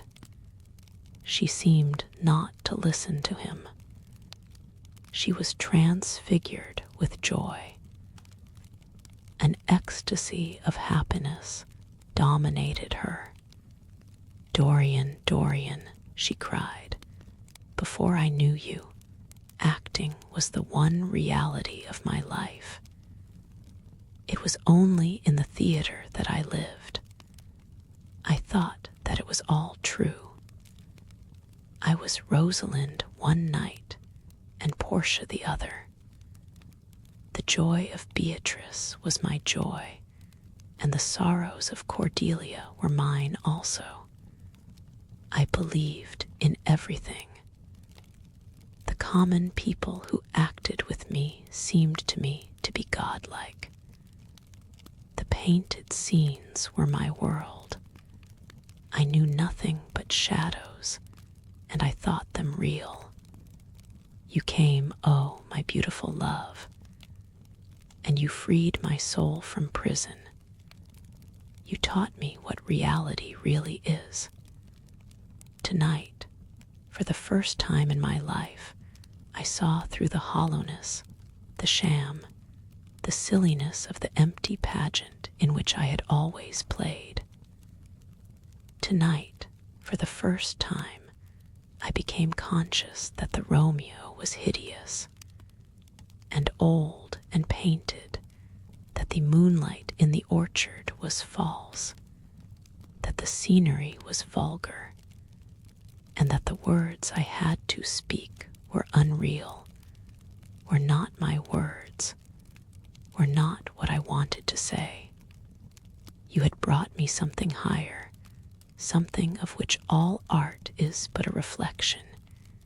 You had made me understand what love really is. My love, Prince Charming, Prince of Life, I have grown sick of shadows. You are more to me than all art can ever be. What have I to do with the puppets of a play? When I came on tonight, I could not understand how it was that everything had gone from me. I thought that I was going to be wonderful.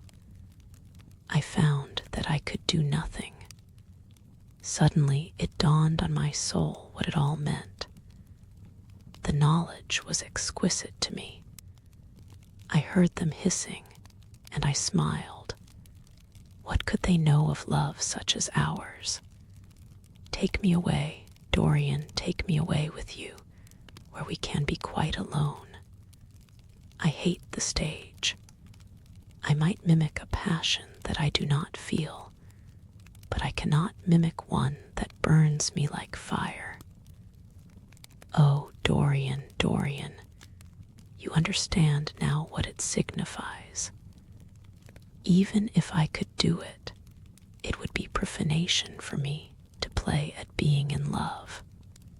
You have made me see that. He flung himself down on the sofa and turned away his face. You have killed my love, he muttered. She looked at him in wonder and laughed. He made no answer. She came across to him and with her little fingers stroked his hair. She knelt down and pressed his hands to her lips. He drew them away, and a shudder ran through him. Then he leaped up and went to the door. Yes, he cried, you have killed my love. You used to stir my imagination. Now you don't even stir my curiosity. You simply produce no effect. I loved you because you were marvelous, because you had genius and intellect, because you realized the dreams of great poets and gave shape and substance to the shadows of art. You have thrown it all away. You are shallow and stupid. My God, How mad I was to love you. What a fool I have been. You are nothing to me now. I will never see you again. I will never think of you. I will never mention your name. You don't know what you were to me once. Why once? Oh, I can't bear to think of it. I wish I had never laid eyes upon you. You have spoiled the romance of my life.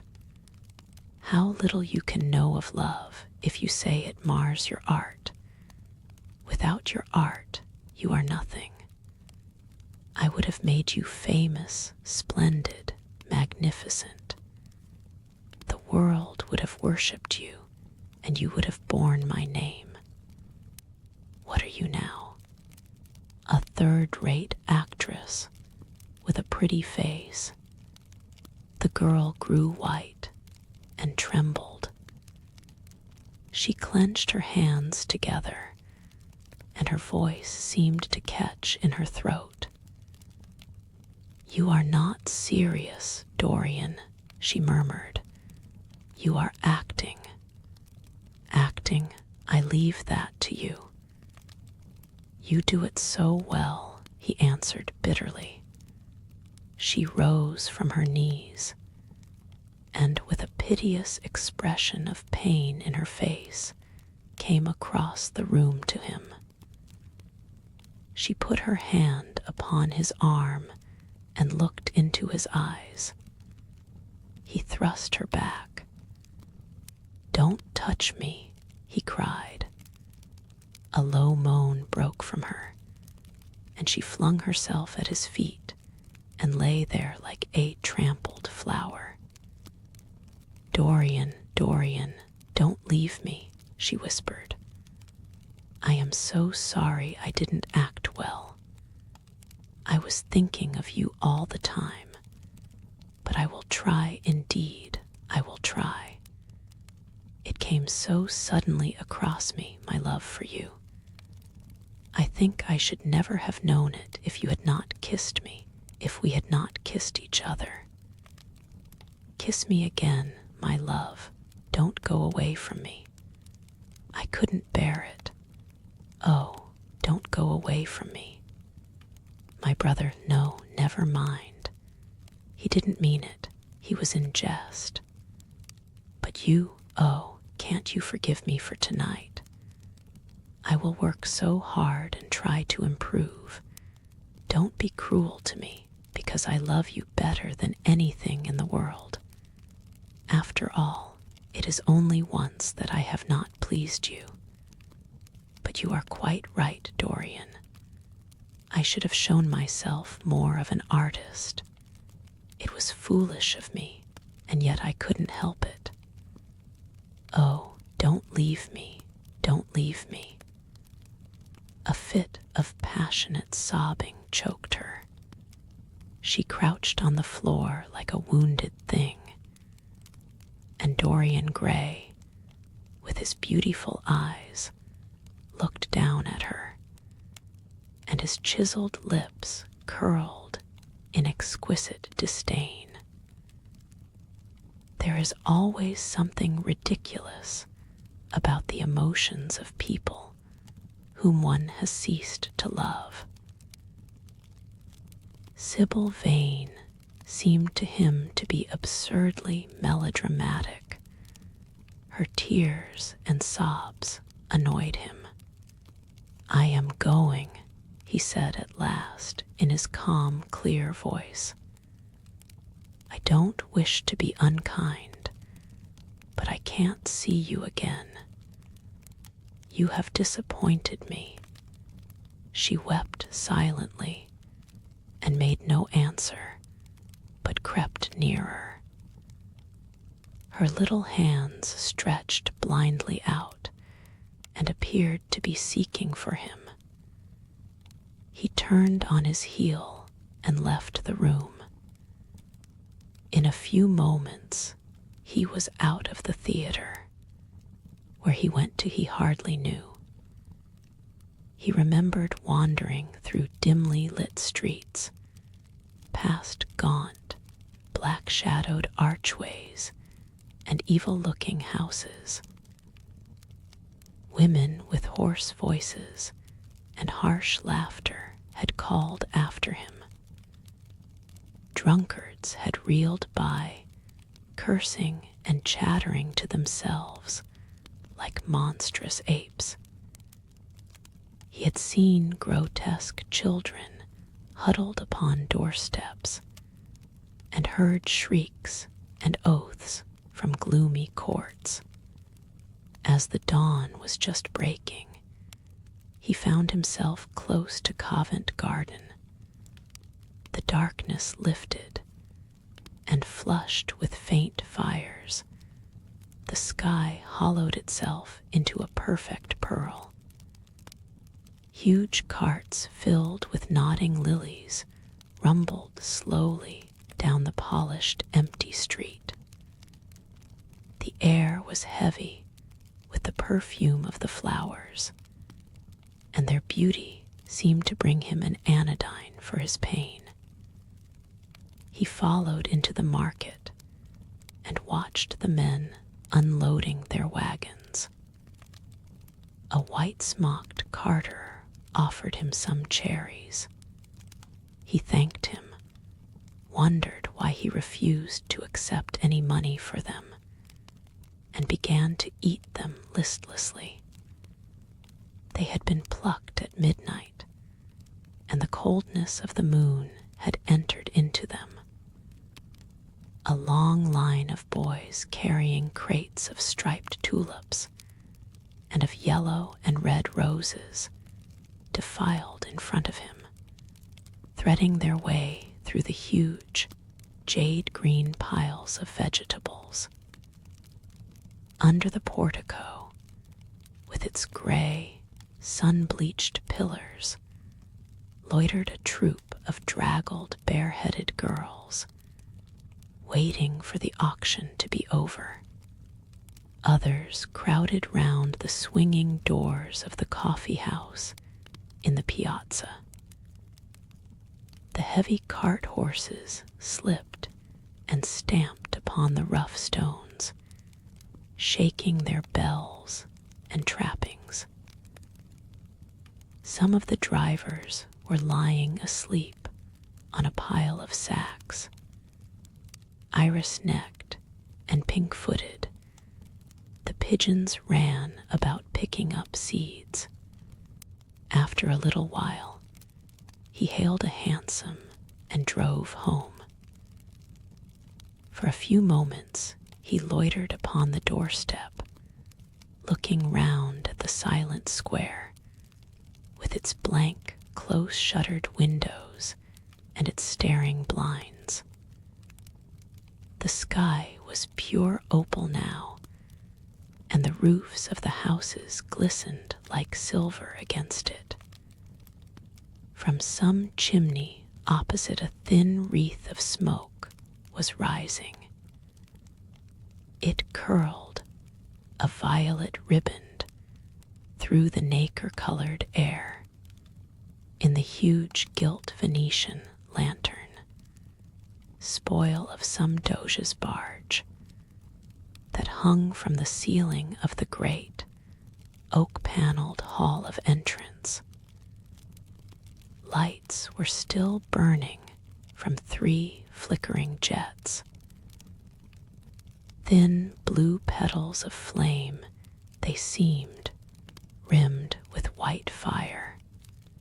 He turned them out, and having thrown his hat and cape on the table, passed through the library towards the door of his bedroom, a large octagonal chamber on the ground floor that, in his newborn feeling for luxury, he had just decorated for himself, and hung with some curious Renaissance tapestries that had been discovered stored in a disused attic at Selby Royal. As he was turning the handle of the door, his eye fell upon the portrait Basil Hallward had painted of him. he started back as if in surprise. Then he went on into his own room, looking somewhat puzzled. After he had taken the buttonhole out of his coat, he seemed to hesitate. Finally, he came back, went over to the picture, and examined it. In the dim, arrested light that struggled through the cream-colored silk blinds, the face appeared to him to be a little changed. The expression looked different. One would have said that there was a touch of cruelty in the mouth. It was certainly strange. He turned round and, walking to the window, drew up the blind. The bright dawn flooded the room and swept the fantastic shadows into dusky corners where they lay shuddering. But the strange expression that he had noticed in the face of the portrait seemed to linger there, to be more intensified even. The quivering, ardent sunlight showed him the lines of cruelty round the mouth, as clearly as if he had been looking into a mirror after he had done some dreadful thing. He winced, and taking up from the table an oval glass framed in ivory cupids, one of Lord Henry's many presents to him, glanced hurriedly into its polished depths. No line like that warped his red lips. What did it mean? He rubbed his eyes and came close to the picture and examined it again. There were no signs of any change when he looked into the actual painting, and yet there was no doubt that the whole expression had altered. It was not a mere fancy of his own. The thing was horribly apparent. He threw himself into a chair and began to think. Suddenly, there flashed across his mind what he had said in Basil Hallward's studio the day the picture had been finished. Yes, he remembered it perfectly. He had uttered a mad wish that he himself might remain young, and the portrait grow old, that his own beauty might be untarnished, and the face on the canvas bear the burden of his passions and his sins, that the painted image might be seared with the lines of suffering and thought, and that he might keep all the delicate bloom and loveliness of his then just conscious boyhood. Surely his wish had not been fulfilled. Such things were impossible. It seemed monstrous even to think of them. And yet there was the picture before him, with the touch of cruelty in the mouth. Cruelty had he been cruel. It was the girl's fault, not his.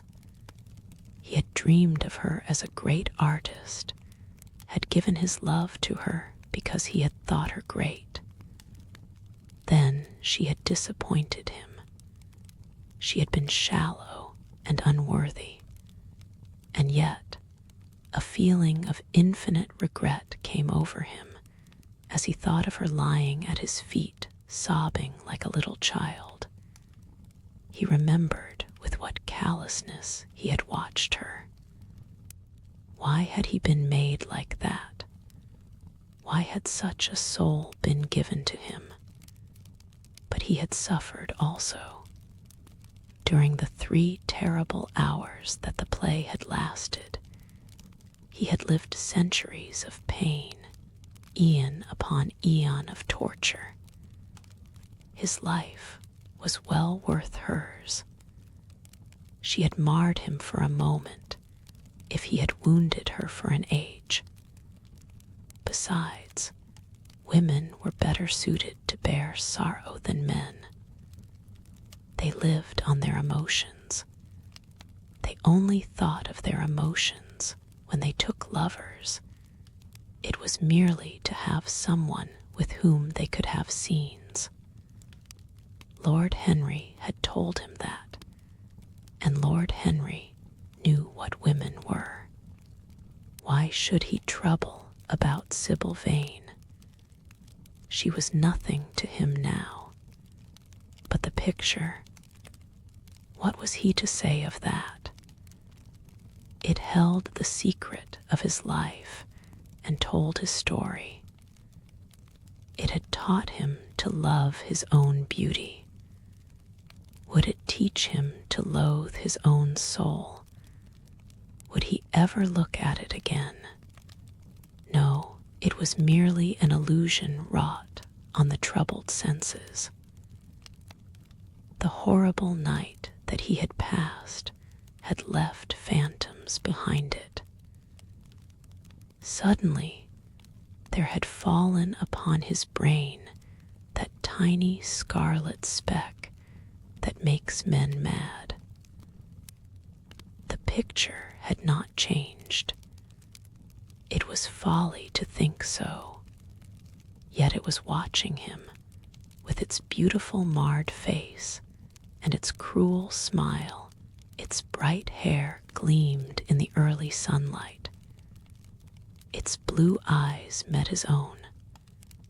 A sense of infinite pity, not for himself, but for the painted image of himself, came over him.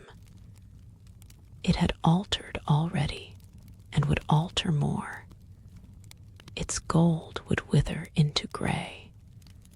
Its red and white roses would die. For every sin that he committed, a stain would fleck and wreck its fairness. But he would not sin. The picture, changed or unchanged, would be to him the visible emblem of conscience. He would resist temptation.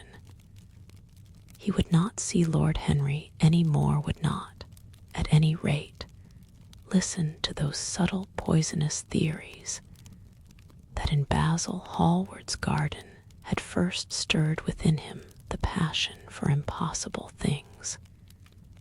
He would go back to Sybil Vane, make her amends, marry her, try to love her again. Yes, it was his duty to do so. She must have suffered more than he had. Poor child. He had been selfish and cruel to her. The fascination that she had exercised over him would return. They would be happy together. His life with her would be beautiful and pure. He got up from his chair and drew a large screen right in front of the portrait, shuddering as he glanced at it. How horrible, he murmured to himself, and he walked across to the window and opened it. When he stepped out onto the grass, he drew a deep breath. The fresh morning air seemed to drive away all his somber passions. He thought only of Sybil. A faint echo of his love came back to him. He repeated her name over and over again. The birds that were singing in the dew-drenched garden seemed to be telling the flowers about her. Chapter VIII. It was long past noon when he awoke. His valet had crept several times on tiptoe into the room to see if he was stirring. and had wondered what made his young master sleep so late. Finally, his bell sounded, and Victor came in softly with a cup of tea and a pile of letters on a small tray of old Sevres china, and drew back the olive satin curtains with their shimmering blue lining that hung in front of the 3 tall windows. "Monsieur has well slept this morning," he said, smiling. "What o'clock is it, Victor?" asked Dorian Gray drowsily. "1 hour and a quarter, monsieur." How late it was. He sat up, and having sipped some tea, turned over his letters. One of them was from Lord Henry, and had been brought by hand that morning. He hesitated for a moment, and then put it aside. The others he opened listlessly.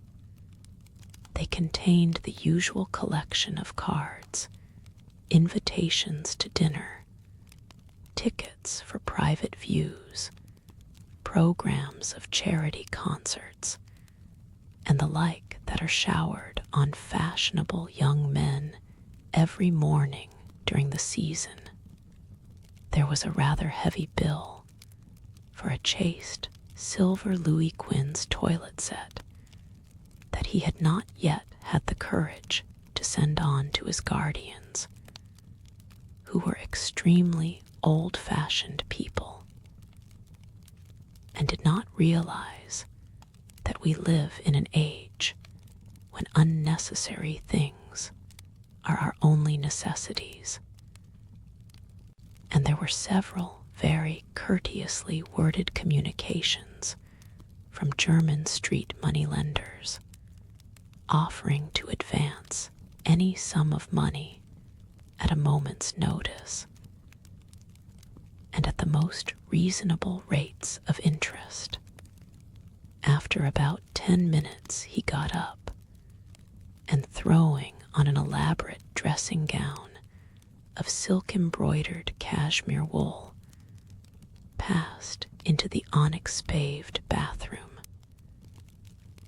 The cool water refreshed him after his long sleep. He seemed to have forgotten all that he had gone through. A dim sense of having taken part in some strange tragedy came to him once or twice, but there was the unreality of a dream about it. As soon as he was dressed, he went into the library and sat down to a light French breakfast that had been laid out for him on a small round table close to the open window. It was an exquisite day. The warm air seemed laden with spices. A bee flew in and buzzed round the blue dragon bowl that, filled with sulphur-yellow roses, stood before him. He felt perfectly happy. Suddenly, his eye fell on the screen that he had placed in front of the portrait, and he started. "Too cold for monsieur?" asked his valet, putting an omelette on the table. I shut the window. Dorian shook his head. "I am not cold," he murmured. Was it all true? Had the portrait really changed? Or had it been simply his own imagination that had made him see a look of evil where there had been a look of joy? Surely a painted canvas could not alter. The thing was absurd. It would serve as a tale to tell Basil some day. It would make him smile. And yet, how vivid was his recollection of the whole thing. First in the dim twilight, and then in the bright dawn, he had seen the touch of cruelty round the warped lips. He almost dreaded his valet leaving the room. He knew that when he was alone, he would have to examine the portrait. He was afraid of certainty. When the coffee and cigarettes had been brought, and the man turned to go, he felt a wild desire to tell him to remain. As the door was closing behind him, he called him back. The man stood waiting for his orders. Dorian looked at him for a moment. "I am not at home to anyone, Victor," he said with a sigh. The man bowed and retired. Then he rose from the table, lit a cigarette, and flung himself down on a luxuriously cushioned couch that stood facing the screen. The screen was an old one, of gilt Spanish leather, stamped and wrought with a rather florid Louis XIV's pattern. He scanned it curiously, wondering if ever before it had concealed the secret of a man's life. Should he move it aside after all? Why not let it stay there? What was the use of knowing? If the thing was true, it was terrible. If it was not true, why trouble about it? But what if, by some fate or deadlier chance, eyes other than his spied behind and saw the horrible change? What should he do if Basil Hallward came and asked to look at his own picture? Basil would be sure to do that. No, the thing had to be examined, and at once. Anything would be better than this dreadful state of doubt. He got up and locked both doors. At least he would be alone when he looked upon the mask of his shame. Then he drew the screen aside and saw himself face to face. It was perfectly true. The portrait had altered, as he often remembered afterwards, and always with no small wonder. He found himself at first gazing at the portrait with a feeling of almost scientific interest. That such a change should have taken place was incredible to him. And yet it was a fact. Was there some subtle affinity between the chemical atoms that shaped themselves into form and color on the canvas, and the soul that was within him? Could it be that what that soul thought they realized, that what it dreamed they made true? Or was there some other, more terrible reason he shuddered and felt afraid, and going back to the couch, lay there, gazing at the picture in sickened horror? One thing, however, he felt that it had done for him. It had made him conscious how unjust, how cruel he had been to Sybil Vane. It was not too late to make reparation for that. She could still be his wife.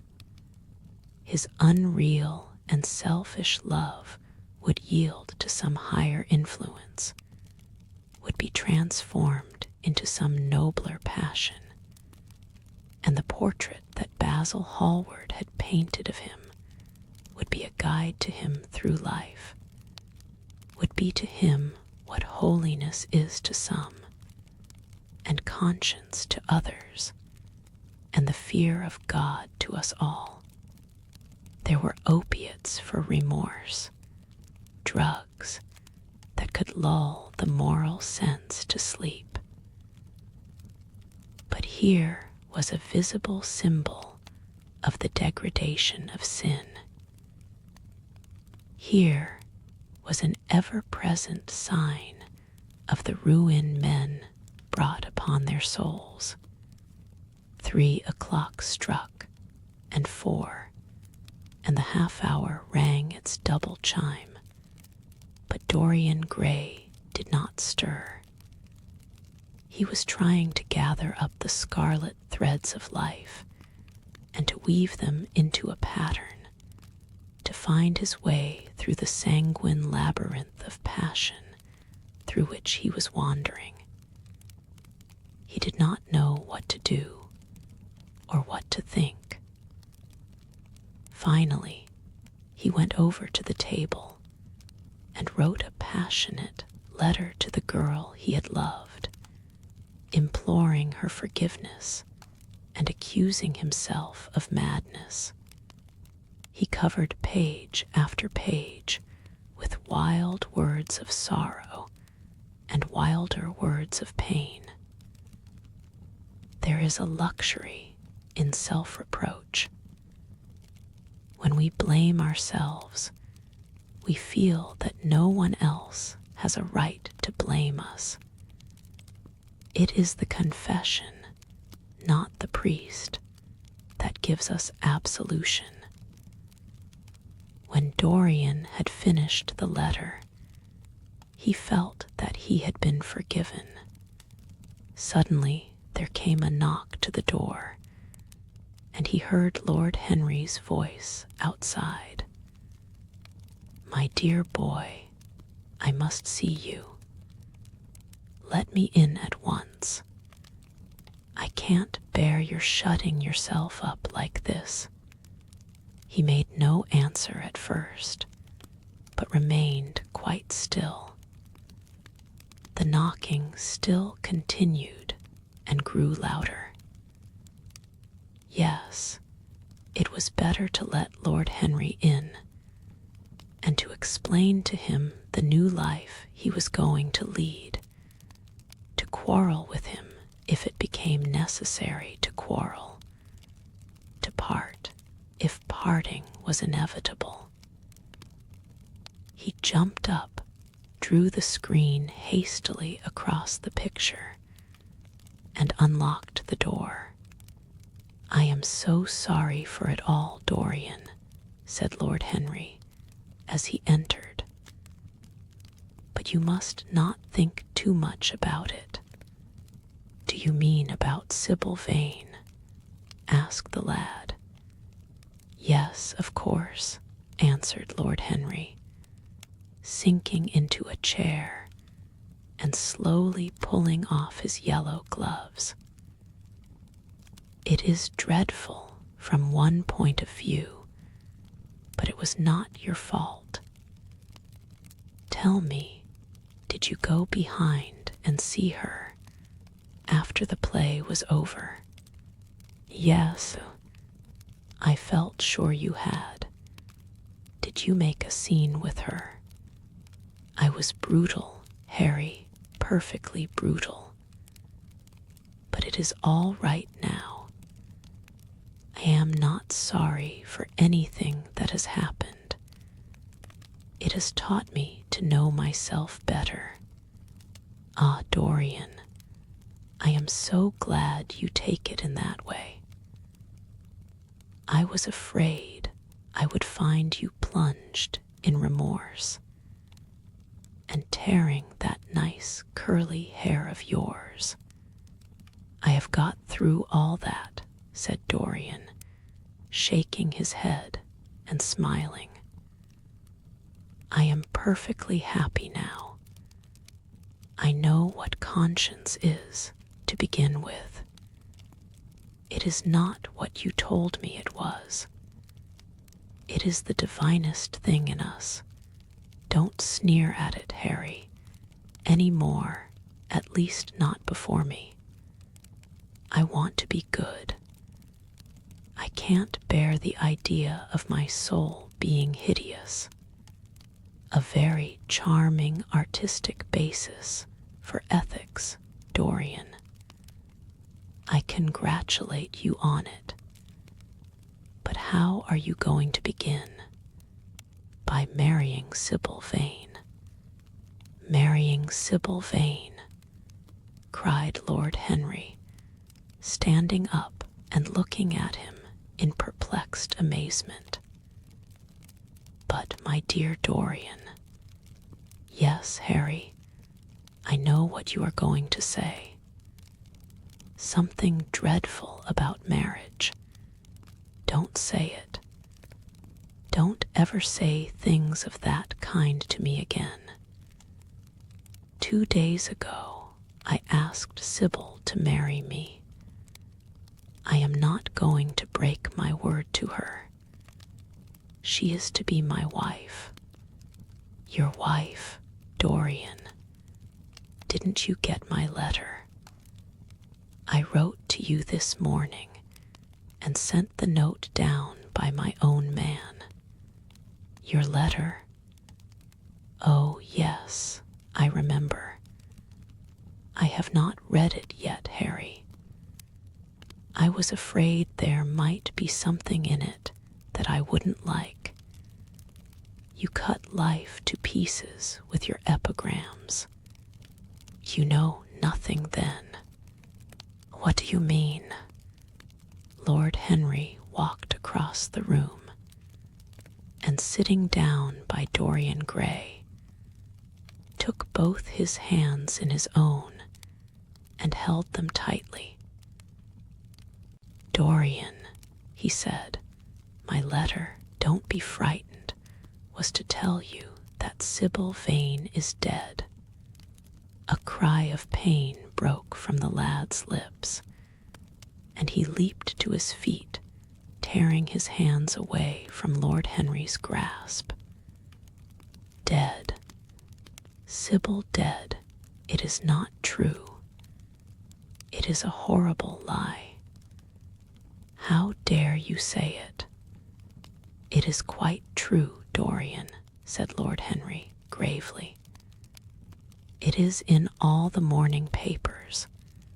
I wrote down to you to ask you not to see anyone till I came. There will have to be an inquest, of course, and you must not be mixed up in it. Things like that make a man fashionable in Paris. But in London, people are so prejudiced. Here, one should never make one's debut with a scandal. One should reserve that to give an interest to one's old age. I suppose they don't know your name at the theater. If they don't, it is all right. Did anyone see you going round to her room? That is an important point. Dorian did not answer for a few moments. He was dazed with horror. Finally, he stammered in a stifled voice, Harry, did you say an inquest? What did you mean by that?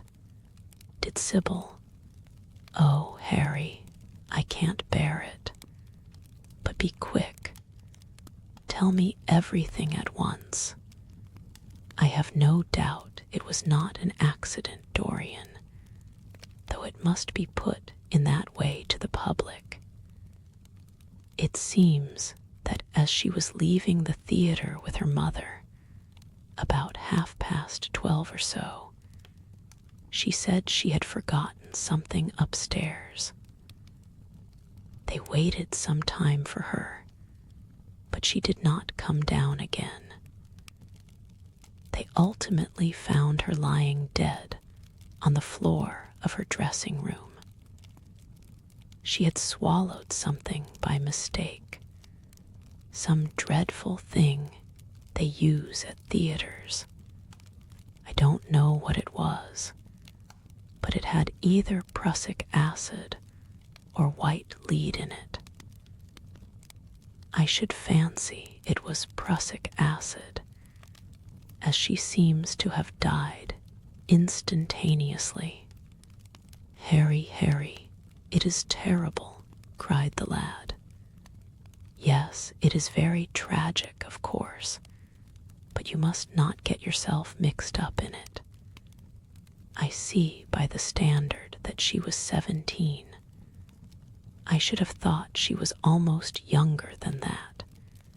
She looked such a child, and seemed to know so little about acting. Dorian, you mustn't let this thing get on your nerves. You must come and dine with me, and afterwards we will look in at the opera. It is a Patty night, and everybody will be there. You can come to my sister's box. She has got some smart women with her. So I have murdered Sybil Vane, said Dorian Gray, half to himself. Murdered her as surely as if I had cut her little throat with a knife. Yet the roses are not less lovely for all that. The birds sing just as happily in my garden. And tonight I am to dine with you, and then go on to the opera, and sup somewhere, I suppose, afterwards. How extraordinarily dramatic life is. If I had read all this in a book, Harry, I think I would have wept over it. Somehow, now that it has happened actually, and to me, it seems far too wonderful for tears. Here is the first passionate love letter I have ever written in my life. Strange that my first passionate love letter should have been addressed to a dead girl. Can they feel, I wonder, those white silent people we call the dead? Sybil, can she feel or know or listen? Oh, Harry, how I loved her once. It seems years ago to me now. She was everything to me. Then came that dreadful night, was it really only last night, when she played so badly, and my heart almost broke. She explained it all to me. It was terribly pathetic. But I was not moved a bit. I thought her shallow. Suddenly something happened that made me afraid. I can't tell you what it was, but it was terrible. I said I would go back to her. I felt I had done wrong. And now she is dead. My God, my God. Harry, what shall I do? You don't know the danger I am in, and there is nothing to keep me straight. She would have done that for me. She had no right to kill herself. It was selfish of her. My dear Dorian, answered Lord Henry, taking a cigarette from his case and producing a gold Latin matchbox. The only way a woman can ever reform a man is by boring him so completely that he loses all possible interest in life. If you had married this girl, you would have been wretched. Of course, you would have treated her kindly. One can always be kind to people about whom one cares nothing. But she would have soon found out that you were absolutely indifferent to her. And when a woman finds that out about her husband, she either becomes dreadfully dowdy or wears very smart bonnets that some other woman's husband has to pay for. I say nothing about the social mistake which which would have been abject, which, of course, I would not have allowed. But I assure you that in any case, the whole thing would have been an absolute failure. I suppose it would, muttered the lad, walking up and down the room and looking horribly pale. But I thought it was my duty. It is not my fault that this terrible tragedy has prevented my doing what was right. Remember your saying once that there is a fatality about good resolutions, that they are always made too late. Mine certainly were. Good resolutions are useless attempts to interfere with scientific laws. Their origin is pure vanity. Their result is absolutely nil. They give us, now and then, some of those luxurious, sterile emotions that have a certain charm for the weak. That is all that can be said for them. They are simply checks that men draw on a bank where they have no account. Harry, cried Dorian Gray, coming over and sitting down beside him. Why is it that I cannot feel this tragedy as much as I want to? Don't think I am heartless. Do you? You have done too many foolish things during the last fortnight to be entitled to give yourself that name, Dorian, answered Lord Henry with his sweet, melancholy smile. The lad frowned. I don't like that explanation, Harry, he rejoined, but I am glad you don't think I am heartless. I am nothing of the kind. I know I am not. And yet, I must admit that this thing that has happened does not affect me as it should. It seems to me to be simply like a wonderful ending to a wonderful play. It has all the terrible beauty of a Greek tragedy, a tragedy in which I took a great part, but by which I have not been wounded. It is an interesting question, said Lord Henry, who found an exquisite pleasure in playing on the lad's unconscious egotism. An extremely interesting question. I fancy that the true explanation is this.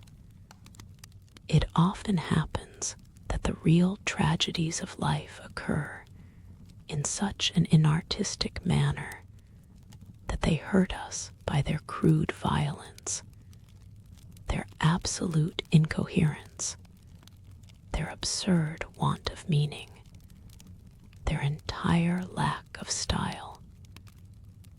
They affect us just as vulgarity affects us. They give us an impression of sheer brute force, and we revolt against that. Sometimes, however, a tragedy that possesses artistic elements of beauty crosses our lives. If these elements of beauty are real, the whole thing simply appeals to our sense of dramatic effect. Suddenly, we find that we are no longer the actors, but the spectators of the play. Or rather, we are both. We watch ourselves, and the mere wonder of the spectacle enthralls us. In the present case, what is it that has really happened? Someone has killed herself for love of you. I wish that I had ever had such an experience. It would have made me in love with love for the rest of my life.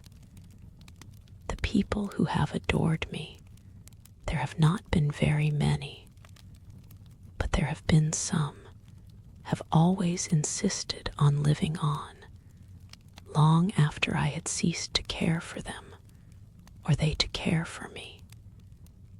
They have become stout and tedious, and when I meet them, they go in at once for reminiscences. That awful memory of woman, what a fearful thing it is, and what an utter intellectual stagnation it reveals. One should absorb the color of life, but one should never remember its details. Details are always vulgar. I must sow poppies in my garden, sighed Dorian. There is no necessity, rejoined his companion. Life has always poppies in her hands. Of course, now and then things linger. I once wore nothing but violets all through one season, as a form of artistic mourning for a romance that would not die. Ultimately, however, it did die. I forget what killed it. I think it was her proposing to sacrifice the whole world for me. That is always a dreadful moment. It fills one with the terror of eternity. Well, would you believe it? A week ago, at Lady Hampshire's, found myself seated at dinner next the lady in question, and she insisted on going over the whole thing again, and digging up the past, and raking up the future. I had buried my romance in a bed of asphodel. She dragged it out again, and assured me that I had spoiled her life. I am bound to state that she ate an enormous dinner, so I did not feel any anxiety. But what a lack of taste she showed. The one charm of the past is that it is the past. But women never know when the curtain has fallen. They always want a sixth act, and as soon as the interest of the play is entirely over, they propose to continue it. If they were allowed their own way, every comedy would have a tragic ending, and every tragedy would culminate in a farce. They are charmingly artificial, but they have no sense of art. You are more fortunate than I am. I assure you, Dorian, that not one of the women I have known would have done for me what Sybil Vane did for you. Ordinary women always console themselves. Some of them do it by going in for sentimental colors. Never trust a woman who wears mauve, whatever her age may be, or a woman over 35 who is fond of pink ribbons. It always means that they have a history. Others find a great consolation in suddenly discovering the good qualities of their husbands. They flaunt their conjugal felicity in one's face, as if it were the most fascinating of sins. Religion consoles some. Its mysteries have all the charm of a flirtation a woman once told me, and I can quite understand it. Besides, nothing makes one so vain as being told that one is a sinner. Conscience makes egotists of us all. Yes, there is really no end to the consolations that women find in modern life.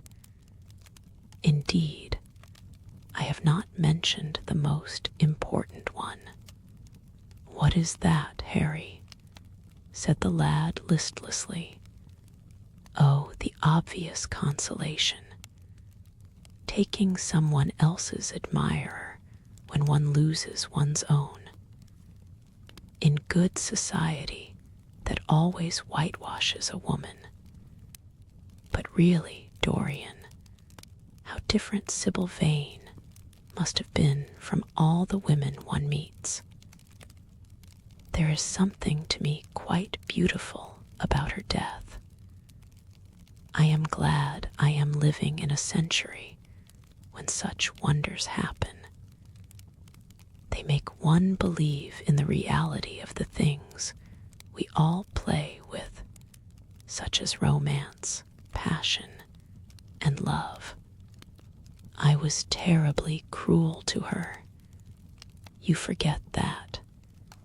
I am afraid that women appreciate cruelty, downright cruelty, more than anything else. They have wonderfully primitive instincts. We have emancipated them, but they remain slaves looking for their masters, all the same. They love being dominated. I am sure you were splendid. I have never seen you really and absolutely angry, but I can fancy how delightful you looked. And after all, you said something to me the day before yesterday that seemed to me at the time to be merely fanciful, but that I see now was absolutely true, and it holds the key to everything. What was that, Harry? You said to me that Sybil Vane represented to you all the heroines of romance, that she was Desdemona one night, and Ophelia the other, that if she died as Juliet, she came to life as Imogen. She will never come to life again now, muttered the lad, burying his face in his hands. No, she will never come to life. She has played her last part. But you must think of that lonely death in the tawdry dressing room simply as a strange, lurid fragment from some Jacobean tragedy, as a wonderful scene from Webster or Ford or Cyril Tourneur. The girl never really lived, and so she has never really died. To you at least, she was always a dream, a phantom that flitted through Shakespeare's plays and left them lovelier for its presence, a reed through which Shakespeare's music sounded richer and more full of joy. The moment she touched actual life, she marred it, and it marred her, and so she passed away. Mourn for Ophelia, if you like. Put ashes on your head because Cordelia was strangled. Cry out against heaven because the daughter of Brabantio died. But don't waste your tears over Sybil Vane. She was less real than they are. There was a silence. The evening darkened in the room. Noiselessly, and with silver feet, the shadows crept in from the garden. The colors faded wearily out of things. After some time, Dorian Gray looked up. You have explained me to myself, Harry, he murmured with something of a sigh of relief. I felt all that you have said, but somehow I was afraid of it, and I could not express it to myself. How well you know me. But we will not talk again of what has happened. It has been a marvelous experience. That is all. I wonder if life has still in store for me anything as marvelous. Life has everything in store for you, Dorian. There is nothing that you, with your extraordinary good looks, will not be able to do. But suppose, Harry, I became haggard and old and wrinkled. What then? Ah, then, said Lord Henry, rising to go, then, my dear Dorian, you would have to fight for your victories. As it is, they are brought to you. No, you must keep your good looks. We live in an age that reads too much to be wise, and that thinks too much to be beautiful. We cannot spare you, and now you had better dress and drive down to the club. We are rather late, as it is. I think I shall join you at the opera, Harry. I feel too tired to eat anything. What is the number of your sister's box? 27, I believe. It is on the grand tier. You will see her name on the door. But I am sorry you won't come and dine. I don't feel up to it, said Dorian listlessly. But I am awfully obliged to you for all that you have said to me. You are certainly my best friend. No one has ever understood me as you have. We are only at the beginning of our friendship, Dorian, answered Lord Henry, shaking him by the hand. Goodbye. I shall see you before 9:30, I hope. Remember, Patty is singing. As he closed the door behind him, Dorian Gray touched the bell, and in a few minutes, Victor appeared with the lamps and drew the blinds down. He waited impatiently for him to go. The man seemed to take an interminable time over everything. As soon as he had left, he rushed to the screen and drew it back. No, there was no further change in the picture. It had received the news of Sybil Vane's death before he had known of it himself. It was conscious of the events of life as they occurred. The vicious cruelty that marred the fine lines of the mouth had, no doubt, appeared at the very moment that the girl had drunk the poison, whatever it was. Or was it indifferent to results? Did it merely take cognizance of what passed within the soul? He wondered, and hoped that some day he would see the change taking place before his very eyes, shuddering as he hoped it. Poor Sybil, what a romance it had all been. She had often mimicked death on the stage. Then death himself had touched her and taken her with him. How had she played that dreadful last scene? Had she cursed him as she died? No, she had died for love of him, and love would always be a sacrament to him now. She had atoned for everything by the sacrifice she had made of her life. He would not think any more of what she had made him go through on that horrible night at the theater, when he thought of her, it would be as a wonderful tragic figure sent on to the world's stage to show the supreme reality of love. A wonderful tragic figure. Tears came to his eyes as he remembered her childlike look and winsome, fanciful ways and shy, tremulous grace.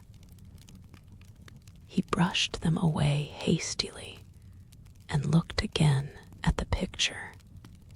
He felt that the time had really come for making his choice. Or had his choice already been made?